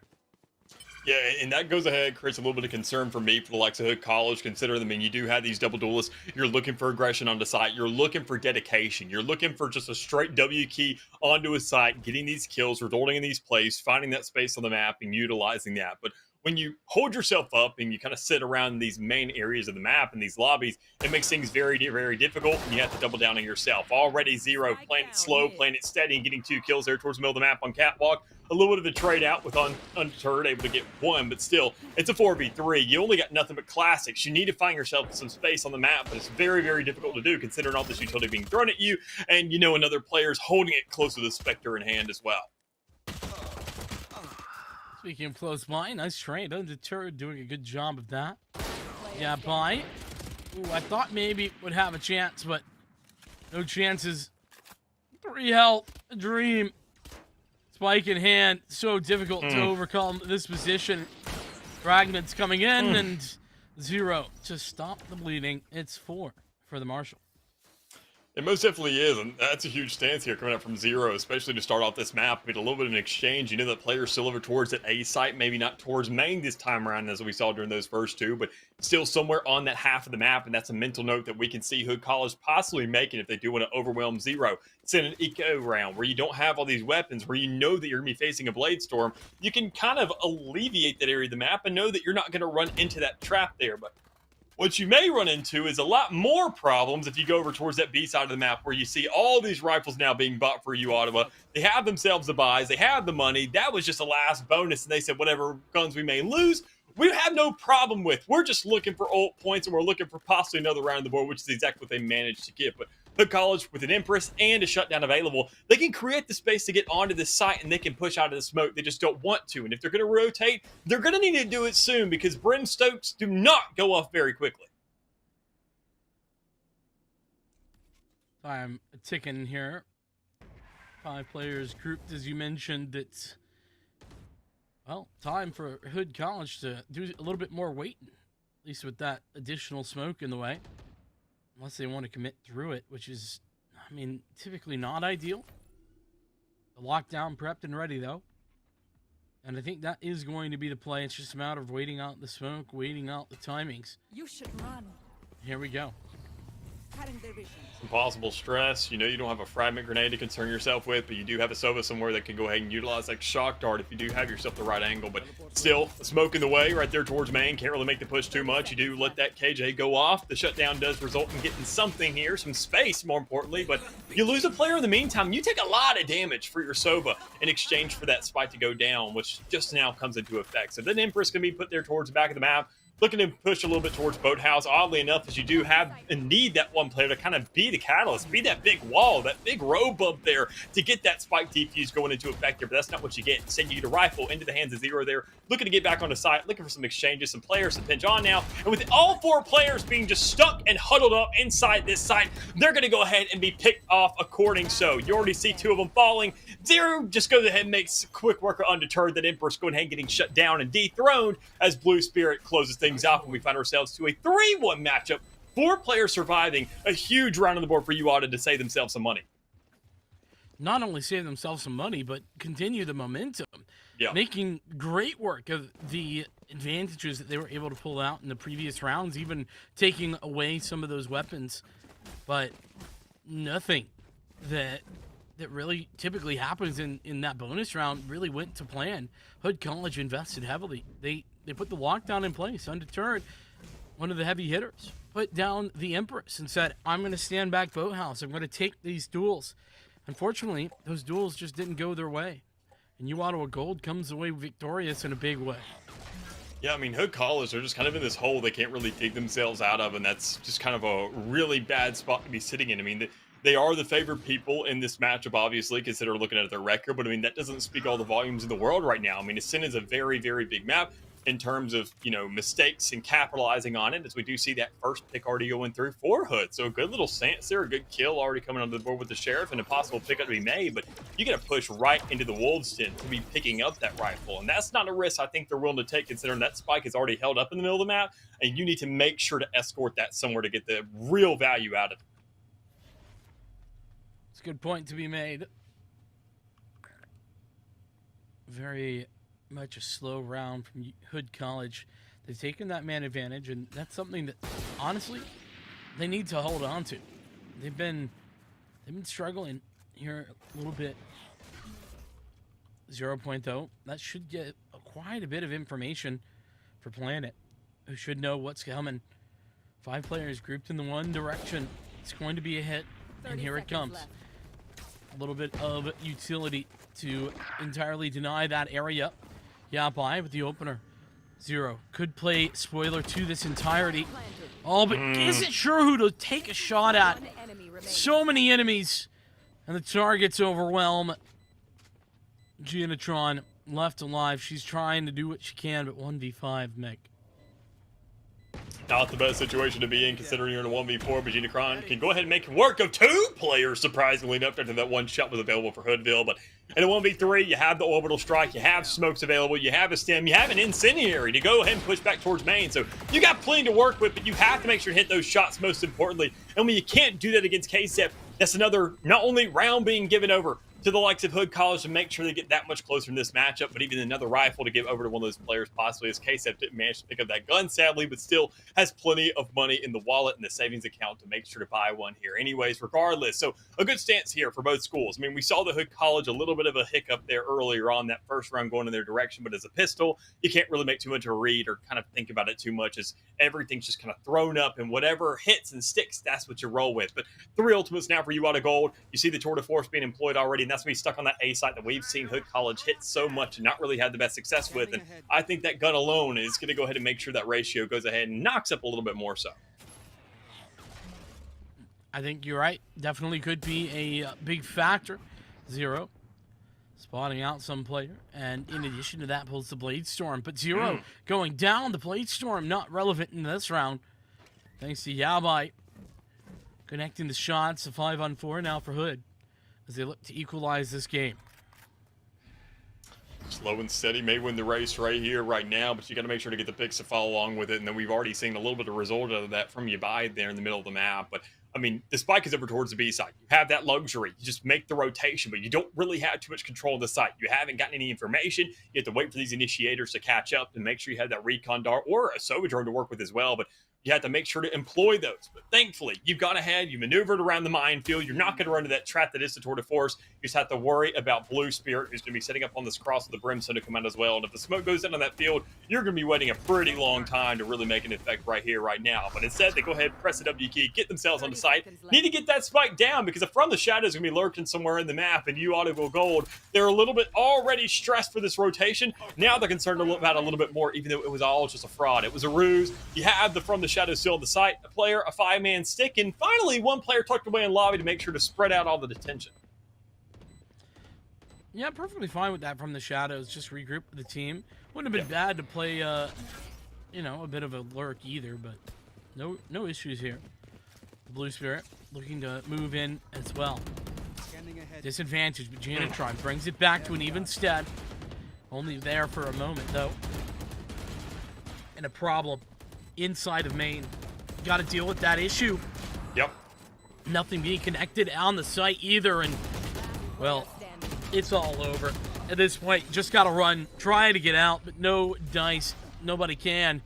But there is some significant losses on the Hood College side. 2 players going down to the spike. I mean, regardless of a situation like that, we already saw the likes of you ought to go gold. I mean, not even really being in these situations too much. I mean, look at these rounds alone. You see that the majority of these rounds have been taken by frags and not just that spike going down. So, I mean, for you ought to go gold to now be in a retake situation, they couldn't really get the results that they wanted and find themselves around in their wing. You now find yourself in a tie game, and a lot of questions that start arising here where I think a timeout could be warranted here within the next maybe 2, 3 if things don't go in your direction.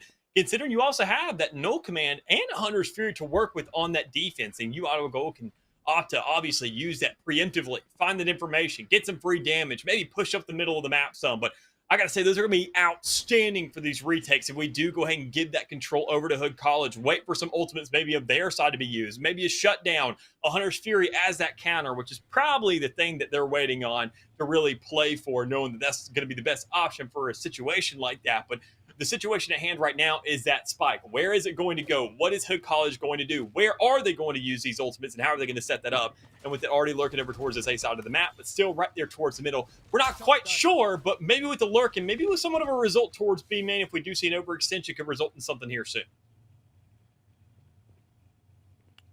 True possibilities. Hood College. They've yet to really make a decision. Mr. Raccoon, nice rendezvous to get out of there. Is going to be taking another duel here in just a moment. You should run. Here comes that lockdown. It's a bit of a bait and a switch, though. 0 30 seconds left. in position to deny Hoodville. Going to get rid of the door as well, just in case. The lockdown, all of it irrelevant. K-Set, though, meanwhile, gets the opening. Even a second kill as well. And it was a bait and switch, but now with the sight in hand, there's no longer bait. It's just the full push. 10 seconds left. Huge stance. You get yourself the side control. You just on the spike there, but you don't really have ample time. You just do have barely enough to go ahead and also dodge yourself away from that Hunter's Fury. But when you look at Yabai right there in the middle of the map, able to try and just hold things down to a 1v3 situation, can't really make too much light of that. But hey, you get at it with your own skin. You're kind of unscathed. You still have 150 health to be working with, and you go ahead and pop out a dark cover to work with right there towards market. So with that owl drone going through, and even then, Zero not exactly ready to take those shots immediately, you still end up finding yourself a kill. But thankfully, Effects is over there towards the back, finding enough kills, 3 players standing for Hood College, and a good, very, very impressive round for them, and one very much needed considering the economic disparity that they found themselves in early in the game really started to iron out. Yeah, and now you Ottawa Gold are getting into a position where their money's looking a little bit weird, to be honest. Like they have some additional cash, so they've invested it, understandably so. But in addition to that, I do wonder how they're going to be looking a little bit light for Mr. Raccoon, if I'm not mistaken. I think that most definitely is going to be probably one of the biggest problems right here, right now, especially if you do see a little bit of a switch up. I mean, then Mr. Raccoon not opting those kind of precision-based guns, looking to employ the same thing as you would usually see Sova's doing, and kind of taking a couple damage for it, surprisingly enough. But hey, if we're talking about surprises, you do see Zero, surprisingly enough, getting picked off right there towards instead what would be towards Catwalk, not towards A main of what we've seen his kind of home and tent be pitched every single round thus far, which should go ahead and be enough of a sign for your two players, your Sova and your Jet of Hood College, to push through, take the control. Because what's the worst that could happen? You have a KO waiting there with a half a gun already winning and kind of in the midst. But still, you found one more kill to the middle. You get another over on the clock. I mean, every single place, you found a kill in every single corner of the map. You just have two players lurking about that you had to take a coordinates of. And honestly, with the guns they have in hand, and you know how much money they got, you just got to press that W key, get that spike, and force them to come to you. Well, it's certainly going to be the case now. Spike planted, undeterred with a shot. Now it's just Blue Spirit in the margin.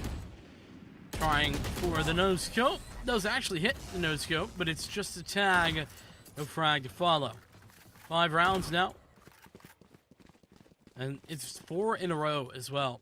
So Hood College, you know, they really struggled in the early stages of this game. You know, those 3 rounds in a row, it looked really good from U Ottawa. Not only did they pick up a huge eco win, right? Like barely invested, and they got a victory anyway.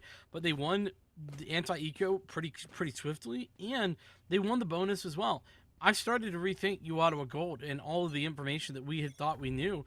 Now, Hood College have solidified themselves, put themselves back up on a pedestal, and showed they may be the team we expected of them, especially with Undeterred taking another duel, and that's against Zero. Remember, Zero, you've been the guy to find opening picks, to hold in position, to play these aggressive angles today, but he's down already.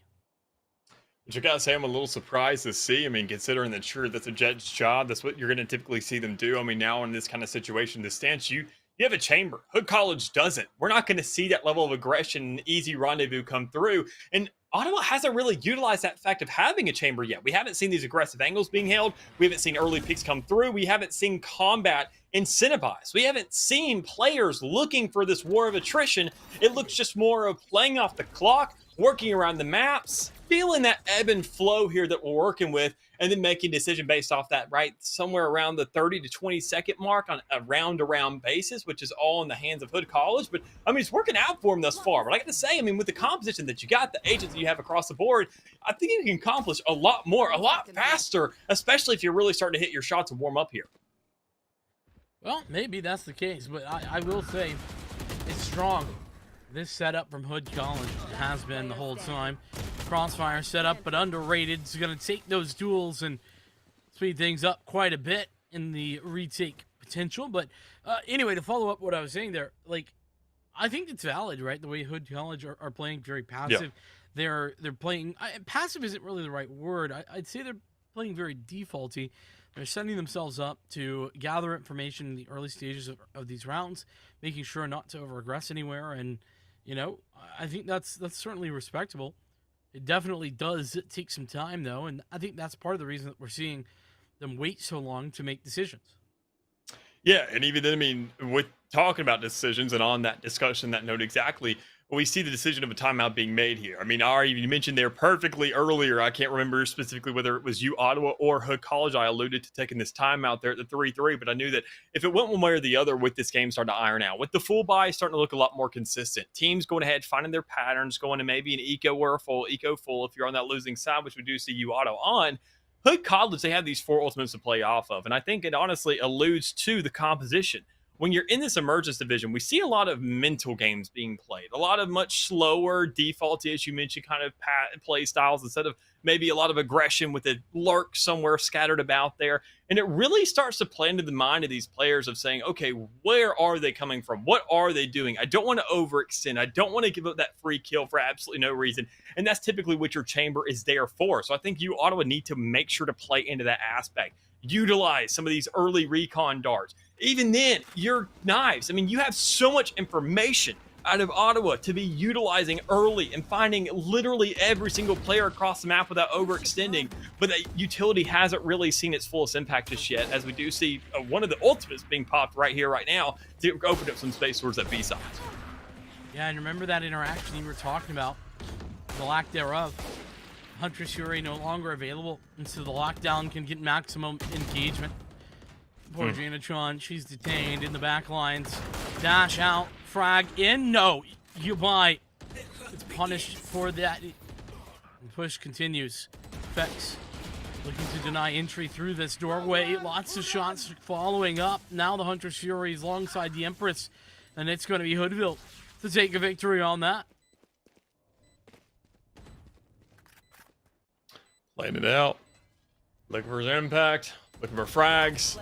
Looking for something. But instead, you just find yourself with one less teammate to work with. But I mean, hey, still there's 3 players alive. Not too much health to work with in either one of them, but still, you end up getting shot in the ear and ultimately seeing your demise. And even then, not only just for your one specific round, but I mean, for what looks like the entirety of this map. I mean, you now look at a 7-3 lineup. Hood College, worst case situation, they find themselves at a 7-5. They just guarantee themselves the lead at the half no matter what, coming around to the defense. And that's what they looked for. I mean, when you look at that composition, I talked about the aggression. I talked about the capability of taking a site by force. And while they may wait on it every now and then, it still ultimately comes down to that result. They find themselves onto a site. They do it very clean, very swift, and even then with almost near flawless execution as well. So that's huge for them. A lot of ultimates invested in that last round, but hey, you got yourself plenty more leeway, a little bit of a weird buy going through, and even then some information that zeros on that A side.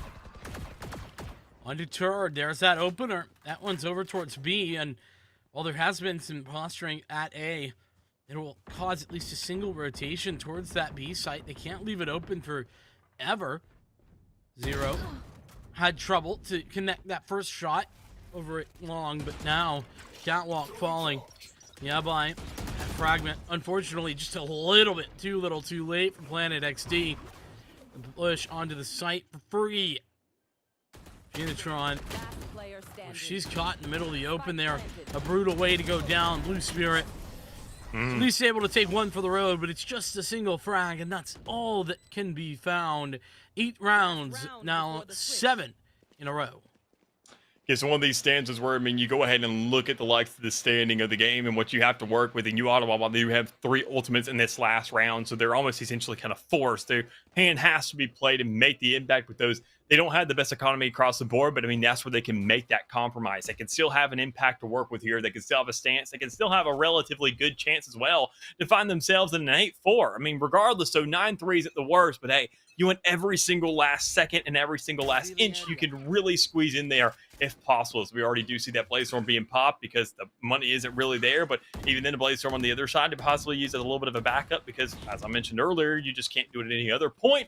But the null command also, though, if you do hear anything towards around that maybe 30-20 second line where you know that Hood College typically make their final effort push, that's going to be a very easy button to press and a very easy decision to make to let you know that, okay, this is going to create a stall and make their job that much more difficult.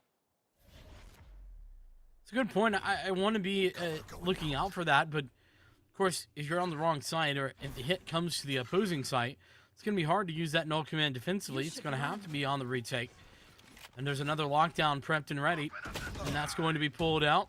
Orbital Strike to deny that, though.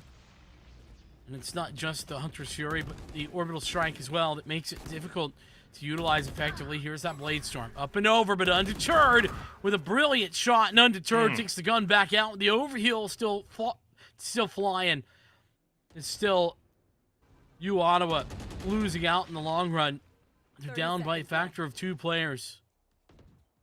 But we're talking about those 2 players. You got 2 more heading over to the A side there. In the meantime, while this fight's going on, not too much results over there towards the back of the map, and even there in spawn, where you already see that result coming through. A 9-3 half for Hood College, and even then, I like the way they played that fight out. They had contingency plans ready mid-fight. They were telling players that regardless, win, lose, no matter what happens here, we are going to either switch them up, force them to rotate through the middle of the map, and come back to fight this up, and with the reconnaissance they have, and the reinforcements, and we get a lap around to the A site, or we end up losing that fight, needing the A site no matter what, because that shutdown when you employed over towards B is going to create enough stress and make them think that's where we're pulling the trigger with a little bit of a split. So I like the ideas. I like the execution. Hood College has a very, very good head on their shoulders and a very good IG in making all these calls, but I mean, they need to make sure to utilize that same effort on the defense, set the tone of the game, find an early lead, find one more to work off of so they can hit that esteemed double digit and maybe find a final execution to this map. This pistol round needs a lot. More to Ottawa Gold than to Hood College, but it would mean a nail in the coffin or an opening away back into this game. Down by a factor of 3, 0. There's that opener. Undeterred has been so consistently able to find the opening picks. Denied this time out. Yeah, by oh my goodness, just gets absolutely demolished inside that smoke. It was like 3 bullets only, and all of them hit.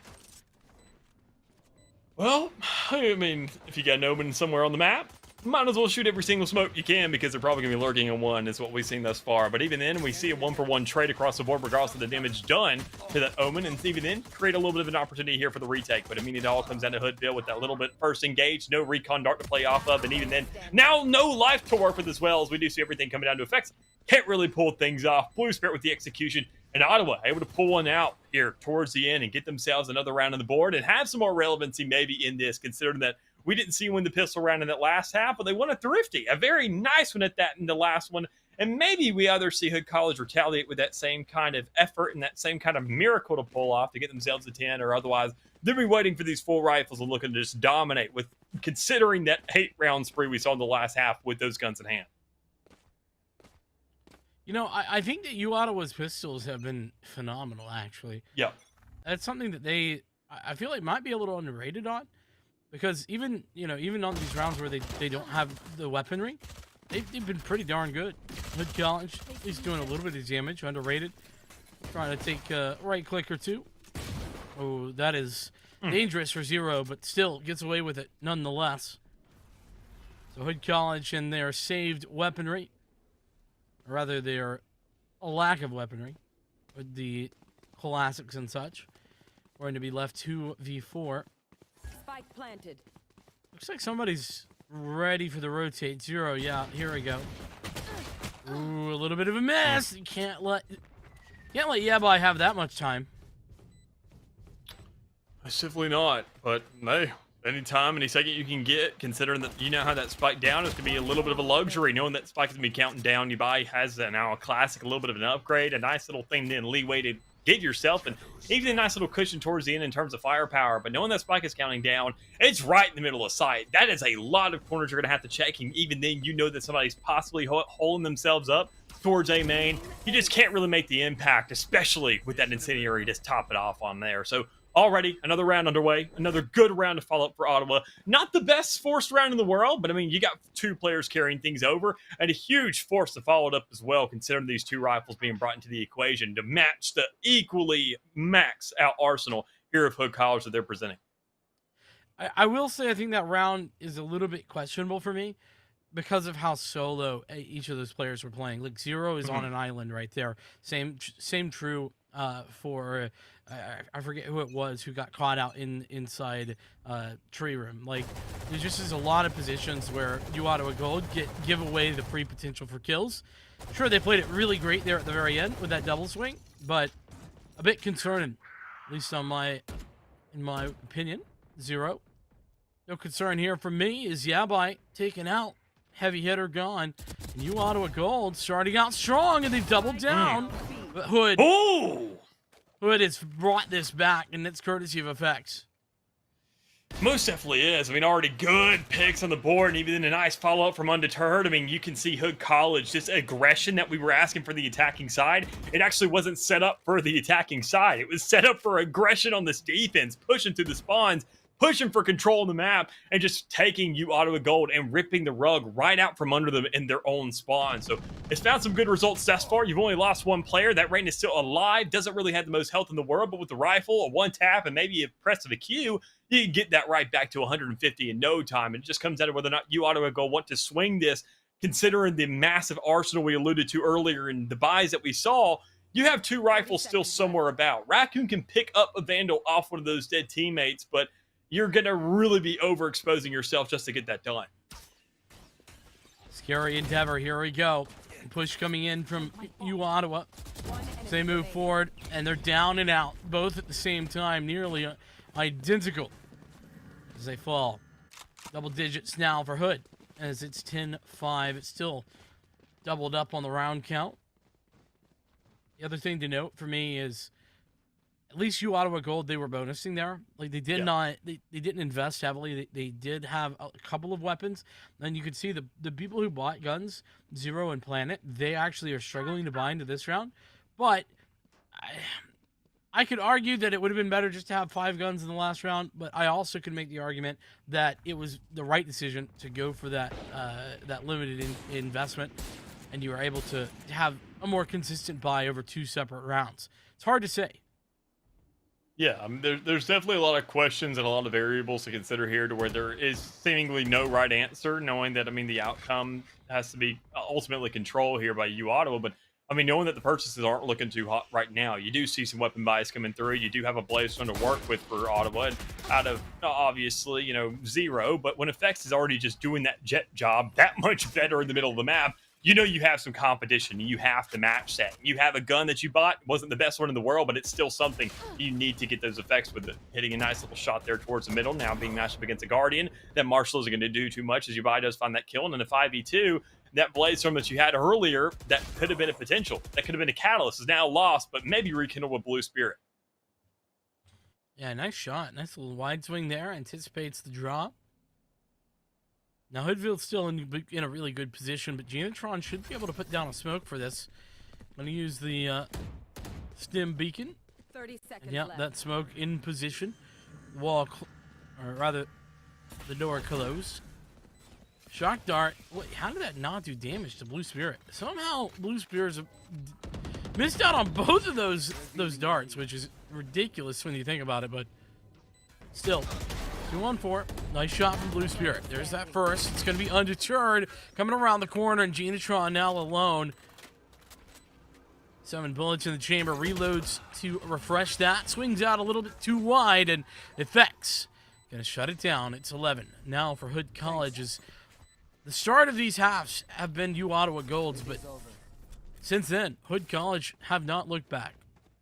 Yeah, it's always kind of the same sense of Hood College. They're finishing what you Ottawa have started. And sure, they didn't find that pistol round on that first half, but I mean, you talked about the pistol round, the exchange, that trophy that they found. They haven't found nearly that same kind of impact they want. And even then, when they're on the attacking side, they don't have the luxury of lurking about, setting up these close angles, pitching a tent, and making sure that they can be right around that corner aggressively with a shorty or with a classic in hand. It comes down to you having to bring that fight to Hood College now and still winning it. You have to win 2 times over in terms of control and in terms of fight. So it's a little bit maybe to ask for right now, but I mean, you Ottawa with now a little bit of a buy on hand. They're looking for some relevancy. They're trying to force something out, and even then now have a Blaze-Storm to work with as well, knowing that even then Zero doesn't have too much to play off of. But speaking of another ultimate that's going to be free, that's going to be another gun to work with, is the Tour de Force. But you want to make sure to find yourself onto a site, especially when you get a smoke standing your way. It really doesn't help your case to find the site you're looking for. One enemy remaining. Oh my goodness, yeah, boy! Oh. Outrageous quad kill there. He's looking for the ace. Give it to him. Give it to him. Let him have it. Please. Yes, There it let's is. go. Yeah, boy. Brilliant way to set this up at 12. Match point. Everybody go ahead and live up to the name there in a round like that, especially when you see that flux through. I mean, you see the Dark Shroud, you say, okay, well, we got to push through this eventually. And honestly, who's the first face you're going to expect to face, or at least match up against when swinging out of a Dark Shroud? It's going to be an Omen watching their own Dark Shroud. And if it's your buy, you can't do that to that guy. Sure, he wasn't looking the hottest in the world, but I mean, he was second on the board compared to the likes of Effects, really matching up to him, but that's a cherry on top, and that's the second player with 20 kills on the board, but a quick retaliation coming out of Raccoon saying, you know what, we had the Blaze-Storm last round, we got Tour de Force for this one to hopefully keep the game going longer. Pushing things up to the limits here. Hood College on the cusp of success, but you know what? Still in a position, though, to lose out if you Ottawa Gold can take advantage. You had the man advantage, but only for a moment. Yeah, by bringing it back. Here comes the push. Zero. Ooh, that got scary. Damage done through the smoke, as well as the orbital strike. Spike down Woodville. B. Good for the one, but it's still a 3-on-3.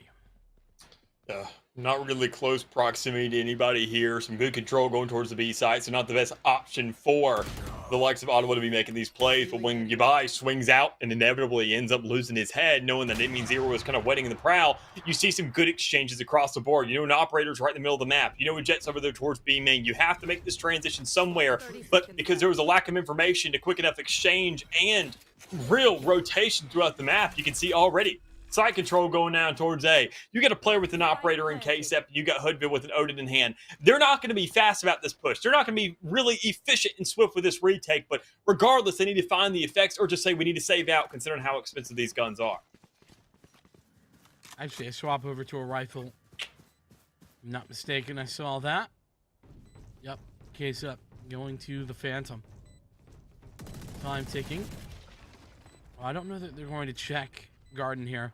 Yeah, Zero. Entirely unchecked. And I don't know how you would have known. Case up. I'm going to be tapping on that spike. Planet spotted out. They don't know, though. And big win by both Plan and Zero as they both take the 1v1 duels and connect on the shots. It's going to be another round for you, Ottawa Gold, but they got to get 6 more in a row without losing any. That's huge, Mick. I mean, that seems nigh unwinnable. Yeah, it definitely seems very, very improbable. And keep in mind, I mean, you didn't even forget the extra element that's thrown in there just to get to an overtime. That's not a guaranteed map win by any means. You're already sitting at match point. You're looking at that text sitting on your screen in the pre-round bye again and again and again and again, being that lurking factor of intimidation, just being screened at you through your monitor on a round-to-round basis. But hey, 2 ultimates to work with up against the likes of a Bladestorm here in Hood College right now. So, I mean, not really the most impossible thing in the world, but I mean, goodness gracious, they got a long way to go. And even then, to get there, you got to make sure to press the gas first and at least give it your best shot. So, we went from down to 7, 6. Now we see our player count going to 5 to 4 for you, Ottawa here, as you do see Zero falling here. And still a couple players looking around the map to see how they can exchange that. Well, there we go. I found one. Mr. Raccoon onto Undeterred, who certainly is going to be finding some deterrence, at least for now. Death is a deterrent. At least I think that's how it works. 4v4. Hood College rotate themselves on towards B. There's 3 players now in vicinity with Bladestorm in hand, though. Is the attempt being made to defend. There's that null command, though. And that's going to mean no blades for the time being. Big suppression, all things considered, as the push comes out to the site. Hoodville stuck between a rock and a hard place, moves around the corner, and he's moving and grooving his way to a frag for free into this round. Hunter's Fury available for both teams as they come in, and the lockdown the same, so that should force the Hunter's Fury, but a Hunter's Fury return? That could be interesting. Would give the positioning away. Nope. It's going to be effects to take the shot. K-shot through the box. It's Gina Tron. She's alone. What can she do? Well, she can at least get some damage off.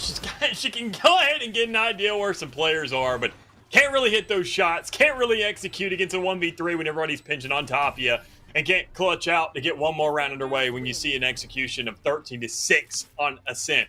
Hood College, we knew they were coming into this ready to fight, knowing they were going to be the favorite team. We saw some definite dirt being thrown in their face and their eyes there for a little bit, but I mean, when you saw that 8-round spree in a row in retaliation, a massive recoil, and then even then a switch around to that next half, they just seemed to be ready for it once more with the aggression they provided through the middle of the map with those rifles in hand. It seemed like they were really unfazed once they got around to that point in the game.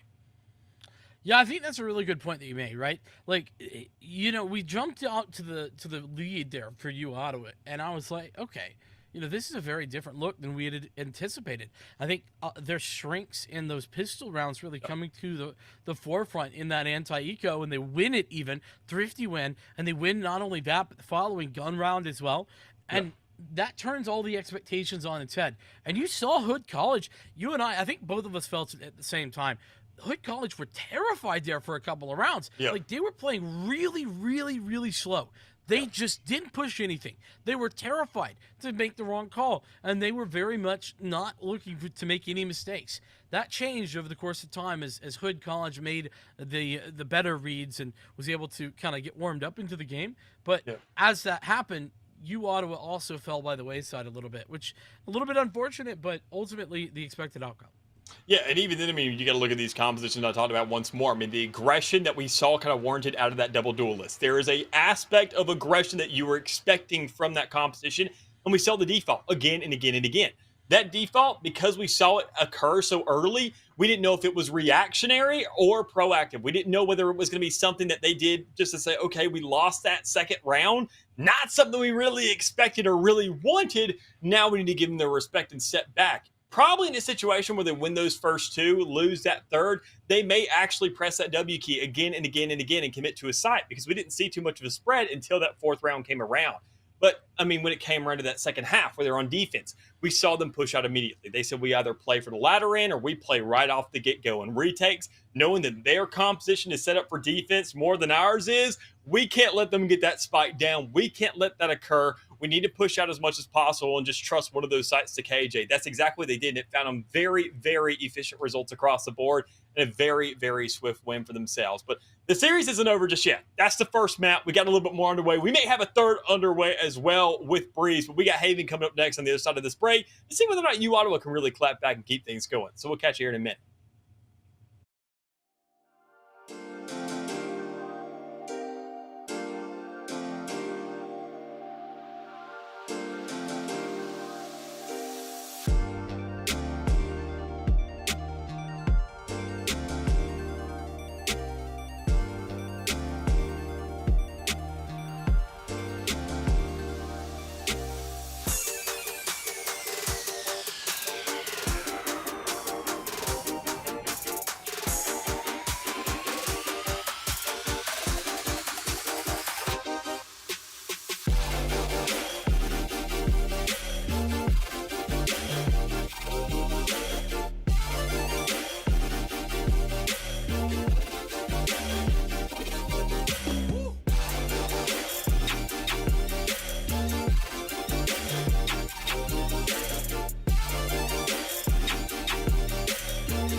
Welcome back, everybody, here to game 2 of the likes of the entire series against the likes of U Ottawa Gold and Hood College, who's going ahead looking once more to maintain their title of looking good in the entire division, because they look darn good on that first map of Ascent as they close things out 13-6, rolling things along, looking to get themselves on Haven and looking to keep chugging themselves through and find a very quick series in, hopefully, to get themselves to this playoff entry. Yeah, I think that they did very well to close things out on both half number 1 and half number 2. Now, granted, Hood did pick out Ascent. U Ottawa elected to go to Haven. Of course, Haven, I feel like, is one of those maps that everybody plays a little bit of, no matter what. Yep. But, and the big but here is that U Ottawa, they really struggled when it came to gun rounds. They did not have a good time. There was some close ones. I'm not trying to say there wasn't. But as a whole, I think it's fair to say they struggled. And that's worrying as we head into this Haven map. Yeah, and I'm with you there. I mean, this is another map that almost feels like Ascent to a certain degree, while you do have a lot more options available to you in the attacking side. On the defense, I mean, that same level of aggression that we saw Hood College provide could be just as efficient, if not more efficient, knowing that there's more angles that it could come from if you're not willing to play for that war in the middle of the map leading up to these sites. But it all comes down to the compositions that we get, and even in Hood College, not following suit whatsoever. Not the double duelist. Instead, we do see them opting for the double initiator out of that KO and Sova, which is, oddly enough, more popular on Ascent, but they decided to use it here. And, hey, whatever gets them results, they know how to get those, so you can't really judge them. But the Rain is going to be employed once again. You buy, not really changing out the Omen. Now the Chamber being employed as well, with maybe a Phoenix and a Reyna. The double duels coming out from U Ottawa this time around instead. You know, I think the Reyna is such an interesting pick, man. I really do. I think it's pretty fun to see the Reyna have a little bit more usage here. Whilst it's not meta, it definitely is fun to watch. I think that it's always interesting to kind of see how Reyna players are able to kind of turn the tides and all of that kind of good stuff. So I'm interested to see that a continuation of that. To be honest, though, Yabai was the big heavy hitter that we saw in that last map in a lot of those situations. Hey. That ace obviously coming to mind for me, but nonetheless, we get down to the business, and Hood on the cusp of solidifying their position. U Ottawa Gold playing the spoiler once again. It's going to be U Ottawa Gold getting to start out on the defensive side. It's a little surprising. I mean, hey, whatever beats you to it. And even then, I mean, U Auto Gold, they're the ones who are kind of on this defense. They're the ones who have to flip things around. And I mean, that's the biggest concern. I'm kind of with you on that, where it lies, knowing that they're going to be playing for this attacking end, and they're going to have to fight for a lot of relevancy early on. I mean, they got to make sure to get a couple rounds here under their wing. And sure, it only takes 3 to really call yourself relevant in a match and get a good matchup whatsoever to really go into that second half. But I mean, it could all start right here. This where you can get yourself a very, very good cushion to hit that 3-round threshold, kind of find yourself that starting line. But if you can't really find those early kills, when you do see KSEP lining up right there on long, that's going to be a really bad matchup for maybe some of these players who don't have that same benefit. It's a fair point. We get into it, though. These 2 players currently committed to C. Now, really, one, as one player moved away. These initial defense is not ideal, to say the least. Look at how aggressive, though. They should know what's going on. Look at where Mr. Raccoon is at. Yeah, there's the rotations finally coming through. It's going to be enough, though. It's one of those situations, I mean, I talked about the aggression. It's going to be coming out from the defense eventually, but I mean, already Hood College be waiting for that, knowing somebody's going to come, and even then, it's a Chamber not hitting their shots is very, very unfortunate, but I mean, everybody else is ready for the exchange. Goodness gracious, if U Ottawa isn't ready for this retake, they made sure to find themselves some good results thus far, but Brimstone has some damage that can't really be healed off. But Hood College, they're getting themselves a healthy Reyna, Chamber, and Sova revving to go as Hoodfield finds himself one more. They'll swing it out. Zero is going to take advantage of that. Undeterred, the shots connecting, and there's the triple kill for the Reyna. Both the Reynas going ham. 5 kills between the 2. Unfortunately, either side of the coin. This is just not going to be quite enough for U Ottawa Gold. And, well, the Pistols have been where they've thrived. They will thrive no more, at least not for now. Remember, last time out, they had some craziness on this anti-eco round, or rather this eco round for them. We'll see if they continue to do so here. Shorty bot up. Zero has a sheriff. Otherwise, it is classics, and I am so tired that I almost said Glocks. I mean, well, it is what it is, but regardless of those classics aren't going to have too much of an impact on the C side unless you make sure to get yourself fast enough, but they're just not ready for the answer. Hood College are already closing in that distance. They're looking to use these Spectres to the fullest extent. They're waiting on players to be swinging out of these smokes because they have a very good lockdown of the site, and even in the spike going down as well. So undeterred with the Riddler available, full utility across the board for the side of Hood College. That's the benefit they have going for them, but they just don't make sure to overextend, as Undeterred almost did right there, but still willing, healthy, and ready to go as that dark cover gets reinforced right there with some extra repression going towards that spawn from Effects, who results himself too, and even then a good exchange there on the board from Deterred and back. Brilliant engagement, says Mr. Raccoon, the only one to do anything of note here. And at that range, the Shorty, as much as I love it, it just ain't working. It really ain't. Not gonna be good in the slightest. Here we are into the next round. You Ottawa gold on the buy, as they got the purchase going. I do wonder. So you Ottawa have played this pretty standard in the first couple of rounds. I'd kind of like to see them get aggressive somewhere. Like play fast down C, maybe look towards A, or even down mid, like something to gather information early, because that's been something that they struggle with, I think, back on the first map. Yeah. Is that early information gathering stage. Sometimes it worked, most of the time it didn't. Or even then just a change of pace, generally. I mean, this is their map selection, as you mentioned. So, I mean, they have to go and feel a little bit more comfortable, feel a little bit more in their element now that they're in their quote-unquote home territory. But we haven't seen that aggression, as you mentioned, at all across the board. It's been very defaulty on that defense. They never even had a chance to really attack when they were on that attacking side of Ascent because, I mean, obviously, Hood College were just bringing it to them so fast they couldn't do too much. And I don't know if they really have the composition too much to really be providing that just yet, knowing that this is a third round buy. They don't want to be swinging into these close quarter guns, but already some good stances. Even then, a player already down for Hood College, they have a good start, but can they have that follow-up? Because any player can accomplish anything as long as they have a gun in their hands. Here comes that push. Zero needs to stand tall, does so here and now. Great shots connecting, and Zero even finding Undeterred through the smoke. A really bad endeavor there from Undeterred, who gets caught out in the open. Mr. Raccoon, this is great decision making. Very quickly taking the round, and it is denial of the bonus. Most definitely is. Even then, a very good setup there by the rest of the team to know that they didn't really lose any guns in the meantime. So it's a good look for most of them, knowing they can find that answer, knowing that Ottawa can get themselves on the board, and they can say, look, being this is our home territory, sure, we lost the pistol rounds, but rifle rounds are a completely different game, as we already saw come out from Hood College as they strung that 8 together once so we got those rifles in hand and really held on to them and got a firm grasp underneath themselves. So a little bit of a look there, maybe some aggression towards the A side, as we do see the majority of teams when they do find some aggression and an early kill, it goes right there on A long. So we're going to see whether or not that goes ahead and follows suit, or even then if we can find maybe a kill towards the middle of the map. But Genetron can't really hit those shots and knows that the players are probably going to be pushing up on him. Yeah, I think it's great, though, that she falls back so quickly. Little bit over peaking there. Undeterred does take advantage of that. Yabai is going to push forward. Nice job from Zero to get away as well. That dismiss, perfectly done. And Undeterred falls back. Everybody now relocating themselves. Hood College moved from B towards A. So one player in defense. That's going to be Planet XD on the KO. Doing what they can.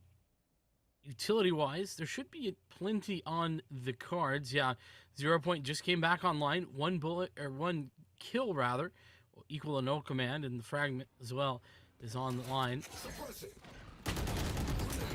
Oh, that's a little unfortunate. Kind of awkward. Getting caught on the exit.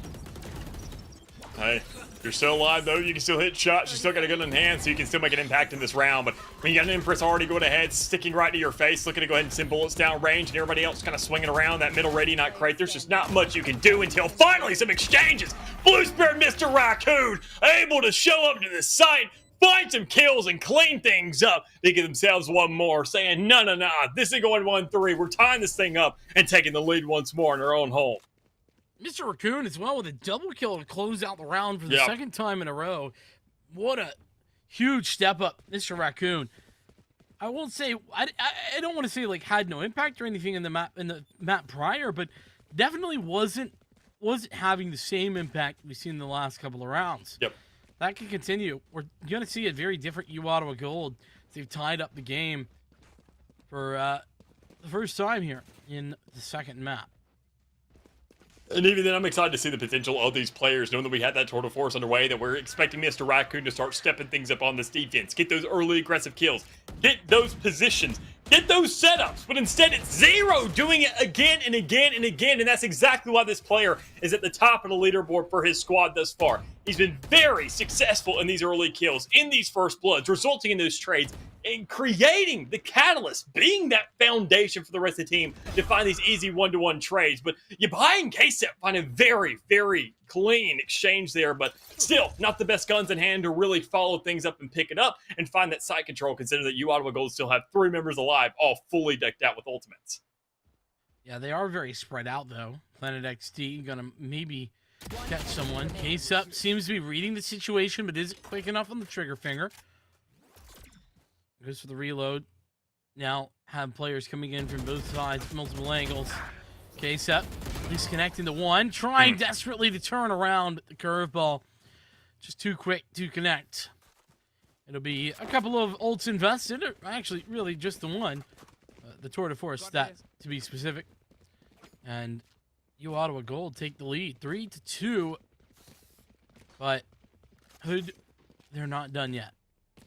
Most definitely not. There's still plenty of game to go, and even then there's now an operator on the field as well, and that's something we haven't seen Mr. Raccoon really break out either on either map just yet. So, I mean, that's going to be a completely new element being introduced into the game. The first time we saw an operator, I believe, was by a KJ, maybe KSEP during that last map, which was a little bit odd, but hey, I mean, to each their own. You found the results and you found yourself a win, but still, U Ottawa, they're looking to find an exchange right here, right now, get themselves comfortable in the field, and even then get themselves some early kills once more without it being Zero every single time, because of how well this guy's killing.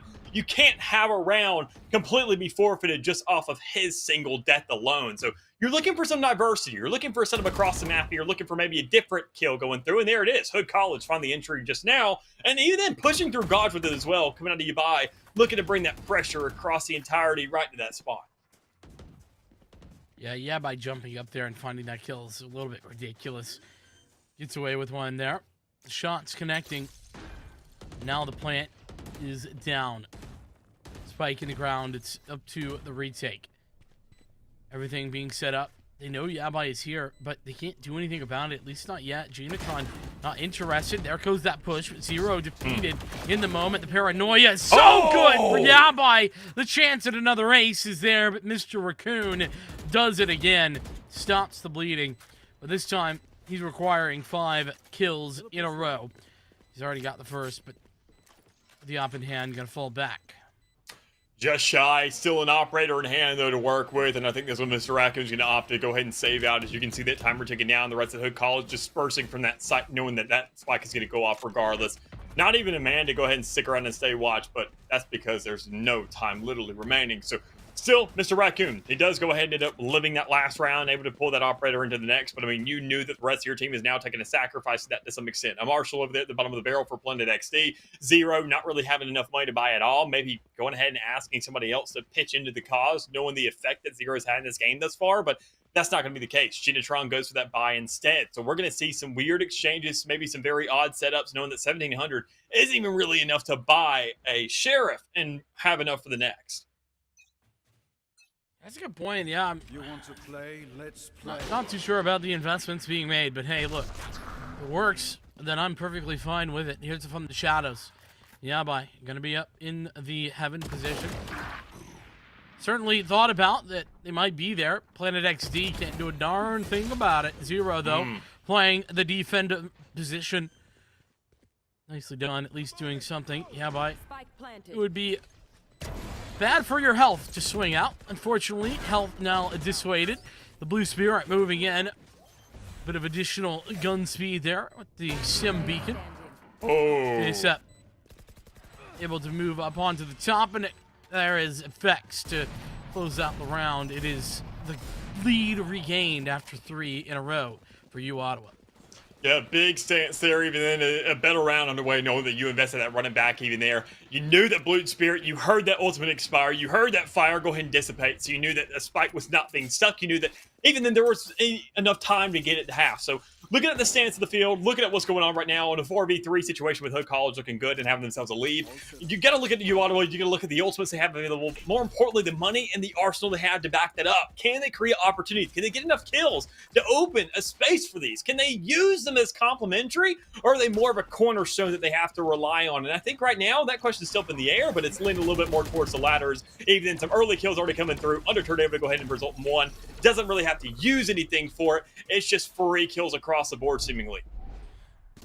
Yeah, and look at this. Hood College entirely opt out of that endeavor after picking up that opening frag. Yeah. That's the ridiculousness of the situation. With all that said, now we move towards A. And it seems that you Ottawa Gold have an inkling of this change. Yabai, though, playing spoiler, doesn't want to allow these rotations to come away for Prey, but Planet XD in the long-range stinger. But it's still a free and open sight for Hood as they put the spike down. It's a post-plant scenario. Now the question is, who did that rifle go over to? Who's going to create that space for the rest of the squad? Who's going to find those kills? Who are they relying on to get these picks and be in that 1v4 situation with those guns and allow more space to pick up? Well, it doesn't even matter so long as Planet XC can hit more hit shots like that, going ahead and picking off that little doppelganger you got out of the KO. So in a 3v3 situation, an orbital strike was available, but now going ahead and being picked off. Mr. Raccoon is ready to go with that rifle in hand. That was the player to pick it up, and that's the player making the impact with it. But KSEP is still not out of the shit yet. The spike is still down. You know you can hear the taps. You got to strafe it in out. You got to hit those kills. He is literally one shot, and Mr. Raccoon can't get it done, but KSEP most definitely can. Sure, you fall in the process, but hey, that's another round. That's money street going back into your pockets, and that's a nice, dandy number 5 to go underway for your squad. Mr. Raccoon made it work a couple of times in a row during that 3-round run. Unfortunately, could not come away with the victory this time as KSEP, 1-on-3 if I'm not mistaken, was able to pull up the clutch. Huge plays from KSEP, finding that kill as well through the smoke. The sky smoke was in the way and lined up the headshot perfectly. Lots to be impressed with. 0 point goes out and 0 wants this. Oh, hits the shot as well. See you later, KSEP. Pretty sure every single time 0 has found at least 1 or 2 opening picks, you've seen the round go towards the direction of Auto. But it's been a very, very quick exchange there, as you do see Yabai able to push through Garage, go ahead and result in 2. So it's looking a little bit better considering the man advantage over to the side of Hood College. And they don't even have to push towards the C side. But goodness gracious, they haven't got enough kill there to say, why not? Both kills have been over here. You know the side's clean. Yabai's setting up a roadblock there in the middle of the map, but it's just not going to work when you get the rest of you Ottawa Gold with some very, very clean kills to go ahead and clear out the majority of the remaining players. No command is there. That's going to be used by the defense. The shots connecting from 0. It's undeterred, left alone, but it's all 3 ultimates used in order to get back in there from U Ottawa Gold, but they win the round off the back of it. Heavy investments, heavy costs, but costs are worthwhile. Most definitely are. A very, very beautiful exchange. A nice little accent to the round, knowing you get a couple seconds of a breather to just kind of take it all in and realize that you're keeping this game as close as possible. Sure, 3-3, you have those pistol rounds being the only separating factor between these two squads thus far. But the biggest thing to separate them right now in this round, in the current moment, is going to be the ultimate sale to Hood College. That's the thing that they haven't had to rely on. And even then, they are still maintaining a lead. And that shows dominance for them. And now it's getting around to these rear areas, the latter end of this half, where they say, you know what? We start using these now. We guarantee ourselves a lead because they won't really have the opportunity to develop anymore because they've used so much just to get to this point. Been a back and forth half already. You Ottawa Gold looking to put themselves into the tie scoreline once again. 0. Already confirmed, should be able to get a freebie. How many, though? 1. A second. Even gets the dismiss. Looking for the overheal. Has that, too, but it's not enough time. But it'll be plenty of shots. A 0 takes a 3rd. Everyone falling for Hood College as they are dispatched one by one by one. Got to give respect over to Hood College for making the decision here to back things up. Know that no matter what, you get yourself into an even game and a 5-5. And with the expensive guns there towards the back, you don't really have enough risk to trade out and enough reward there to really warrant that decision. So still, this is going to be a slow round underway. And I think this could honestly be a nice little time to go ahead and discuss what maybe Ottawa's doing here and how they've gotten themselves back in this game so far, because we saw these early rounds. We saw that they had some good dominance there, but Hood College has really bounced back, and Ottawa's consistency hasn't really been there. But it seems like they're almost finding it right when it could be a little bit too late, considering this next half is coming up here very, very soon. I don't know that I agree with that, Meg. I think they're finding it right on time, actually. Like, I don't know how they could be better timed, really, because where else are you going to find these types of rounds? This is perfect for them. They're going to be tying the game up, and yeah, you'd like to be in the lead, but at the very least, they're in a position to either have a 6-6 or 7-5 at worst, or even 7-5 in their favor. So, you want to gold after the domination that we saw in the last map? I think they're playing well. It most definitely could be, and I think honestly, to go back to your question of where it could be better, I think honestly, when you see these two rounds being strung together, maybe could they gotten that extra one on top of that 3, or even then maybe that one right before those 2 streaks, because once you find the maximum streak, I mean, these rounds, keep in mind, you max out your money, your lose streak and your win streak at 3. Either way, across the board, it doesn't have any difference to it. You want to find some disturbance there, a little of consistency, a little bit of a choke point to know that Hood College doesn't get that last round of extra money before making that switch. But still, it's a very small variable taking place here, because guns are across the board in everybody's hands right here, right now. It just decides on, okay, where do we want to take these? And even in Hood College, if we want to press that X button to back it up as well, because you got 4, you got the Empress to go ahead and push yourself on the side. You got a Hunter's Fury to go ahead and cut off maybe some of these sight lines. You have a null command to shut down utility in its entirety, but instead you ought to be looking for some aggression on the outer skirts of the map to make sure to compensate for that lack of control they're giving in the middle. I want to see what Hood College do with these bits of utility, these ultimates that you just talked about. How to best utilize them. It looks like Yabai just kind of wants to walk in here. Take a dry swing, which seems a little bit odd considering the amount of ultimates they have on hand, but nonetheless, shots fired. Ooh, that fragment's going to be good. At least forcing Zero out of that position, knowing that there's 2 players over there, and now the no command going to be pulled. It's going to be a C hit by the look of it. Yabai going down in the meantime. I say it's going to be a C hit, and okay, there we go. Effects moves in. Going to get 2 kills into this endeavor. There's Blue Spirit, though, coming from the back, and there's not a lot of time left. They've got to get the spike down. Ultimately, it's going to be planted, but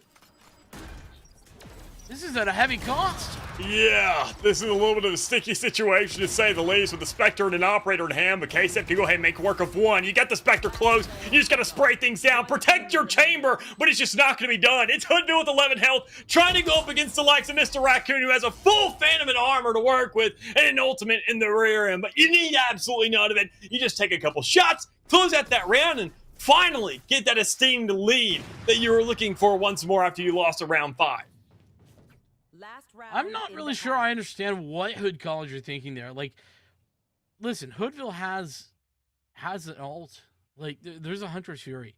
They don't have to be playing that gun battle at all. They could opt out of it.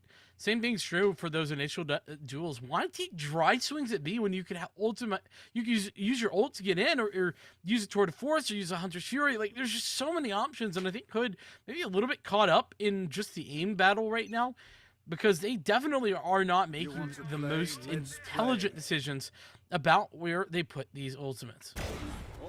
Speaking about ultimates, you already have one available, but you don't even have to use it. If you're right there, I mean, Mr. Raccoon able to go ahead and not only find a kill on your opposing chamber, but go ahead and shut down from the shadows as well. That's basically 2 ultimates already out of the way completely for Hood College, shut down and diminished in their entirety instantaneously, but a nice little even exchange there towards the middle of the map. So you know that Tour de Force is over towards the A side. That's a good little reaction there from Hood College. You have a Hunter's Fury to work with and an Empress. You can take those talents somewhere else, overwhelm your opposition, with those abilities that are available. But with Mr. Raccoon now being in the middle, you know that monster is making his way through the map. You have to adjust accordingly. But with him already being picked off now, no chamber available anymore, that Empress now being popped, and 100 Fury still there for possibly a post plant. You got to win these one-on-ones, and you just can't do it in Garage once more because your hand's already been revealed, and so is your faces on site as Zero. You gave the control to him. He pushed up the map, and he said, a nice lead out of one round was great earlier, but you know what? We'll get two to guarantee the half for ourselves.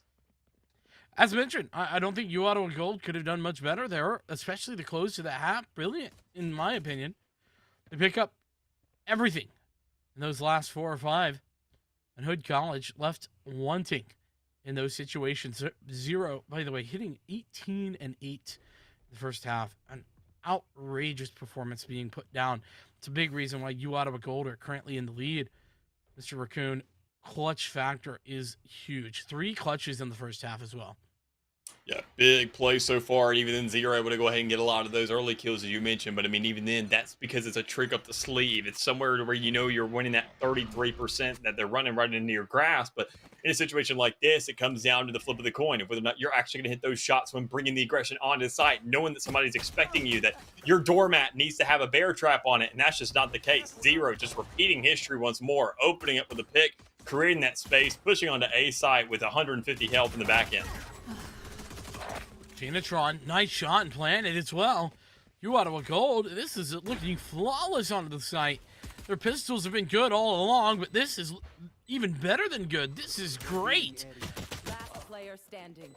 Flawless thus far, and only one player standing in their way from, you know, the nice little announcer lady to screaming on her own right as well. Because, I mean, you get yourself an 8, you get the follow-up, you get a force to work with, and knowing Hood College, they're not going to really be able to do too much in a round of that next one. So there it is, finally executed, 8-5. You got yourself a force to work with, and even then, a lot of money in the rear end. 2 kills from Zero. Maybe a force somewhat available, knowing that you're that Reina, but I don't think it's going to be a risk they're willing to take, as you can see them kind of debating it right now, but inevitably running with those full specters across the board. Pretty aggressive to go for the 5 Spectre buy, but I respect it. I think this is valid for sure. Cool to see teams going for it. I think more reasonable nowadays. You tend to see the like 1 or 2 pistols, 1 or 2 rifles, 1 or 2 Spectres or Stingers, but money wise, these are big value. 5-man push for Hood College. Long range tapping away with the classics. Actually, 5 players, it might even be better than the Spectre. Spike planted. Yeah, I mean, quite honestly, even then, I mean, you have a Spectre to pick up. Every single kill you result yourself in just pushing on the site is going to be that much better for yourself when you see these exchanges. Regardless, it's a 3v2, and going to the favor of Hood College, as that does go ahead and find some equilibrium, but still, in a 2v2 situation, you're not looking to make this round 1. Sure, that would be great, a nice little accent cherry on top, you know, give me dessert with it, but I mean, regardless, every single kill you find, that is so much money robbed away out of these Spectres. It's not Marshals, it's not Stingers, it's not a Sheriff. These are $1,600 guns that you're going to be able to buy rifles against, knowing that pistols are probably going to be in these players' hands. But there's Zero to go ahead and find one. Genetron with the capitalization and 3K for the other. A good execution to that round, but goodness gracious if you didn't pay a price to some extent. Yeah, I think U Ottawa Gold, their crossfire setup there was really good, though, on the back end. Genetron doing a great job of making sure that there's only one way that goes, and that's in U Ottawa Gold's favor. But Hood College, as mentioned, you know, 3 kills on a round where they had 5 classics. That is darn good. Yeah. 0 invested, at least in the weaponry department, and they get 3 frags. Those are absolutely free. Definitely free to some extent, but looking for somewhat of an upgrade would be better. Finding some savings there in the rear end, but that's not going to be the case right here, right now, with, once again, U Ottawa trying to play off these Spectres, and it just can't be done so far. Zero can make sure to maintain 1, but once that player gets picked off, it feels like all of your flames have kind of been doused out a little bit, knowing that Zero has been absolutely disgusting so far, and once you're left with that player dying, it comes down to a single Mr. Raccoon with a Stinger coming around on a flank, able to go ahead and manage 1 more. So you're good for alert, but you're not good for anything else, as Effects closes that out. So Finally, Hood College, they got the rifle round that they wanted, but they kind of lost more players than were really expected, thanks to those players that are looking outstanding. The top 2 performers of U Ottawa Gold thus far, with 9 rounds on their way, and only 1 more round with a full buy coming through in this current moment for possibly the 10th that they were looking to find in that double-digit checkpoint. Yeah, this is a huge round. You Ottawa Gold, like you just said, double digits on the cards. They could absolutely do that, of course.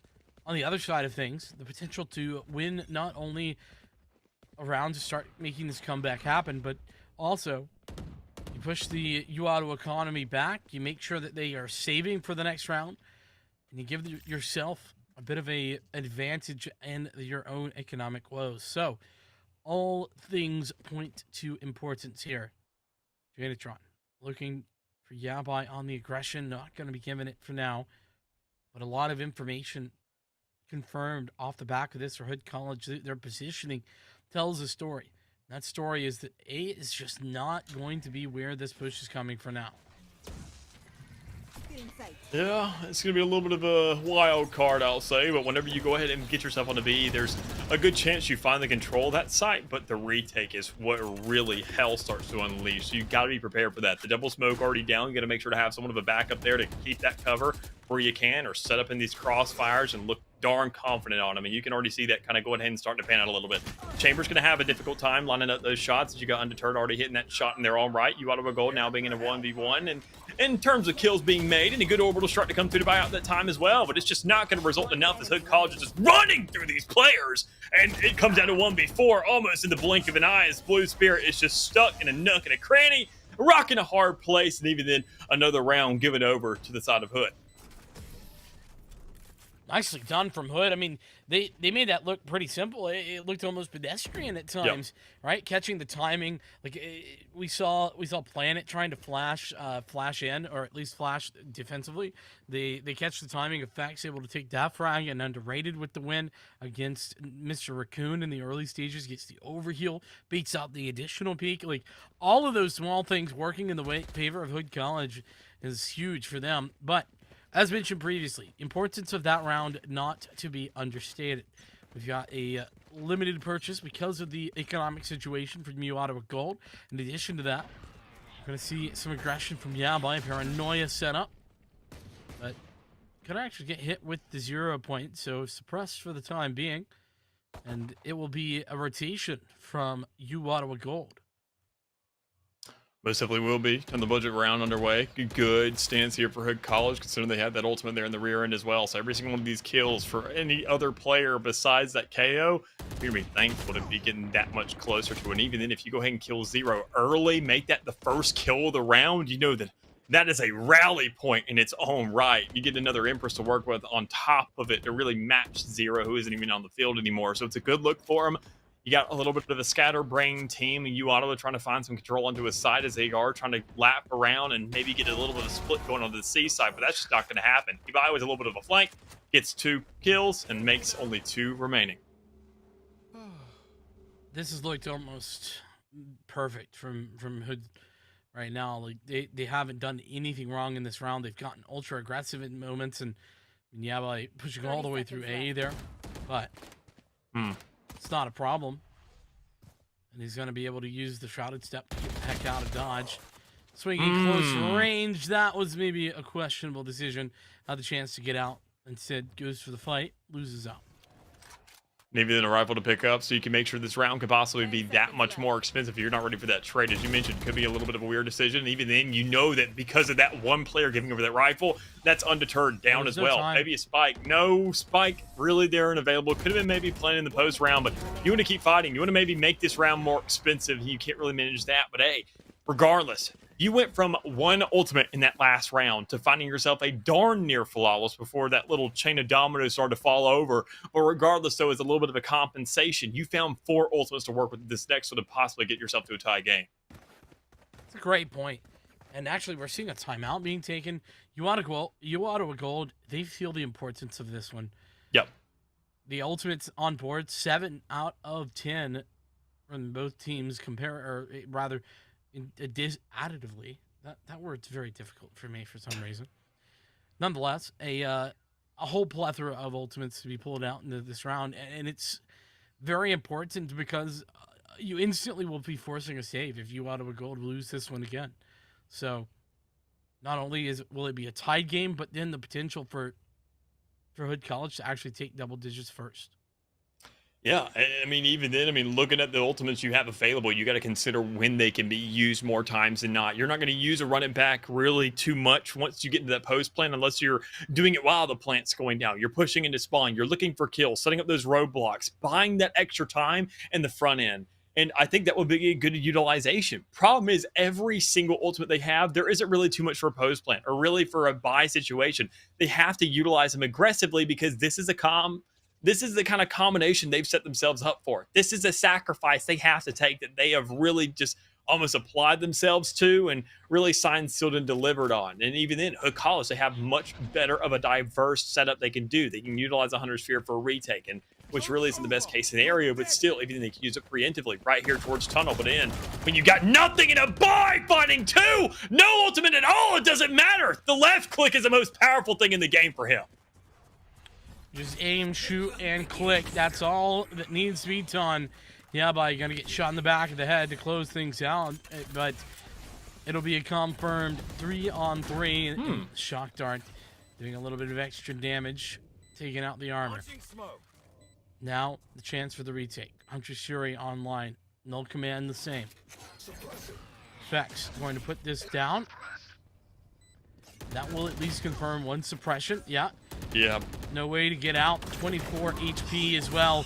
Zero somehow gets that frag. Now, with the suppression gone, is able to use it in order to dismiss away. The shots are zero. They should have invested the null command. Yeah, I'm definitely with you. I mean, that null command was looking mighty juicy. You got 4 to work with there, and you decide to use absolutely none of them, considering that one could have shut down so much potential, knowing that some were already invested there towards the earlier stages. But regardless, though, game's still pretty close. You got these teams matching themselves up, having plenty of money across the board, sure, having to make a couple sacrifices here and there, but I mean, so is the way of life when you're down 2 rounds, looking to find some relevancy here and consider whether or not you have to make an investment right here, right now. And I think it's a good idea to go ahead and do that. Even then, Blue Spirit with that Bulldog at hand on the attacking side. A lead underway, a Tour de Force to play with as well, lining up towards C-Long. There's no better spot to really invest that gun at. Fast and loose. Here we are on the C site for you, Ottawa. They null command their way up. In addition to the Tour de Force. Here's that from the shadows. Interesting decision. It's going to be in towards the back line. Did they read that? Looks like they do. K-Step going to win the shots. From the flank. And Tour de Force is watching the moves. And yeah, Mr. Raccoon going to find Yabai with ease. As the push comes through, undeterred. Here's that Empress on the line. Shots are going to deliver and to dismiss as well. It leaves just one player, and it is Mr. Raccoon down and out. And the investments of the ults work out this time for Hood College. Huge form. I mean, a round like that was necessary. It was required, obviously, considering the money at hand. And I mean, even in the switch up where you see 950 and 300 for 2 players, that's 2 players that are going to be absolutely broke for a round like this. Knowing the Blue Spirit didn't even have anything to work with really too much with that Bulldog investment in the last round. You already see him kind of choke for resources. When you overinvest in a round like that and you see the money across the board and make that split-second decision to press those buttons, there's something that just can't be traded out. You know they're going to be in the dumpster for a while. They're going to be pulling things out from the toy chest, just trying to get some shots and find some effect with it. As you can already tell, Hood College is more than ready, more than prepared, saying that we can honestly save money while they're spending extra. We're spending absolutely nothing because we have a Tour de Force already lined up towards that A side. If they push up there, they are absolutely cut off, and it looks like that may be where we're lingering to. It's looking like it's going to be the case. A little bit of info gathering happening. Ooh, this is scary. Oh man, undeterred gets dinked down. Sheriff at distance, not quite good enough.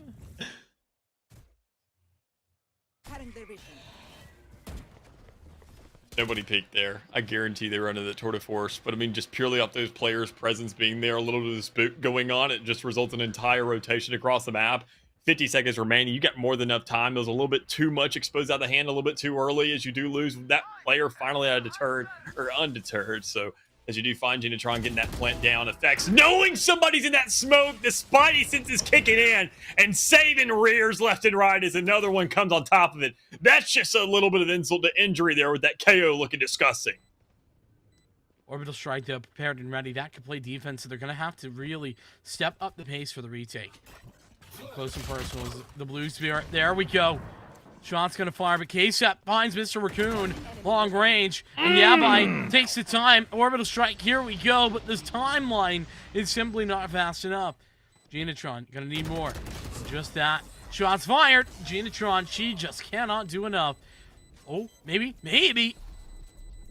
Nah, they got time. Bubble versus... I don't know. It's wait close. a minute. It's not. No. What a giveaway.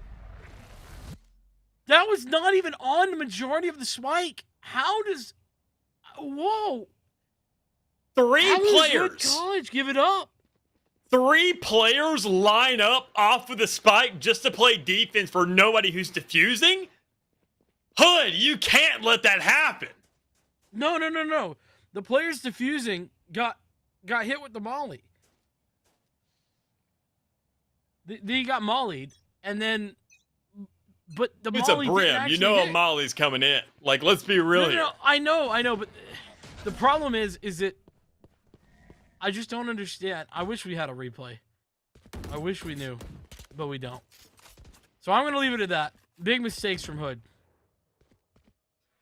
That one's in unanimous agreement, I think, no matter really what side of the board or what side of the fence you sit on. But regardless, though, everything that happened, anything invested, anything made out of that round has to be compensated for right here. Hood College, just because of that one mess up round where they could have tied things up, they got a much further way to go. They got 2 rounds to go. That 10-round chokehold that I like to go ahead and label it as, if you can't really find yourself past it, has now been surpassed. You're sitting at 11, looking at 2 rounds away, only 1 off for match point, guaranteeing yourself an overtime. If you do go ahead and fall asleep at the wheel for another 3 here for Hood College, but a running back being employed, Hood College not really having too much of a hold on that C side, just kind of giving it up for the most part until KSEP is looking to go ahead and step into the plate. Swing, misses, and Planet NECC can find a kill with that Spectre in hand and earn themselves an upgrade.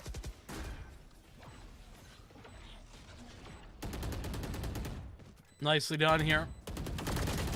Hood looking for the retake. They're going to dissuade one player, the flash in for the Blue Spirit, but Yabai on the flank, applying the pressure, and there comes the push. This is all looking good. Genitron 1v4, you've seen this before, but just not enough post-plant utility. This time, the defuse, it's coming, and it will be converted. Yeah, Hood College definitely making sure to follow up and compensate for that last round, because we're all still a little bit scratching our heads in the back end. But I mean, regardless, a retake like that shows us, sure, we may have our hiccups towards that C side. If you ever give us a full rifle and even give us a full squad to work with, where we're not getting bombarded by orbital strikes and, you know, players already set up and incendiaries and all this utility game, we can make sure to win out these rounds pretty clean. And I mean, that's exactly what they've done. They forced a little bit of an eco out of the U Ottawa, or not a little bit of eco, just a little bit of money being invested, because this is most definitely one of the most broke rounds the size of the pistol that we'll see out of them. On the paranoia as well, 0 point, everything. They're hit with the whole kitchen sink. And now they know that there's players alongside this. It's about timing. Can they come through? Yes, they can, but they run straight into pain, suffering, and death. Nothing to be gained off of that. Ooh, nice shot by Planet. Nicely done, undeterred. Certainly going to be in a bad position off the back of that. Last player standing. Well, there you go. One more coming out of you by. Everybody in Hood College, I don't know what happened to them, but after that round, I think it was the straw that broke the camel's back, because goodness gracious, ever since that point, Hood knew that they were made of a little bit more, and they've been showing it so consistently since. And sure, it's only been 2 rounds, but man, it has been just outstanding knowing that it's been in such a dominant manner. That was the eco. Yep. Mick, this is the real gun round. The real hard yards. And listen, Hood are back.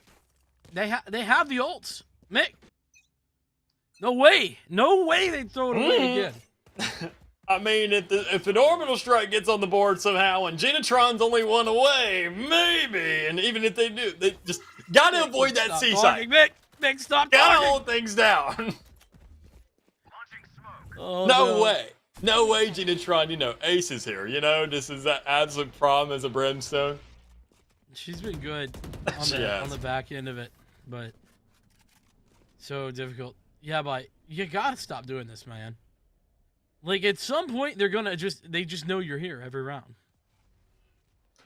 Well, a little bit of a lurk, though, this time, and some actual success towards a long. We haven't seen too much of that just yet. We've always seen a little bit of a chokehold going right there to A main, where you just kind of second-guess yourself a little bit. But, I mean, Yvonne may actually get timing here. That Shroud will drop here in a second, and as it does go, that Zero's now kind of locked up, watching that flank to possibly go around, but, I mean, no concern for it when Hoodville does find that one kill.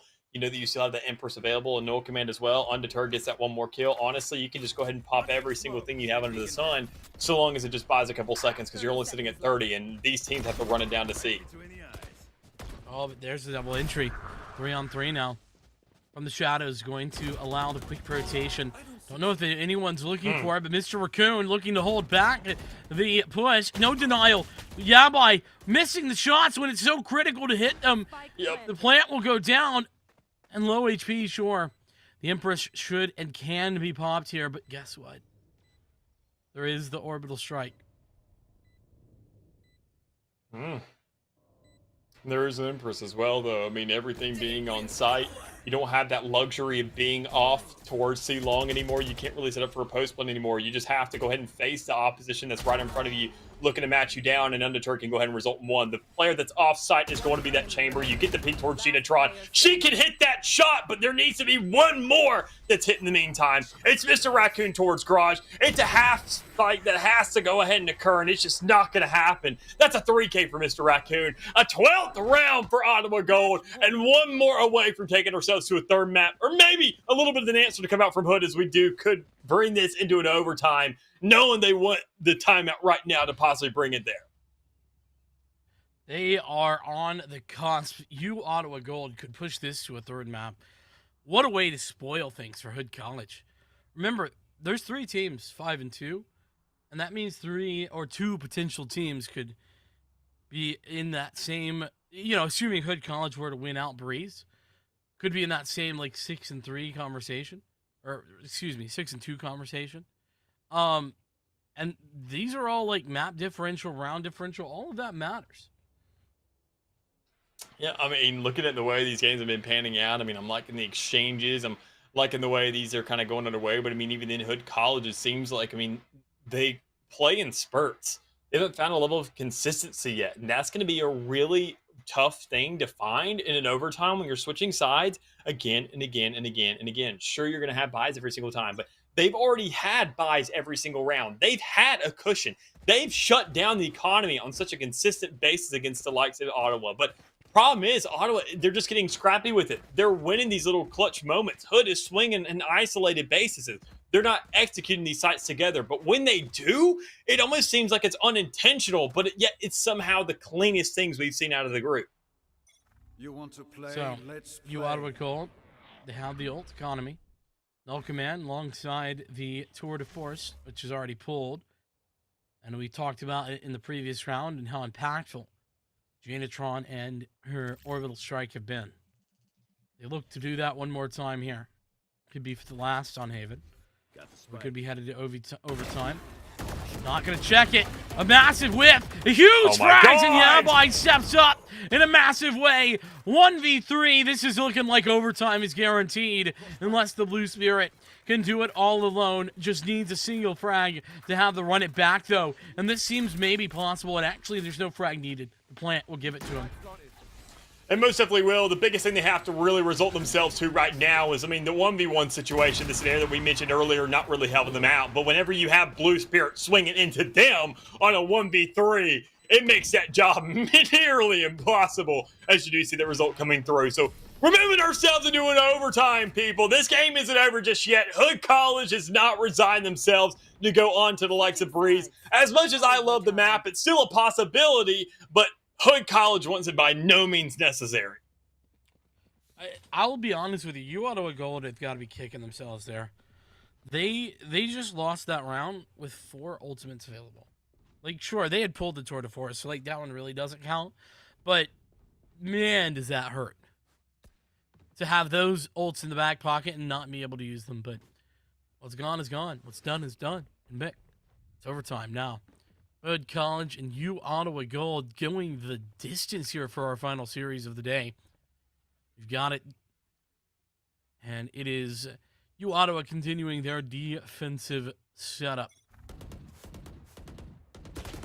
Well, once again, this is where we saw Zero have a lot of success early on getting those first bloods, but instead it's Blue Spirits picking up the torch, carrying it along, and able to go ahead and result some really good damage on top of that kill as well, knowing that you go ahead and get that collateral, the penetration from those bullets. But I mean, KSEP, having a good idea that somebody's in the middle of the map, you have to maybe get somewhat of an exchange, a little bit of a lap around, but I mean, even then look at you by and Zero being within smelling distance of each other, and it's just very, very difficult knowing that Aldrin is right there making that call. Do you swing it with the players? Do you play it slow? Maybe go somewhere else, knowing that a lot of people were forcing themselves up? Well, I can tell you right now, you lost another player in the meantime coming out from Mr. Raccoon, and it's still a 3v3 on the board.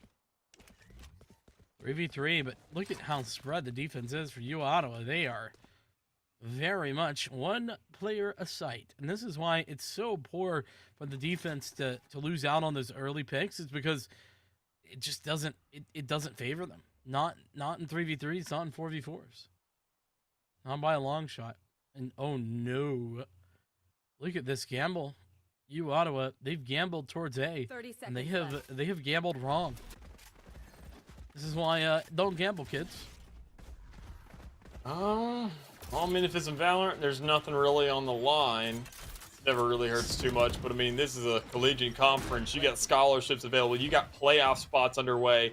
And I mean, no matter what, both these teams are guaranteed, but there's a lot of seeding, a lot of chaos that could happen. And I mean, U Ottawa could be the very catalyst, the very spark to ignite the flames that could be that huge tie of wherever Hood College could end up if they do end up losing this, even though they do have another map underway after. But regardless, you want to make sure to win these fights. You want to make sure to get those kills. You've already resulted yourself in 2. It comes down to those shots. Hoodville sitting on 3. Recon dart up in the air. Nobody's there, but still, Gina Tron can swing around. Even when she's expected, she still wins those fights once knocking on the door. Clutch factor once again standing tall for U Ottawa. Another round going their way. She's done it again. This time without the help of the utility, without the help of the orbital strike. It is now match point once again for U Ottawa. They've had one of these before, remember. And then Hood College was able to tie things up. Hood College going to have to do the same. They want to continue this overtime endeavor. Once again, by the way, difficult to get out there, but Hoodville had the Hunter Fury again, farmed it up, wasn't able to utilize it. Slow and steady. A little bit of an approach so we can see Hood College kind of taking there to some extent on these attacking rounds early on, knowing that, I mean, these first bloods mean almost everything to these teams. And, I mean, there's always been these kind of stick out, these outlier players who have found them again and again and again. But regardless of what happens, you know, you've got a little bit of information. You've got some damage onto Zero, who's been a huge nuisance in these first blood equations so consistently. But regardless, I mean, looking at the stance, looking at where that spike is going, maybe towards C long, but you got to know that a chamber will be lined up there again and again. That's going to be definitive. No matter the side, no matter what's going on, it seems that KSEP is prepared with that operator in hand, looking to get that first blood on this defense, looking to bring it onto a 13-13 matchup. But it all starts whether or not you can get the read, and that knife will go ahead and detect, but knowing it's a chamber, is he bottom on the edge? Is he on top? Well, you don't know because you're 6 feet under, and you definitely can't tell if he moved. Double kill, double entry denied. Effects going to be in a bad, or a good position. Rather, it's Blue Spirit who's in a bad spot. Simbeacon to allow entry. Yeah, by denying the fragment as well, making it difficult. Effects placing that down. It's U Ottawa Gold in a 2-on-5. No way they bring this back. As Undeterred, pardon me, goes forward and finds the frag. Gina. Time not on her side, and 13-all will be the score. We do it all again. Switching sides. Reset. Overtime. Well, it's kind of ironic we got ourselves a Phoenix in the game because it's time to run it back. We got ourselves one more overtime to go through here and even then a timeout to run for the side of Hood College as well. Realizing their attacking sides haven't been the best thing in the world. They've been very good at finding these exchanges, getting themselves some blood on their hands, kind of shedding these players of U Ottawa and their respective areas. But I think it's giving up a little bit too much too early. You have to see where Zero may be. You know he's going to push up the map. You know he's going to engage these fights and look for these first bloods. Find a way to make this man walk into a trap. Find a way to surround this man and get a first blood. And then once you get yourself to a 5v4, choose a site based on where that approach comes from. But instead, it seems like Hood College want a very aggressive start. They want to pull that trigger first, and it just may not be the thing that's working out for them. I mean, I tell you what, it's been working out for them. The problem isn't their aggression. The problem is defending the darn site. They struggle. They lose so much early. Well, I mean, it's not even that. Like, they get onto the site, but then those late post plants, they just cannot hang on to it. Even, before, or a lot of those times in the, during just the regular game, like, we were having those positions where it was ult advantage back and forth, and that's pretty understandable, to be honest. But even there, with that previous round with the defuse and everything, Hood College just struggled to hang on. They need to do it here. Well, they definitely had the opportunity to do it because it seems like they're gambling over towards the C side, and every time they do this, they find themselves some success. It was wide open there for a little bit, but that's not the case anymore. You do go ahead and get a little bit of the swing towards Garage with that Owl drone to know that, hey, a couple players are there, and that's where the Reyna is. That's where Zero is. If we can kill this man, we're going to be looking good, but it seems like nobody's prepared to pick towards this left side, and they're not going to. He results himself too, and it's already man advantage to the side of Ottawa, and knowing that even then, some damage is done as well in the rear end for Hood. It's a little bit outrageous. Genetron, though, going to go down. The clutch factor diminished by at least a little bit when she's gone. Mr. Raccoon from the flank. I'm not sure where that shock dart was meant to go, but it certainly didn't do much of anything there. Low HP onto Headville. Oh my goodness, yeah, boy. The nice shot. He's gonna get the chance. The HP difference is massive. Mr. Raccoon gonna swap over. That's the chance. Bring this. Oh my goodness, are you kidding me? Ran like a book. That's a good little advertisement for Ottawa's education right there, because man, just the mental to know of just reading the environment, taking it all in, using context clues. X marks the spot. He's done it again. Mr. Raccoon with another clutch. It's so crazy. He's done it so many freaking times. Yeah. And on the defense, too. Pretty much that whole time on the defense, I believe. Maybe the fourth, maybe the fifth. I don't know, but a single individual winning that many clutch rounds is unheard of. I mean, vintage Hiko, I feel. Well, the dance is not in just yet. We go to Tango once more. We look for a site to get this spike down. We look to run things back and possibly ensue more chaos. Just comes down to where Ottawa wants to bring this spike and bring the chaos, or more importantly, where they find this first blood. If anybody's willing to overextend once more, I think Hood College has kind of learned their lesson to some extent. They're respecting the air opposition this time around. It looks like the conflict's going to go towards C-Site once more, and with K-Set missing an operator shot, that's going to be very big going forward, because you cannot let that happen when you're in a situation of overtime with the round already not favoring you. But you do manage to pick off Planet. Arena may be pushing up on you, but with the Lear going ahead and expiring, and a little bit of a dart to exchange things off. You know that somebody's still near that corner, but what approach do you take for the post plant? And that's still to be determined. Uwata with a real chance to win here. They could push this to a third map right here, right now. It all depends on Hood and their retake. Set up by Undeterred. There we go. Here's that push. First shot, connecting. There we go. Overheal as well. Timing, perfection. 3 on 4. Hot Hands going to go out, make it a little bit more difficult. The Hot Hands take one, Genetron another. On the other side, curveball comes to fruition, and that's going to be it. 15-13, and you Ottawa Gold, they bring it back all the way. They take the victory, and their map is certainly their own. 15-13 is one way to send us to Breeze.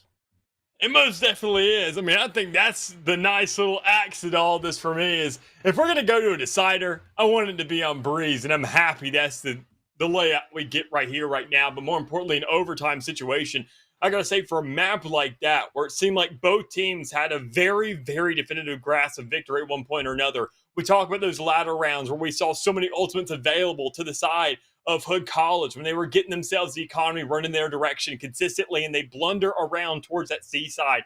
And even then, in exchange for once more, we had 10 rounds where, I mean, seemingly Ottawa was running it, and they just couldn't find that tip over the scale. And even then, a nice little 3-round strand back to back to back. You're figuring out, okay, this team has an understanding. They have a grasp, but it seems like they have butterfingers. They just can't hold on to it again and again and again. But regardless, that just seems to be the case for Haven. We got one more place to go, and maybe they'll have a better understanding there. We'll certainly see if that's going to be the case. We'll be headed to a break. When we come back, Breeze is on the cards. See you in a few.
Alrighty, we are back and we are ready to go. It's map number 3 coming up next. And, well, Breeze, it's been nothing but a breeze to get here, especially not if you're U Ottawa Gold, because they had to push it to double overtime just to get to this point, Mick. Yeah. And now they head into Breeze, their final map of this series. And gotta keep it a buck. I don't think it's going to get any easier. Yeah, I'm definitely with you here. I mean, I don't think there's been too much that we've seen. I mean, a lot of these maps, there's been a good bit of diversity available to it. Ascent, I mean, we know the map is just almost the Mona Lisa. Everybody decides to use it, and it's in almost every single series we get the chance to use. So it's always this form of rock, paper, scissors in terms of strategy. Haven, a little bit more of a one-sided affair, but surprisingly enough, we get ourselves in overtime. So, I mean, obviously there was a little bit of back and forth. And, I mean, these teams were reading into each other. Even then, sometimes it didn't come down to reads. It just came down to outright mistakes, leaving us scratching our heads. But regardless, though, here on Breeze, you got to put everything on the field. It is the last map, the last series of the regular season. You need to go out with a bang, and this is your opportunity to do it. Yeah, win here. I mean, like we said, U Ottawa Gold, they're stuck where they're at. But they can absolutely show themselves strong here at the last minute. They can push Hood College back down. They can deny them even further as we head into it. It's time to go, and it is Hood College's time to step up if they want to solidify their position. With that being said, Agent Select is underway, and we're seeing, it feels like pretty much the same. The only difference is KSEP going over to the controller, and it looks like Yabai is going to be taking the Sentinel role from KSEP potentially. Yeah, big stance. The first time we're going to see Viper in this series, I'm a little excited for, but even then, the long-range matchup is going to be the one thing I'm really looking forward to. We've seen a lot of clutch plays, a lot of aggression, a lot of lurks around the map, especially in Haven and on Ascent every here and there, knowing that you can get these cutoffs on the site. But now, I mean, Breeze, you don't have much space for that. Goodness gracious, you have to nearly trek a mile, it feels like, just to set yourself up for something like that. So a lot of players don't really opt to do it. So, I mean, these positioning is going to come to outright shots, looking at these long lineups and making sure those dinks come in full force. Absolutely. We are looking on the other side of things, though. Choose your agent.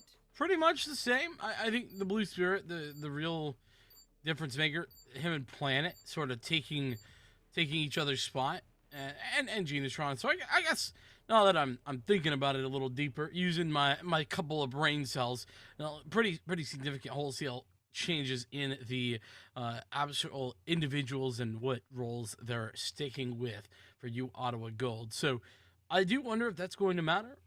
Typically, I think usually not, but something to note. Yeah, big stance here. I'm loving the looks of it, knowing that, I mean, even this was a decider.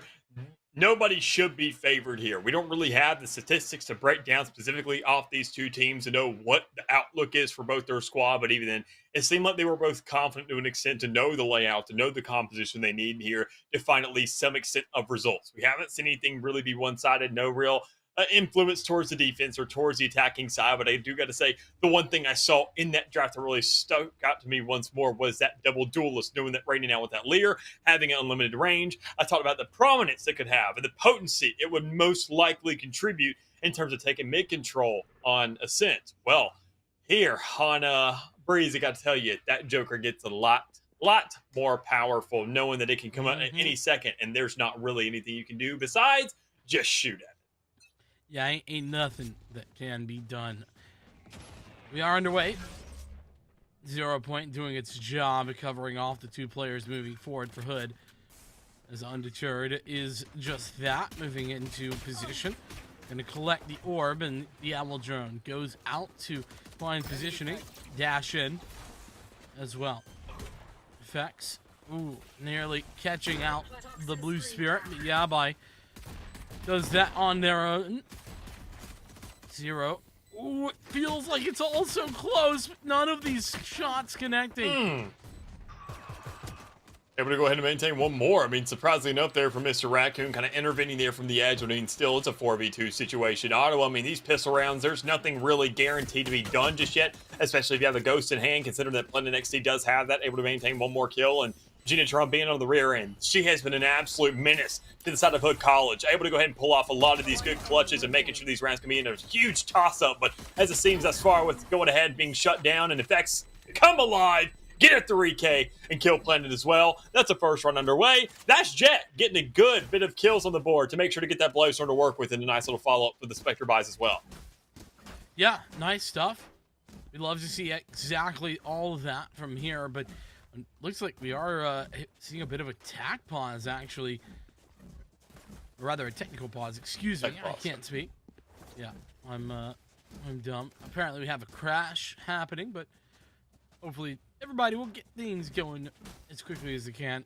You hate to see it, but Hood College with a strong start. Yeah, and even then, I mean, good positioning for it. I mean, knowing that even then we haven't really had many rounds going our way, so it's not like we can utilize this tech pause to any extent to be like, okay, well, let's use this as a timeout, because there's not much to figure out. I mean, it's still an even playing field. You can't really manipulate the fact of what's at hand right now, and knowing that you are going to have these forces to some extent right now. But I do want to go ahead and discuss the buys a little bit on this map of Breeze. Sure, the Spectres, that's their typical round 2 buy, but on this map, Marshals and Guardians look that much more disgusting because of how, I mean, disgusting they are in general and how much they play into the matchups and the ranges that you're setting yourself up for here on Breeze. And we do see only one Guardian coming in the purchase of Hood College thus far. So a little questionable, but maybe that kind of distance will be closed up almost instantaneously with that lurk going right through the tube when you see effects from what they're going for. Undeterred, putting bullets down range. Blue Spirit caught out in the open, but Zero using that ghost to great effect, is caught by the information from the recon bolt. Seemingly no problem. Effects? Okay. I guess that's fine. Mr. Raccoon tap it away with the headhunter, and well, now he's gonna be alone. Mr. Raccoon should be down dead to rights here shortly. Yeah, good stance thus far. 3 players still alive. You got the majority of your arsenal still to work with this next round, and you have that Guardian still within your grasp for your buy. So that's going to be huge for that Chamber to have an impact in this next round, knowing that you're going to be up against the likes of Vandals, obviously. But oddly enough, got full buys across the board with a Bulldog being bought, a couple Phantoms as well. Pretty good, though, knowing that the Phantoms, they're good for these close encounters. Keep in mind, I mean, sure, around the B side, A side, if you're hogging around those pyramids, but I mean, in a general consensus, when you're lining up towards the middle of the map, or if you're going ahead and putting yourself in top nest, you're going to be probably buying a Vandal. And now that you're going to have that Guardian looking to find those engagements, look to isolate these players possibly through the middle instead, which may be kind of a little bit of a lap round through elbow, that's going to be a good exchange here, knowing that even then you get the first blood on top of it out of effects. Effects has been so good, so consistent, doing it there again. Now has the Blade Storm available. Should it be a requirement, even a potential possibility? Players grouped up here for the B hit. Owl Drone out as well. All of this going to be for setup. Mr. Raccoon moves forward, but again, it's not good enough. Gonna upgrades for effects as they take the rifle, put it into their own hands, and it looks like a rotation. Rotation back towards B main. Yeah, big rotation coming through. Obviously, to be expected, I mean, B main is going to be that little bit of a favored spot, knowing how long it takes to rotate on this map. But still, the decision is opted for. Hood College know they had themselves a little bit of advantage. They got guns to work with now, knowing they found those kills in the closer quarter areas. So, I mean, honestly, they're utilizing the fullest map to its extent, and I'm loving every second of it. Find the kills in close quarters, pick up those guns, utilize those guns picked up in those upgrades in these further range combat, knowing that the rotation's already taken effect, and you're going to have yourself some nice free space to work with. So in a 4v3 situation, a Guardian, a Phantom still to play with as well, and knowing that you have that spike down now, you just work out a post plant because your Viper is still alive and ready to go and healthy, looking to go ahead and have an impact here. Not bad to say the least, but yeah, Hood College. Ooh, effects. Effects is going to have massive impact. Yep. It's just confirmed at least 2 players crossing out into the site, and so they know now for sure that at least 2 players cannot be in the flank. And there we go. Confirmation even further. Effects nearly with the ace. It's just Planet. And going to have to deal with the everything. Snake bites are coming. Shock darts could have been coming, and the Reyna didn't need to shoot anything but the bullets to the face. Yeah, big 3 rounds here on the board for Hood College, knowing they didn't only get themselves a second, but they got to follow up with their just resetting the likes of Ottawa into an econ bye once more. So, I mean, this is a good stance for them, knowing that they are going to go ahead, have the upper hand in this kind of exchange, a little flip-flop I like to mention, when you see these players not really getting the best start here to work with. So knowing that, I mean, even then you got to consider what buys are maybe coming through. You're seeing every single one of these rounds going over to the side of Hood College on the A side. That's where these rounds are looking a little bit more weak. So why not overinvest? Why not look for a little bit more influence there? But that exchange has not been made. That adjustment has not been encountered yet, or even maybe considered, as you do see the majority of players sticking towards tunnel, 2 on the site, but the last round in B may have to come in effect a lot faster if you're really going to get that impact you want. Fragment as well as the flash drive in as effects. Goes forward, moves in, and you're going to be able to double frag. Both the players on the site now dispatched. As it's sort of the same look sort of round from last round to this round. Landed on the flank this time out, though. There's no additional play. Undeterred, continuing to dominate. 1v4 and nothing to be gained. It is 4 rounds in a row. Now for Hood College, they've looked unstoppable. And more importantly, I mean, you can kind of give a lot of that credit if we look at the scoreboard and really pay attention to it. Obviously to effects. Absolutely disgusting. A huge start. I mean, you're waiting for your duelist to start looking insane here. We've seen Zero look really good with that duelist so far, but I mean, Breeze, we've seen a lot of those kind of early aggressive picks on that defense when it came around to Haven.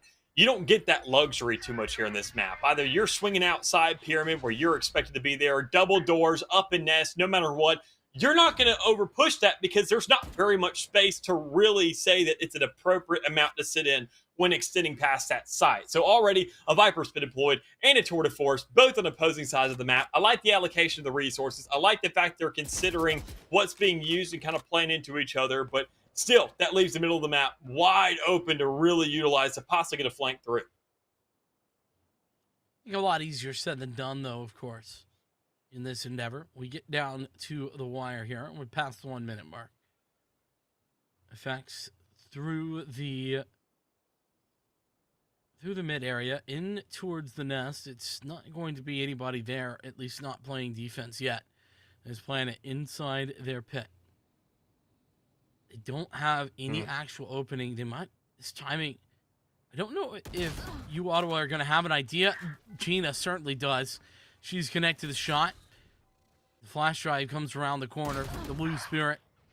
The Zero pops out and gets popped in the head. It's down to 4. V3. Oh, well, okay. Yeah, by able to even those numbers a little bit more. Oh, that's a 50-50 here. You just don't win. You got 8 seconds left on the clock. Can't hit those shots. And Mr. Raccoon with the Tour de Force in hand. You're going to keep swinging this guy. I mean, just one-on-one, giving him the exact matchup he wants. And, I mean, it's seemingly effortless out of him. I'm a little dumbfounded here from Hood College. I got to say, when you know you had the Vipers on one side of the map, a Chamber's not going to line up to have a Tour de Force waiting on players to come out of that. It's going to be on the opposing side of the map, and they chose to just fight him rather than go for the free site that you had with all those kills. I don't even think that's the problem. I think the real issue is that you swung one by one. Why? There's no reason. That's it. Hood just made a mistake. They're going to watch that back, and they're going to know it's a mistake. But how many times can he get away with it? That's really what I want to know. Mr. Raccoon has clutched now 6 times in the last 2 maps. You just can't keep getting away with it. And, I mean, some of those, sure, we can attest to him just being an insane player and just winning out these fights, just solid shots, landing it, hitting it, looking good. But even then, I mean, we got to consider, I like to say Ascent is a map of more blunders than actual execution. How many mistakes are being made on that map because people know it so well? I want to say the Hood College, it almost feels like this entire series has been how many mistakes do they make, because there hasn't been a ton. Don't get me wrong, but it seems like there have been enough to really manipulate and find yourself enough leeway here. And that's exactly why Ottawa is just following things up. Good shots, good executions, keeping themselves relevant, winning these exchanges and the one-on-ones just because of the position that they're not really looking out of from Hood College. I would definitely agree.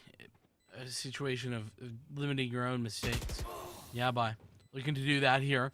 Mr. Raccoon setting up once again. It's going to be the lineups.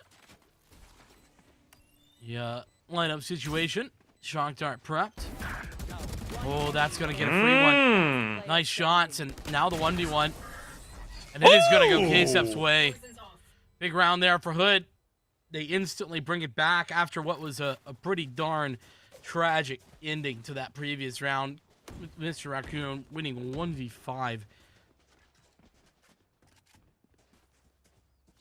I can say that when it comes around to Hood College and what they've done, their execution is almost perfect. It seems like the way they play the game out is almost like trimming a hedge to some extent, to where they do everything right. When they play it slow, go step by step by step, and dwindle down the size, that they're going to find this perfect image at the end of their destination. But I mean, whenever they find themselves overstepping, once they go ahead and really execute a little bit too much or prey too much on things working out for themselves, that's when they realize that there is no turning back past that point. But right here, right now, that's not a concern, as they find themselves 5 ultimates to play off of. They have a man advantage against 4 people. Yabai goes ahead and picks off one more. This guy is waking up here in the chamber, and it's darn good to start right now. Oh, Gina nearly is able to find another one. So difficult to get 2 kills with one magazine there, though. Even with all of those headshots, you heard all the dinks coming through. Blue Spirit tapping away, with nearly able to find it. HP was a little bit dicey there. Actually, 2 players very low, but nonetheless, Hood College will close 6-1. And you, Ottawa Gold, on their eco, do some damage. Most definitely do, but with rounds going in the direction once more, again, over after 4 in a row, then 2 in a row. Money's definitely dipped at some point, but I mean, it's started to iron out a lot more so with, I mean, the players 6,500, 4,900, 4,450, 62. I mean, regardless, if you end up switching these rounds, you got this round plus 2 more buys regardless, considering the money that's going to be there in the rear end. So you, Ottawa, they don't have themselves just 1 round they have to win. They got 3 rifle rounds they're going to have to win in a row, or at least go ahead and look good on. And with Zero getting that first pick with an operator in hand, it shows that maybe a new light has shown for the squad. It's not just about the opening pick, though that is important. It's who the opening pick is against, and effects going down is so massive. Train mark, though, denied. Yeah, bye. Going to find the information there. Really infiltrating the back lines is going to find Mr. Raccoon as well. And yeah, bye with another. Wow. How many times? I mean, off that, you got to know you have control for the A side. You just got to make that call. You got to get that wall down, and you got to make sure to get that plant down as fast as possible. And while you got Hood built towards the back with that old recon dart going up in the air, looking for somewhat of a stall. And even then, the Hunter's Fury not giving you enough space with the 5 ultimates that you had. You only have 1 being invested right here, right now, to go ahead and say, look, we're looking a little bit rough here, but hey, if we can invest 1 press of the X and then let everybody else just kind of scatter about, knowing that we've got some damage off on the board, honestly, that's a trade I'm willing to take every day of the week. Undeterred. That was a must-win gunfight right there. He's able to get away and fall back. That's as well very critical to the endeavor.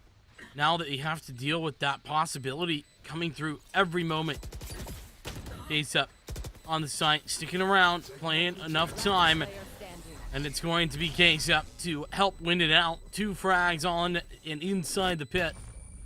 With the help of the snake bite alongside the decay. 7 rounds now for Hood, as they have confirmed at least the half victory.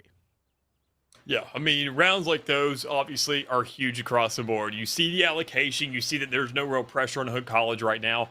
This stance is looking a lot more familiar to those strand of rounds that we saw in Ascent that gave Hood College that big lead to secure themselves that game. And It almost feels like a little bit of repeat of history. Sure, the rounds are kind of a little bit different because we did have that that clock difference go on, but that's just because Hood College never got the opportunity to try to get that spike down. But regardless, though, what they do knock down is a player immediately. They get that KO off the field, no null command to work with, not really concerned about that too much. And even then on the eco, you can't really freak out about what they're going to accomplish because it's supposed to be by a very dominant manner to get an A.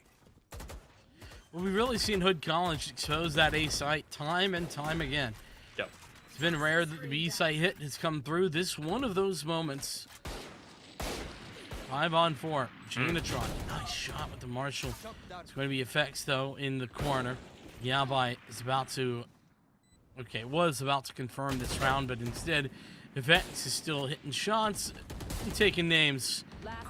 Pushing down the opposition. Effects the ace, a real possibility here now that Planet's position is well known, and well, here we Effects wants it. Effects is gonna get it. What Effects wants, Effects gets. 18 and 5. Damn, what a map this guy's having. Yeah, outstanding so far. Continue that momentum, just being an absolute reckoning and dominant force across the field, and even then so creating that leeway. And I like the times that Hood College are utilizing here. They have such a large lead. They have such a luxury. They're looking to ingrain that into the minds of their opposition to some extent. On these eco rounds where you know you're guaranteed probably a win, knowing how long range this map is, and that you've never hit the B site, there comes a point where Ottawa's going to say, just full stack A because they're never going to go B. During an eco round, hit B. Let them know that, okay, we are well aware this side is still here. We just decide not to hit it. Even if it's a little bit sloppy because it's been a while since we've been to this side of the map, it's still going to be utilized and it's still going to be darn near flawless just because of the weapon differential we have. So good utilization of the map there. A little bit of switch up, even then a little bit more sporadic towards that side and hall where you see a good exchange of damage go for both sides and a very, very important first kill for Effects where he's just continuing to wreck everybody. Continuing and dominating. Ooh, undeterred. Looking to confirm these frags. Knows the Blue Spirit is here, but the real question is he aware of the secondary player in that corner on the left-hand side? I'm not sure. And yeah, 0. Okay, never mind. He's nowhere. He's so well aware. Gets the overheal as well. Just to add insult to injury. Undeterred, going to look for Planet. Is looking to swing out, looking to try and apply that pressure. But undeterred, his timing could not be better, falling back at the right moment. Slow and steady, Phantom in hand. It's going to take a little bit more shots to find these kills, and that's the price you pay for running that gun when you're not set up on the site.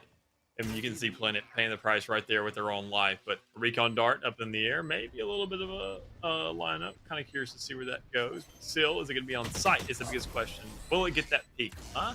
Doesn't really matter. K-Step set up there towards the back inside that window, able to go ahead and grab that kill. Make sure to secure a 9th round here to work with. It has been absolute, utter domination here for Hood College in this game so far. And to know that, I mean, they are just continuing again and again. The only round they lost was because they didn't execute onto a site within the given time. It just kind of speaks its own volume because I think the scoreboard is going to be enough to let you know what exactly is going on here. Effects, able to find multiple kills at the very start of a round. Undeterred, being that duelist, staying alive towards the end of every single round, looking to just go ahead and capitalize on the effect. And honestly, the little kindle that's already been made. Why not just make the fire burn that much brighter? And that's exactly what they've done. No pressure to use any of these ultimates. The only one they've utilized thus far in this game has been that Viper's Pit earlier on. And since then, it's been absolutely nothing. But finally, an answer on the board for Ottawa as they get themselves a first blood, but immediately exchanged. Back and forth. There's the 3-on-3 now. The Empress is going to be popped from Undeterred. He's going to get flanked. Okay, never mind. K-Step has the flank on lockdown. No problems. B-site open for business, and the rotation from the offense, pardon me. Hunter Shuri could deny the plant. Or, no, excuse me. I was going to say the no command could be utilized to bring it back in here, but 2-on-3, that's the problem. Spike planted. How do you even get away with this? How do you get out with this? Blue Spirit's looking for upgrades to those weapons. Just had a Marshall, and honestly, a save wouldn't be the worst call either. One enemy remaining. Well, no save to be had here. Now the Blue Spirit definitely looking to do so. Oh? I mean, that's one of 3. And that spike is still counting down. So probably just exit frags past this point for the Blue Spirit. You don't really try to do too much here. You look for some players, hope that somebody swings into your favor. And there it is. Able to go ahead and get one. He went ahead and knew where Hoodville was, so you try to make that exchange around, but that's just not going to happen. Dying to the spike will be a very good decision here. Even though you got a rifle, you took down many players with you, but it's 10-1 ultimately right there towards the end. And before we go ahead and choose, look at those blue X's in that mini map. They are very, very, very scattered. That is something that we're going to have to see Ottawa really adjust here in this last part of the half. They want to have themselves some relative success, is that they have been overextending in this map. As I mentioned on Breeze, it's very, very unforgiving in that aspect. A lot of teams like to go for this aggressive plays on this defense, but this map just does not allow that. You have to hold your angles. You have to know when people are swinging. You have to hit those shots when they present themselves. Otherwise, Hood College, with the lurk that they're allowed because of how much control they can take in the map naturally, just because of the way Breeze allows itself, is going to be very awkward when Effects pushes right through and just shoves the barrel down lane. What an opening engagement there from Effects as well. Statement shot, if there ever was one to be had. The Blade Storm is out. Case up there on a bit of a trade, but Zero has taken Effects out of the operation. Defensively, they have both the Viper's Pit out today as well as the Blade Storm, but that leaves the B side open to interpretation. And the Viper's Pit of their own. Kesep going to be able to put that down as soon as the spike gets planted. And there we go. Hunter's Fury at helm. Play defense is. This could be the 11th. Just about the best way to put yourself into position to win a map, especially with Zero going down early. Big stance once again, over and over and over. It's a 2v3, 2v3, 2v3. Ottawa, they can make sure to find these ones until it gets right down to those final three. And sure, some clutches may happen every here and there, but ultimately, every single time, it feels like these three players alone are always the one in those circumstances. If you go back through and look at it, undeterred, I guarantee you it seemed like 9 times out of 10 in these 2v3s, he was alive, dueling out those fights, getting the majority of the damage. You saw Viper just setting things up, playing it slow, maybe going for a setup, and then Sova just looking to capitalize off that and buy out that time and be that big safety net, that last final ditch attempt to make sure that nobody touches their precious Viper in the rear end. That execution from Hood College happened so consistently that 11-1, I think that is a perfect example of what they got. Is the only mistake they made was because you can tell by it, they just didn't find the execution in time. Very much the case. Here we are in the pistol, though. Hood College. This could be the nail in the coffin, really. Or it could be Ottawa's chance to get back in here. We've seen their pistol rounds before, and it's been pretty good. It's fast half, not so much. Zero trying to take some shots. The Blue Spirit, is he finally on the board? Might have been the Blue Spirit's first frag right there. Zero swinging out, able to connect at least something. A 3-on-4, a disadvantage as Hoodville brings it back to something more even, but still in the favor of Ottawa gold. This is huge for them. Could be the start of something new, but you got to make sure to be ready for whatever players are around. And case that Nora Hoodville was prepared for Gina Tron there on the outer edge, and she's had herself some moments in this game thus far. But problem is, it doesn't seem to be the case for at least Blue Spirit, as you mentioned earlier. Wasn't really the first kill on the board, but I mean, you still got play to work with. And Mr. Raccoon being good for at least, some effect in this game, being the best in terms of what we got so far out of Ottawa. But there needs to be some more. And honestly, I mean, Hood College, this is such a luxury that you never really get to see. 9 rounds of leeway. Just do not throw it away. Save up what you got. Even then, if you don't feel comfortable with the 3rd round, save up for a 4th. Get that money, get that streak going, and wait to win yourself out just purely by the arsenal at hand. Well, that rendezvous out is going to give the information. Mr. Raccoon going to be calling the info about all of these players. Ooh, nice readjustment there. They want another. Keeps going to ultimately trade him out. And a 0 point doesn't catch everyone, just undeterred. So realistically, this is not bad from Hood College. I mean, they've already done a little bit of damage. They just have these classics. That's all they've got. They got some dueling power. They got 0 on the flank, more importantly, which is actually huge here. A little bit of a lap around, ring around the rosy. Nobody expects it coming, but until you finally get shot in the back, that's when you realize what's at stake and what exactly happened. They took 2 players down with them. That's pretty impressive in its own right, considering they all had classics. I mean, these 2 teams, I don't know what it is, but they know how to make some work out of classics. It is very, very impressive to watch, but still, it's all behind us now because there is no pistol round anymore. There is full buys across the board. Sure, it's not going to be rifles or anything, but still, there's a gun in hand and there's an armor strapped up on players, and that's all it really comes down to. Let's see what they can duke it out with. Yeah, and I'm almost a big fan, Mick, of just like force buying everything you want into this if you're U Ottawa Gold, because you just can't allow Hood to have any rounds. Like 1 round and that's match point. It's series point. But U Ottawa have elected to play this very much as on its round. Like there's nothing wrong. Like they are, early on in the game rather than backs against the wall. Well, it's definitely plausible. I like the idea of forcing things out and trying to go for this round, but I mean, if you win it out, you give yourself another guaranteed 2. And even then, if you find yourself some relative success like Zero did right there, I mean, you are coming out fine and dandy with some great value on your hands. Because undeterred, look at that right there. 2 health in the bucket. Still can't really find that heal to get off. And even then, in a 3v3, a 3v2, Ottawa favored again once more. This is looking great for them at this round. It is certainly looking great, but HP significant. Oh my goodness, never mind. Raccoon coming from the other side. Hoodville. 1-on-2, and then lineups are going to seal the deal. Surely, Planet.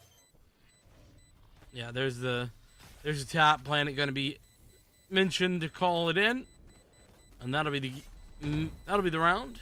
Out of charges. 0 trying to get in there, or rather get out of there, and Hoodville will not be able to do so. And it was a risk, a big risk at that for U Ottawa to play the bonus as they did. But they did, and they won. Yep.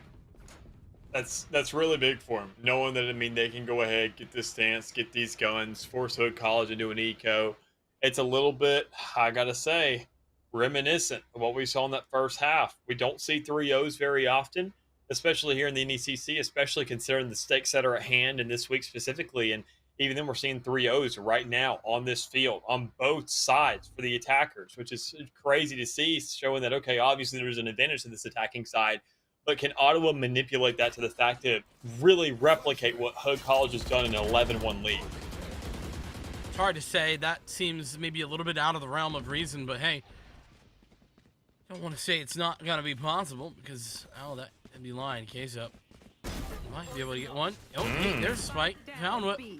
Only going to be the single frag, but still damage is damage. Shock dart, a little bit of nothing gained off the grip of that one. Undeterred, left alone, 1-on-4. Hopefully can find something on the exit. He's getting hunted, but I don't think they know that that's the case. Mr. Raccoon very close by. But the operator is actually at a pretty big disadvantage in that endeavor. Undeterred wants this bad, though. You got all the time in the world to go for it. A little difficult. Yeah, Mr. Raccoon's not gonna repeat. He's not moving. Yeah, he's just holding that. He may even think for somebody to come through an elbow, maybe find that execution, get that player, say free ult orb available. But wow. Okay. 49 or 4,700 down the drain. Yeah, I think that, I mean, that's not something that can be rebought particularly easily. Like, no, they do have enough. Zero has 9K. Okay. I thought maybe U Ottawa didn't have anybody who had enough money to buy that, but ultimately Zero is going to have plenty. So, nonetheless, still a big win at the end of that. Not able to recover the op, but Oh, well. FX has one already. Yep. FX playing up on top of the pyramid here. You can play this about one time a game. And it was snuffed out by an owl drone. I hate that, man. There are those Sad. spots that you can only do in like one spot per game. And if you get either, say the team goes to the other site and you're still scared, like as if somebody possibly saw you or got snuffed out, like, okay, they're opping towards that site. Or if an owl drone just peeks you like that, you didn't even get a chance to take your shot. That's the worst part. Yeah, that is the frustrating thing. Good build. Oh, that's a massive frag. Mr. Raccoon gonna go down. Remember, any round here for Hood College is map point, is series point. Oh, not quite able to get there. I think damage was done though. Ultimately, double kill to bring things back, and yeah, by doing the work needed. Planet left in the 1v3. 30 seconds left. Well, reminiscent once more. 3v2 situation made 3v1. Different sides of the field, different players alive, but maybe the same result as you do see that operator being over there towards the nest. You buy stationary with that Vandal in hand, and sure, Snakebite may be up in the air, but that spike was just put down. You got ample time in the world. You can discuss things out. Heck, you can take a timeout if you wanted to right here, just chilling about, waiting for that spike to tick down to discuss what exactly went so well there and what you may be waiting for in the next one. But regardless, though, it's match point across the board. It's looking good for Hood College. It took them a while to get that first round. It's the same exact ratio, keep in mind, 4-1 in terms of what we saw in that first half from the attack to the defense. But, I mean, man, you got a completely different roster of characters available for you. Man, would it be crazy if you Ottawa Gold were able to just run the table like Hood That'd be College insane. did? An overtime here? I mean, that would be one of the best comebacks I've seen in Valorant, I think.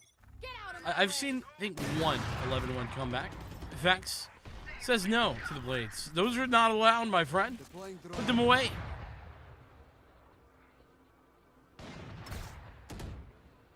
Crazy, come to think of it, I've seen 11-1 comeback as well, and I've only seen one. It was on Breeze. I can't think of what tournament it was or where it was from.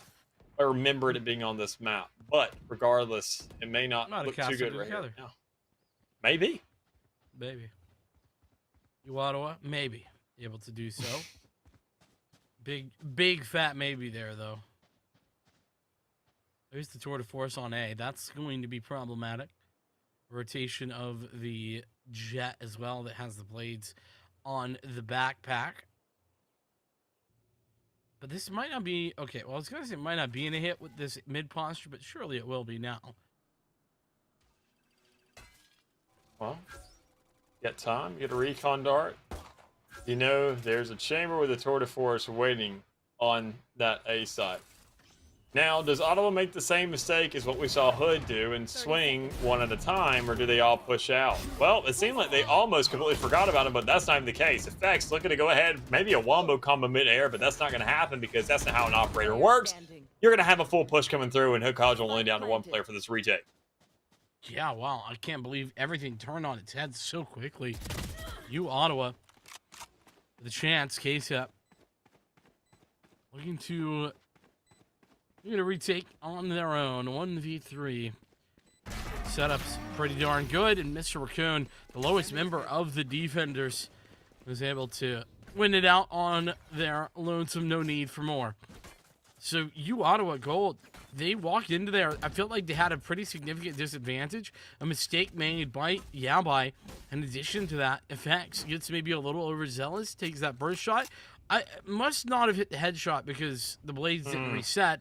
And then gets caught whilst in the air. Yeah, I mean, the biggest thing I'm really questionable right now is still, I mean, Hood College, I understand you have a very big safety net sitting between you and the likes of Ottawa, but I mean, now as it stands right now, last thing you need to be is kind of forcing up a little bit. I know they'll have enough money for the next round to buy things up. They're making sure that is there. That opportunity will always be present and relevant to some extent, but man, knowing that you're still buying things up and seemingly looking for rounds, looking to make things expensive. That's just not the case when you're up against the likes of an operator with a marshal in hand. Guardian trying to do some damage, at least what you can. It's easier said than done. Underrated. Cool bridge. This gun looking good for undeterred as it's not quite going to be enough. Hoodville taking the shock dart out at the wrong time. It's Mr. Raccoon for another quad. Has just been so good with that operator. Is going to push the U Ottawa Gold side up to 7. But it is a gun round now for Hood as they get another chance to close things out. A weird thing I always talk about is if you're like in a situation where you're looking at maybe 1-2 rounds to finish things out, and we see teams going for this whole flip-flop situation again and again and again, you're already sacrificing so much just for one round.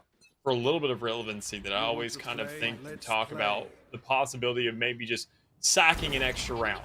Why not lose the guns, save the money, then you have like 4 rounds to buy in a row, and if you can't win that out, goodness gracious, there's something much larger at stake here and a much bigger problem where you're probably going to be going to overtime anyways. But right now, Hood College, they result themselves a kill. They're not showing they're sleeping at the wheel right now. They just need a little bit more antsy. They need a little bit more fuel in the tank for themselves to get this one last round. But Zero is looking to be the one to really shut that down. 4-on-4 now. Zero in brilliant position. This is going to be known about, though. Shock dart. Ooh, it's so close, but Hoodville is going to win it. A key victory. And now the Hunter's Fury comes out trying to deny the plant. It will do that. It's going to get the tag. No frag to follow that up. And Planet gets into position in the meantime. Viper's Pit should be able to be planted down on this site. Wow. Oh! Planet! The timing and effects going down. It's a 2-on-2. And there goes that Viper's Pit. Spike somewhat caught in the midst of it. Got to get the read on this outer edge, so knowing that you see that KO arm right until maybe it's a little bit too late.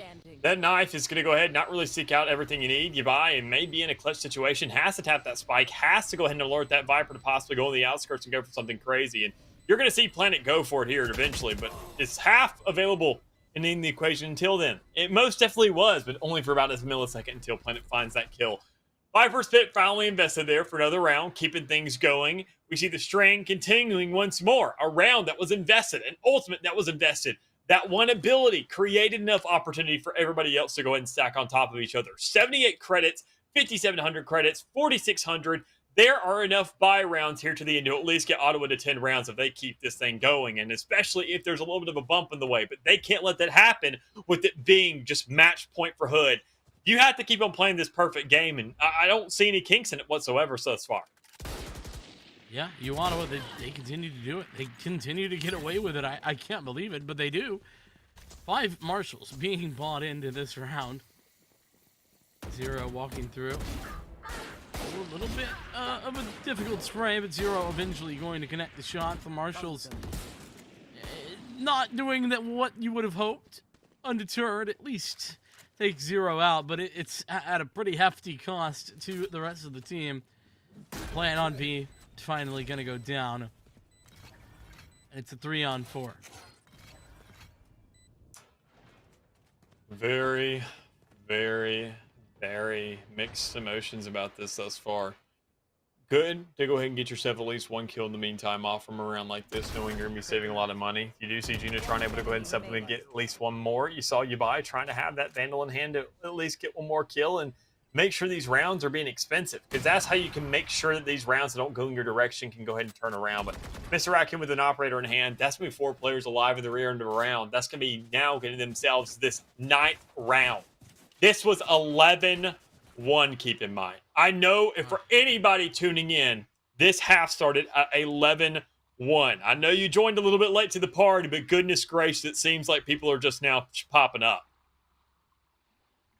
I mean, I cannot believe that we are at this point.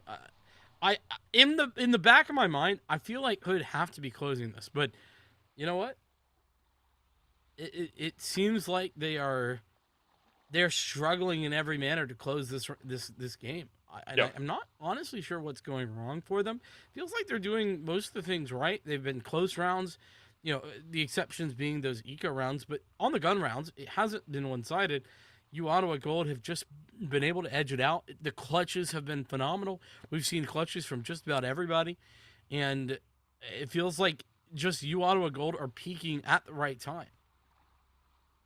Yeah, I think honestly, I mean, it really just dwindles down to that. Even then, I mean, these rounds, once again, they're not even coming down to situations of the 3v2 that we saw. I mean, Hood College, when they were on the attacking side, even then, when they were in a post plan, they were in a 3v2 very, very consistently. That's going to be my magic number, magic matchup, at least for these two squads thus far. And using that last half as a reference, Ottawa, it's either been extremely close in like 1v2 situations or it's been very dominant in terms of maybe 4 players standing.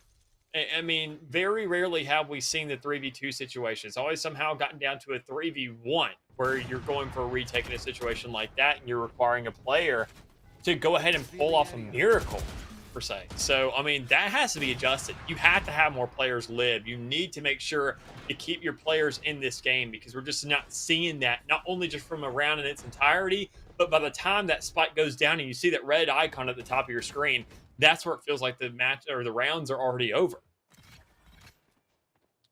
Yeah, but I spotted out there on inside the door, so actually pretty important situation. So Hood College, the retake potential limited just a little bit, at least on the initial push because of that. The Owl Drone making it even more so difficult to retake from that angle. 5-on-5. Here we go. Undeterred here is that push. Gonna connect that shot. And they still aren't prepared. The Empress coming out. This could be the round. It's gonna come forward. Undeterred has another. Give him a third. He wants it bad and he has it. There is effects doing the heavy lifting as well. One player. And Gina. She just cannot do it once again. 13-9. It's finally gonna close. Hood College, they will win out Breeze, but at a heavy cost. This was not clean. Yep. This was not what they needed. I got to say, I mean, from a team that we can go ahead and look at the standings, I mean, sure, what this is going to do, they're going to keep their spot there in the top 4 when it comes around to the seedings in terms of their division. I mean, I think they're sitting at number 4 exactly, number 4, number 5. 3. 3. Well, even better. Didn't look like it. That's the thing it comes down to. That's really the point I was alluding to across the board. Sure, they're going to have themselves that playoff spot. It is secure, but, I mean, keep in mind, this is supposed to be the punctuation. This is going to be either the period or the exclamation point for a lot of teams to say, we are ready, or we are going into this winning it all.